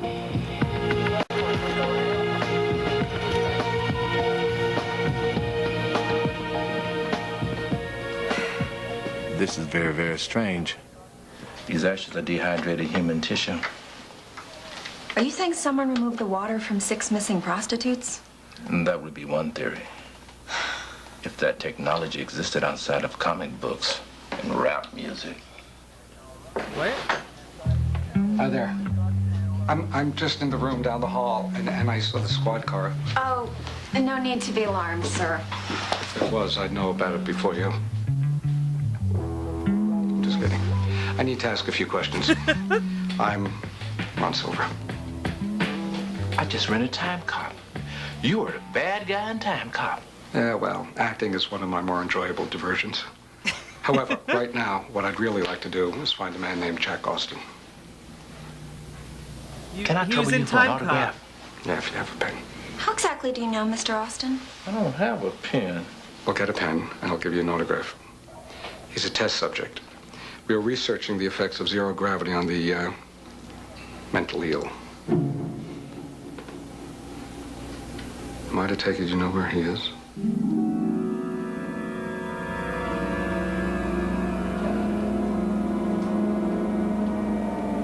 The sun.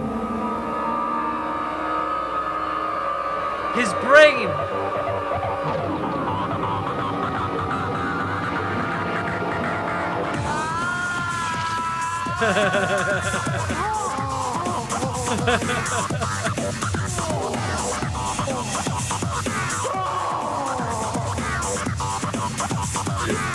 I know everything! Yeah. German Shepherd. Breed perfected in 1900. Distinguishing trait, obedience.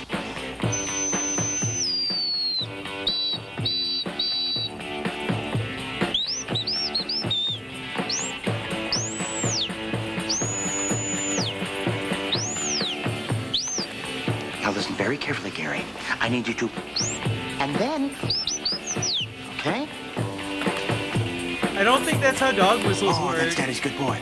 He just had a dog whistle. Yeah, of course, don't you? Don't you have dog whistles on you at all times?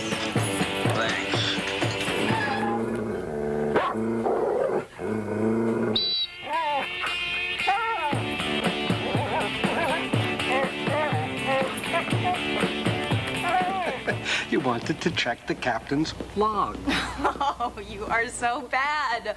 Tell me another. Okay. One more. How do Klingons board their spaceship? How? They cling on. Gary, What's wrong? he escaped. Did he say which way he'd be heading? He's Escanor. East. Yeah. West? North? South? Oh, God. What? Come on. Take it easy. No, you take it easy, ma'am. Honey, you just sicked a very dangerous man on the world. Hey, wait a second. I have questions. Take those questions and shove them where the sun does not shine. Get it? Because the sun makes him the world's smartest man? If I feel so much as one bullet hit me, I'll come over there and pull your lungs through your nostrils.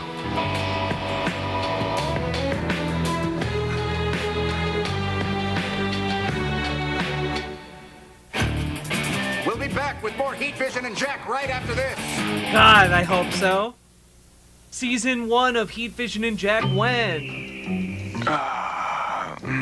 Yeah. Oh, yeah. He reminds me of a fitness influencer I watched. Yeah, that sounds bad. What is that when it's squared, cubed, and then carry the 3? Carry the 3. Woman turns to ashes. Right. Oh, yeah, that's better. Owen Wilson, stop. Stop. Stop. Give me directions to the sunken pleasure. I'm from out of town, buddy. I really can't help you. Push on. Wait a minute. Do you work here? Wait, were you here last night? No, I was. Holy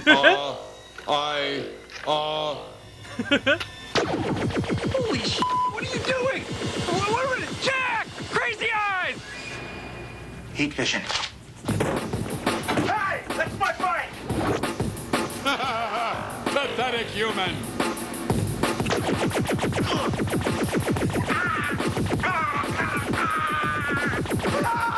Hang on, Jack!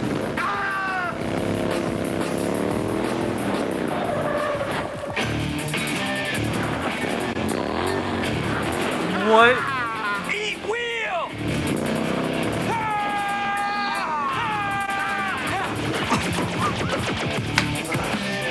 Come on, get up, Cookie!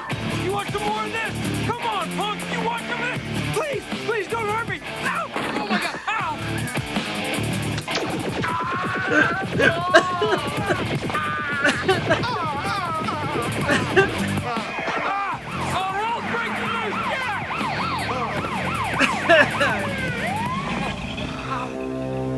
Oh my God.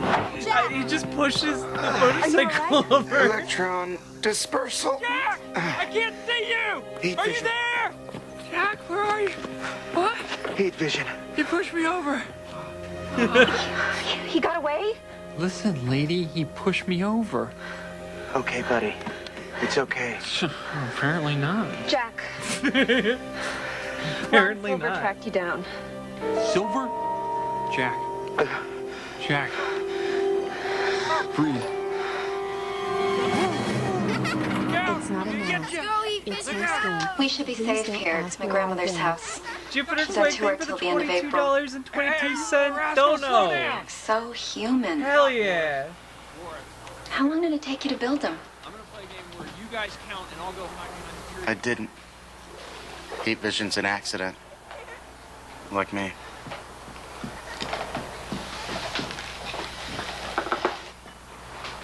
After I got back to Earth, NASA had me under lock and key.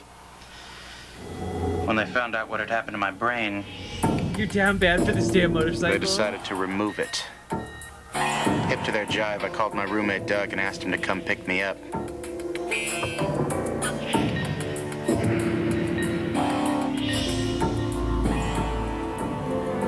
If I had known then what I know now, I would have called a cab.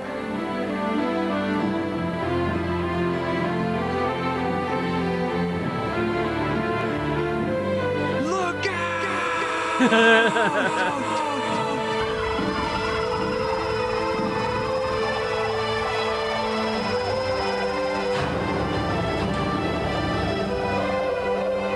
During the escape, Doug was shot with an experimental ray. He merged with his bike. Doug died that day and Heat Vision was born. He seems okay with it. Hey, do you guys have any matches? We're gonna light some leaves on fire. Well, you learn to accept things when you're on the run. If fate makes you a motorcycle, you become a motorcycle. Does the same go for you? Well, I'm not a motorcycle. You never get tired of running. You never have to stop for gas. Sometimes I do. This is a great place. Your grandmother must be really rich. The gas always lives to regret it. As a spark, Yeah, the bike is Owen Explosion. Wilson. I move forward and the gas is consumed. Exhausted. You promise?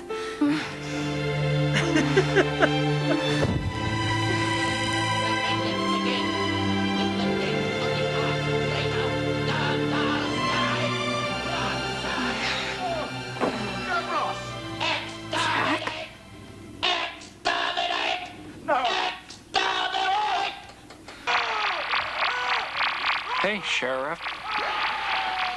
Hey. What's that? The silver bullet. Oh my god. Paragon is an alien signal, broadcast to our planet, occupying the body of that unfortunate chef. It kills by setting up a visual feedback that vibrates the energy from its victim's body. It uses the optic nerve as a main channel. That's why I couldn't turn Heat Vision into ashes. Heat got no eyes. It's true. I don't have any eyes. During that moment of feedback, Paragon is vulnerable to a reversal of the process. Next time we see him, I'm gonna get crazy on him, hard style, because I owe him. Once I knock his glasses off, you tap him with this. The alien goes into the boombox, the dish disperses the signal. Paragon. Jack. Paragon. I get it. Now we just have to find him. Okay. Heat Vision. Did Paragon say anything to you when you talked to him? Could you talk more slowly? Heat Vision no understand. Heat! Yeah, he did. He wanted directions to a sunken treasure. I couldn't... Vision! No, I'm serious. That's what he said, Jack. Sunken treasure. Wait a minute. The sunken pleasure. Yeah!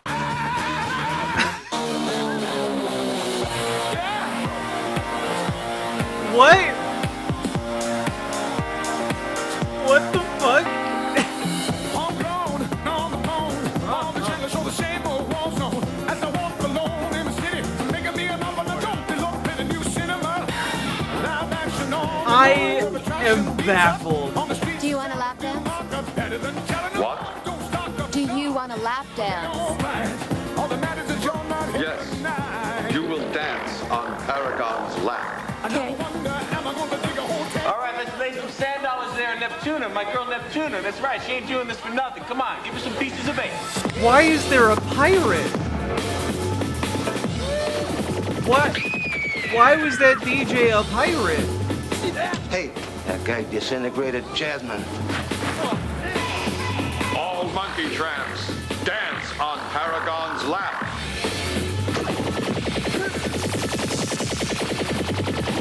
Hey, what the?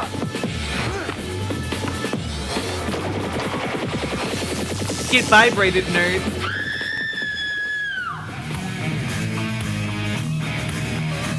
I'll teach you inferior females to reject Paragon.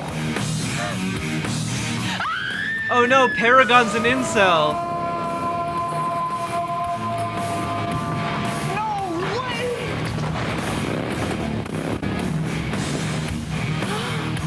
Word up! Nobody look at this man! Paragon Word up. will destroy you. Jack attack! Huh?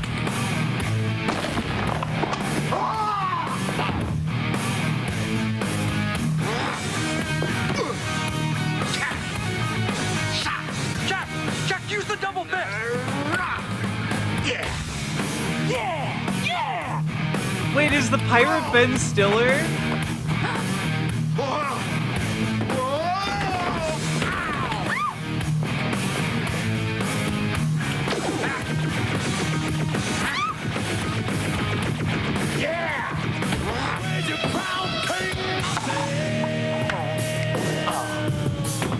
Oh my god. Okay, Jack, listen up. I'll be your eyes. It's at 12 o'clock. Get in the zone. Good. Fire wheel left. Monkey claw. Good. Block left, block right, block left, block right, block left, block right. There's a stripper pole behind him. Duck! There's your window!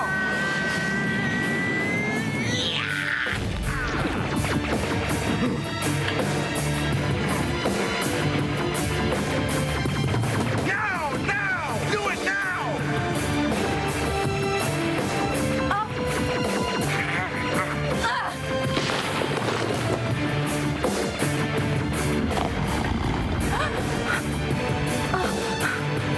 I am.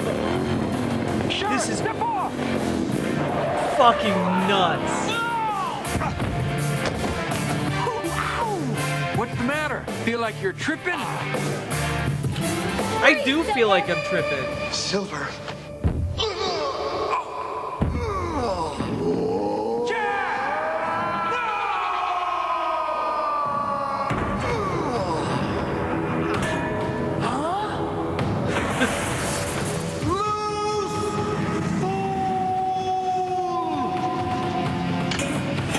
This is some straight up Zoolander shit.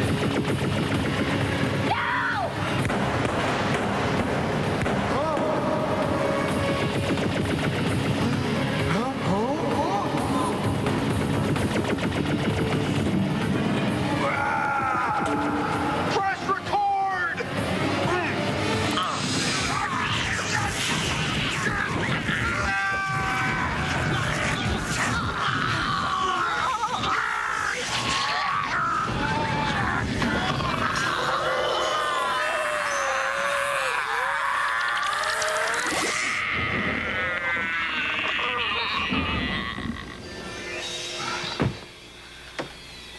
Get recorded, nerd, indeed.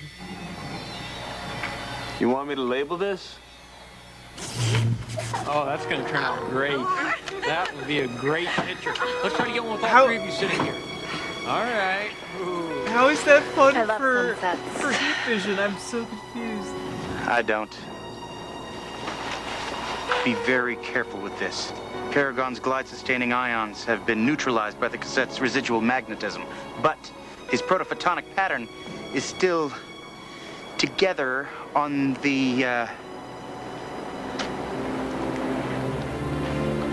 thing. Dispose of it in the proper method. What is that?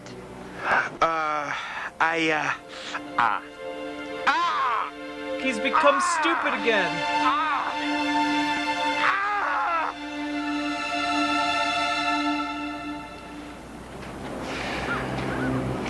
Throw it away. Jack, if you stay, I could help you. In the past, I've tried to tell my story to journalists. I've tried to make friends. I've tried to open up to women. Yeah, it's Jack Black. They've died. That's how I work I've too. burned my daylight. I've got a ride. Heat vision. He's run So out of long, his Jack ability to Austin. mask. So long, Sheriff. Bye,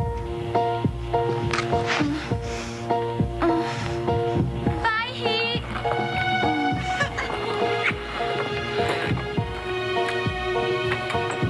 She was a little clingy. Heat vision.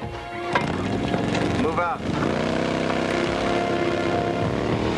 So, does Jack Black drive the motorcycle, or does the motorcycle drive Jack Black? All right, Silver. Now you're... Oh, she just threw the cassette in the garbage. Oh no. Jack Black wishes he could lead him. Yes, sir, I'm right behind him. Craig keys the world. No, I can't see him. Jupiter I mean, Quake, thank you I'm for one the step behind him. 666. Yes, sir. You can't run forever, Jack. Not from death. Not from your shadow. Not from Ron Silver. I feel like that should be a soundboard clip.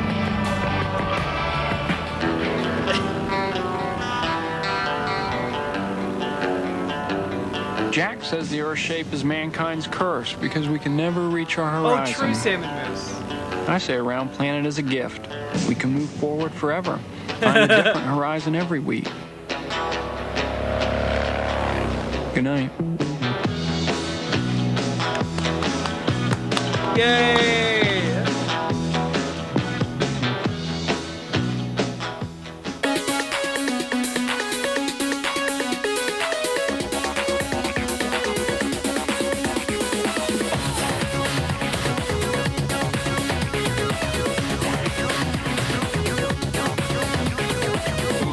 Don't mess around. You bring me down. Wait, does Kid drive himself? Make a sound, just move out. We used to be a real country.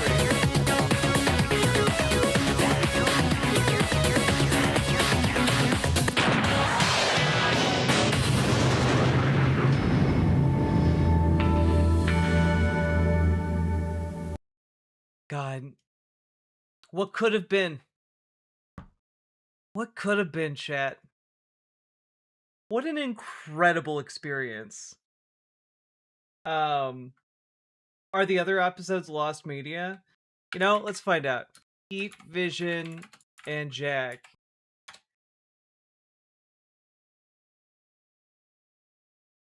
Lol. Okay, wait. Bleeding Cool News, as recently as January of this year, talked about the making of this show.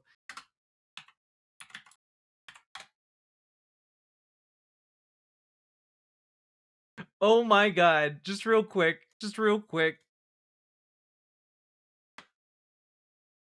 How 30 minutes of TV became Jack Black's biggest regret. That was a cool show.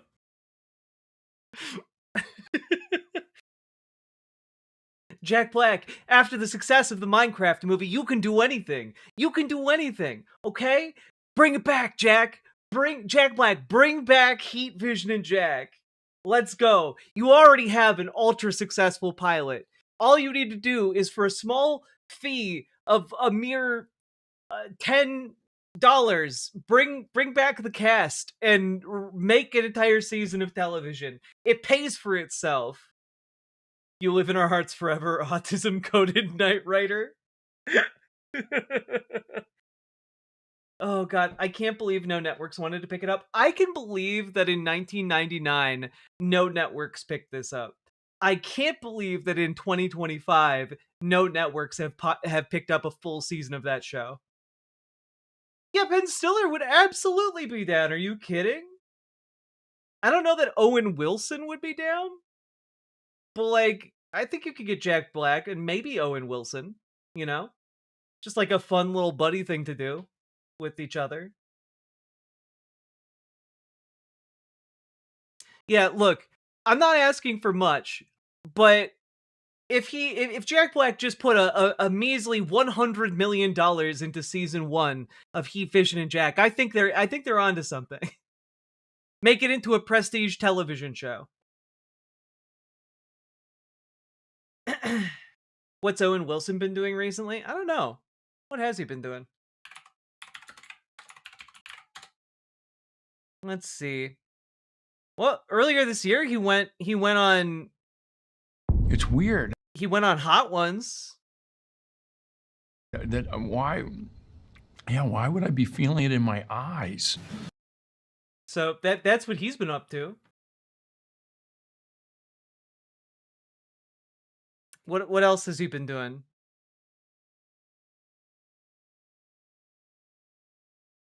Let's see. His last film was Focker-in-Law and Rolling Loud, both of which come out next year. The last available film that you could see. Oh, he was in Ant-Man and the Wasp: Quantumania, a movie called Paint, where I guess he played Bob Ross, and Haunted Mansion, which was Disney's attempt to yet again make a movie based on Haunted Mansion. So I think he's been doing doing pretty okay. Oh, he was also in Loki. Yeah, I forgot he was in Loki. Forgot about that. Watership Down, you've seen the movie, now eat the cast? Damn. Oh, in 2027, he's voicing Cars Lightning Racers. And is also in a show called Stick, where he mentors a golf guy. They're doing a Meet the Fockers sequel? I guess so.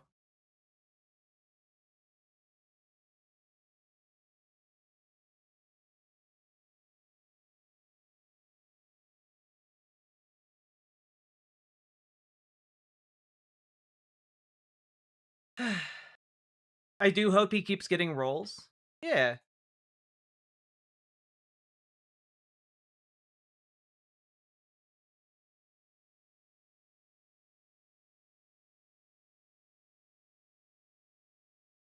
Has he written a movie?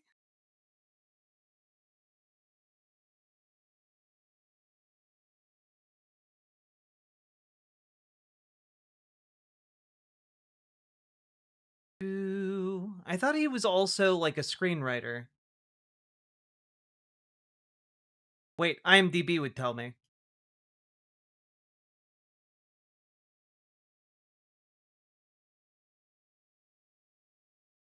Oh, he also wrote the Royal Tenenbaums and Rushmore. I had no fucking idea he did that. That's actually really cool.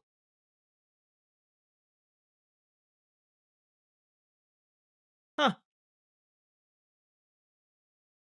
The more you know.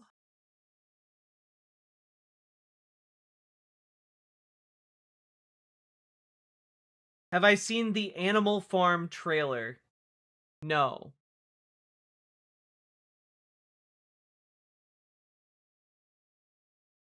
Guys, I'm not gonna lie. Watching Heat, Vision, and Jack with you guys at like 2:30 on a Thursday evening,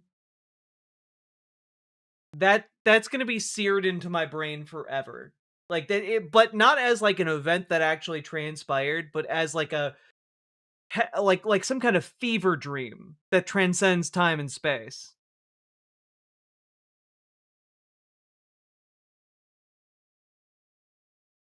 Animal Farm misses the point of Animal Farm. Uh-oh. Uh-oh. Check the soundboard suggestions on YouTube. Not YouTube, Discord.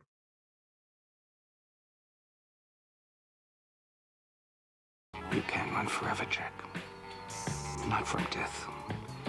Not from your shadow. Not from Ron Silver. Perfect. Perfect. Oh, Firaxial, it is worth going back in the VOD and watching. It's baffling. It's wonderful. Glad I was up late enough for this. Yeah, me too. And I don't think we're gonna get any Claire Obscurant tonight, but that was I can end stream well satisfied with this experience. Jack, you ever see Whiplash? I've never seen Whiplash. Never have.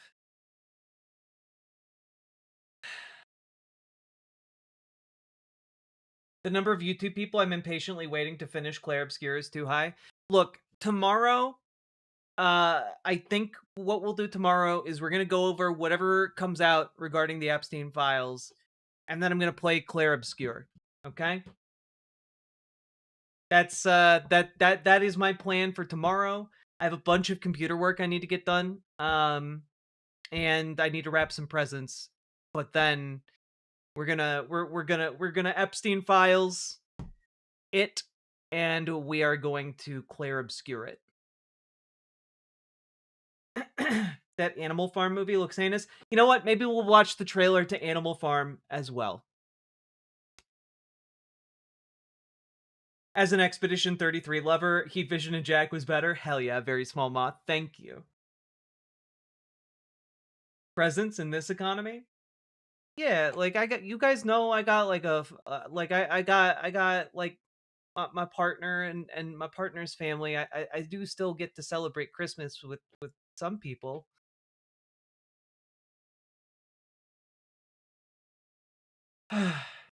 Judge Dugan was found guilty. Yeah, it's fucking bullshit.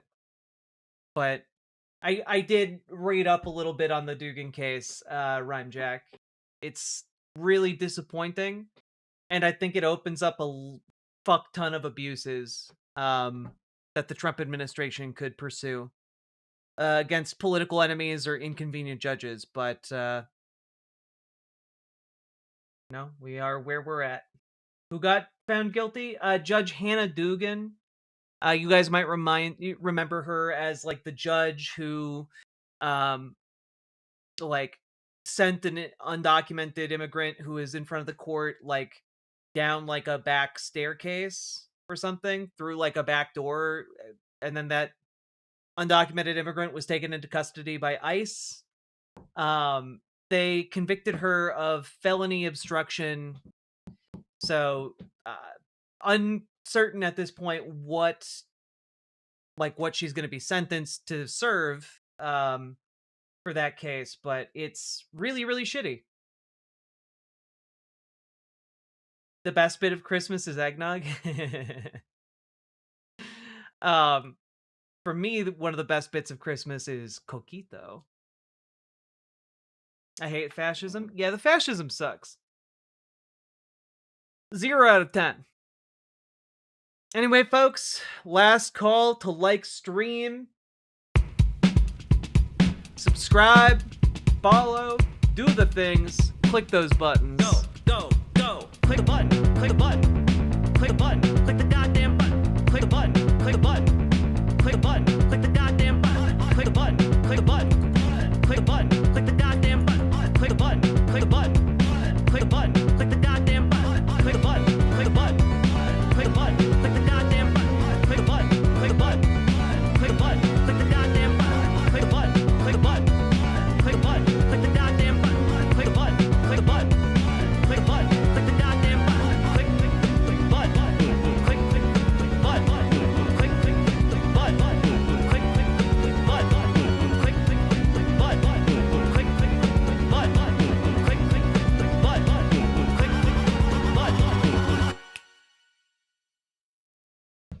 God, I'm tired. My goal is to not be exhausted for next stream. So, folks, love you guys. Gonna see you guys later today, I guess. And I'll see, you know, when it. I'm not entirely sure when. Maybe we know now. When are the Epstein files releasing? Do we have a time?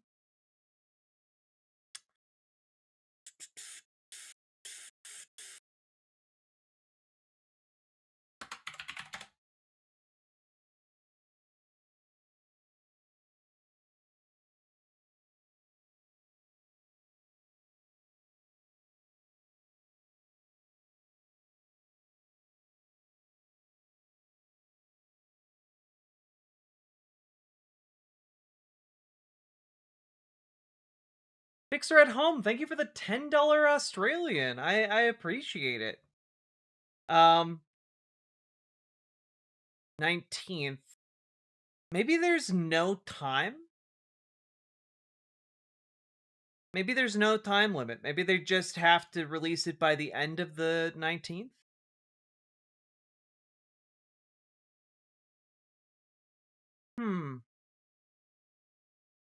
Okay. Well,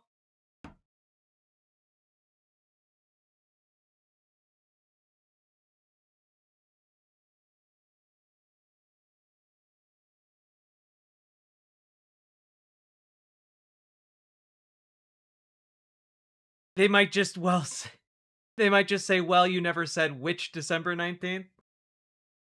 The act is just by 11:59 p.m. Oh, okay.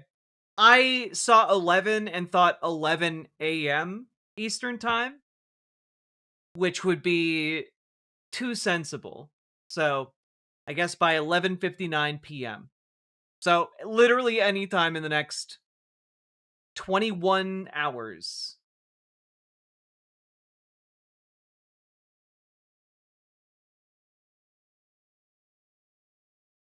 All right. Anyway, I'm excited to find out what is going to happen. And see y'all on the other side.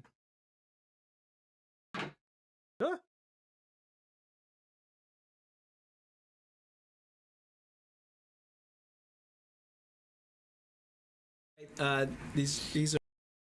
Well, I'm going to start off with a song about a woman who is a heroine of mine.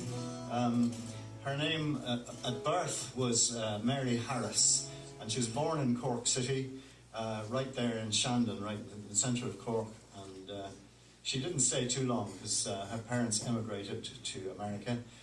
And she, in later life, became a union agitator, I think, more than an organiser. And her name became Mother Jones, and she organised or agitated on behalf of the coal miners, largely of West Virginia and Colorado, and she was a great woman. She didn't live in Cork very long, but she certainly had a tongue which could only have been raised in Cork. It's called The Spirit of Mother Jones.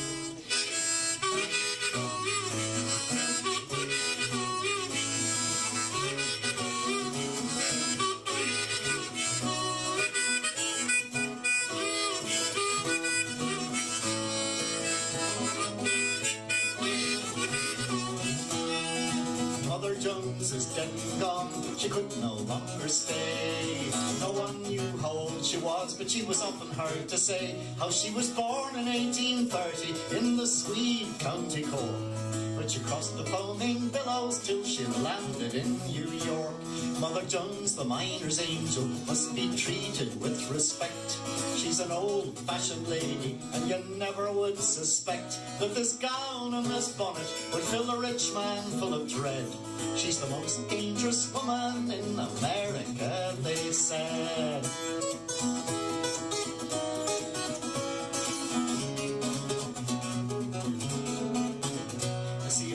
marching up the street with her umbrella in her hand. I can hear her still at Ludlow, where the miners made a stand. And she says, John D., will you kindly tell to me, how could you let your troopers lay them 13 children down in the horrors of West Virginia and in Colorado too? Mother Jones and her miners they never could subdue, and the men they stood and ran in their tents and tented by, and the women stood like a wall of steel and nothing could batter down. Mother Jones, the miner's angel, must be treated with respect. She's an old-fashioned lady, and you never would suspect that this gown and this bonnet would fill a rich man full of dread. She's the most dangerous woman in America, they said.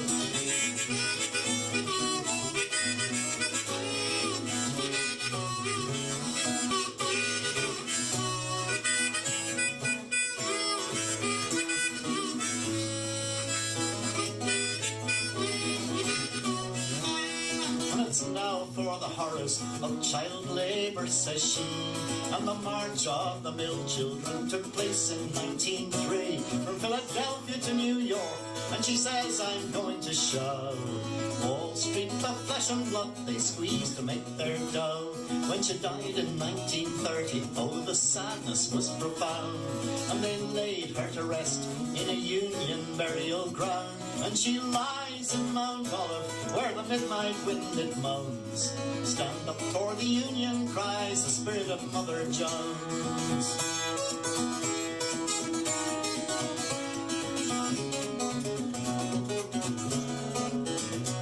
And the rich man and his police and his pulpit and his press got away with murder, then they'd get away with it yet.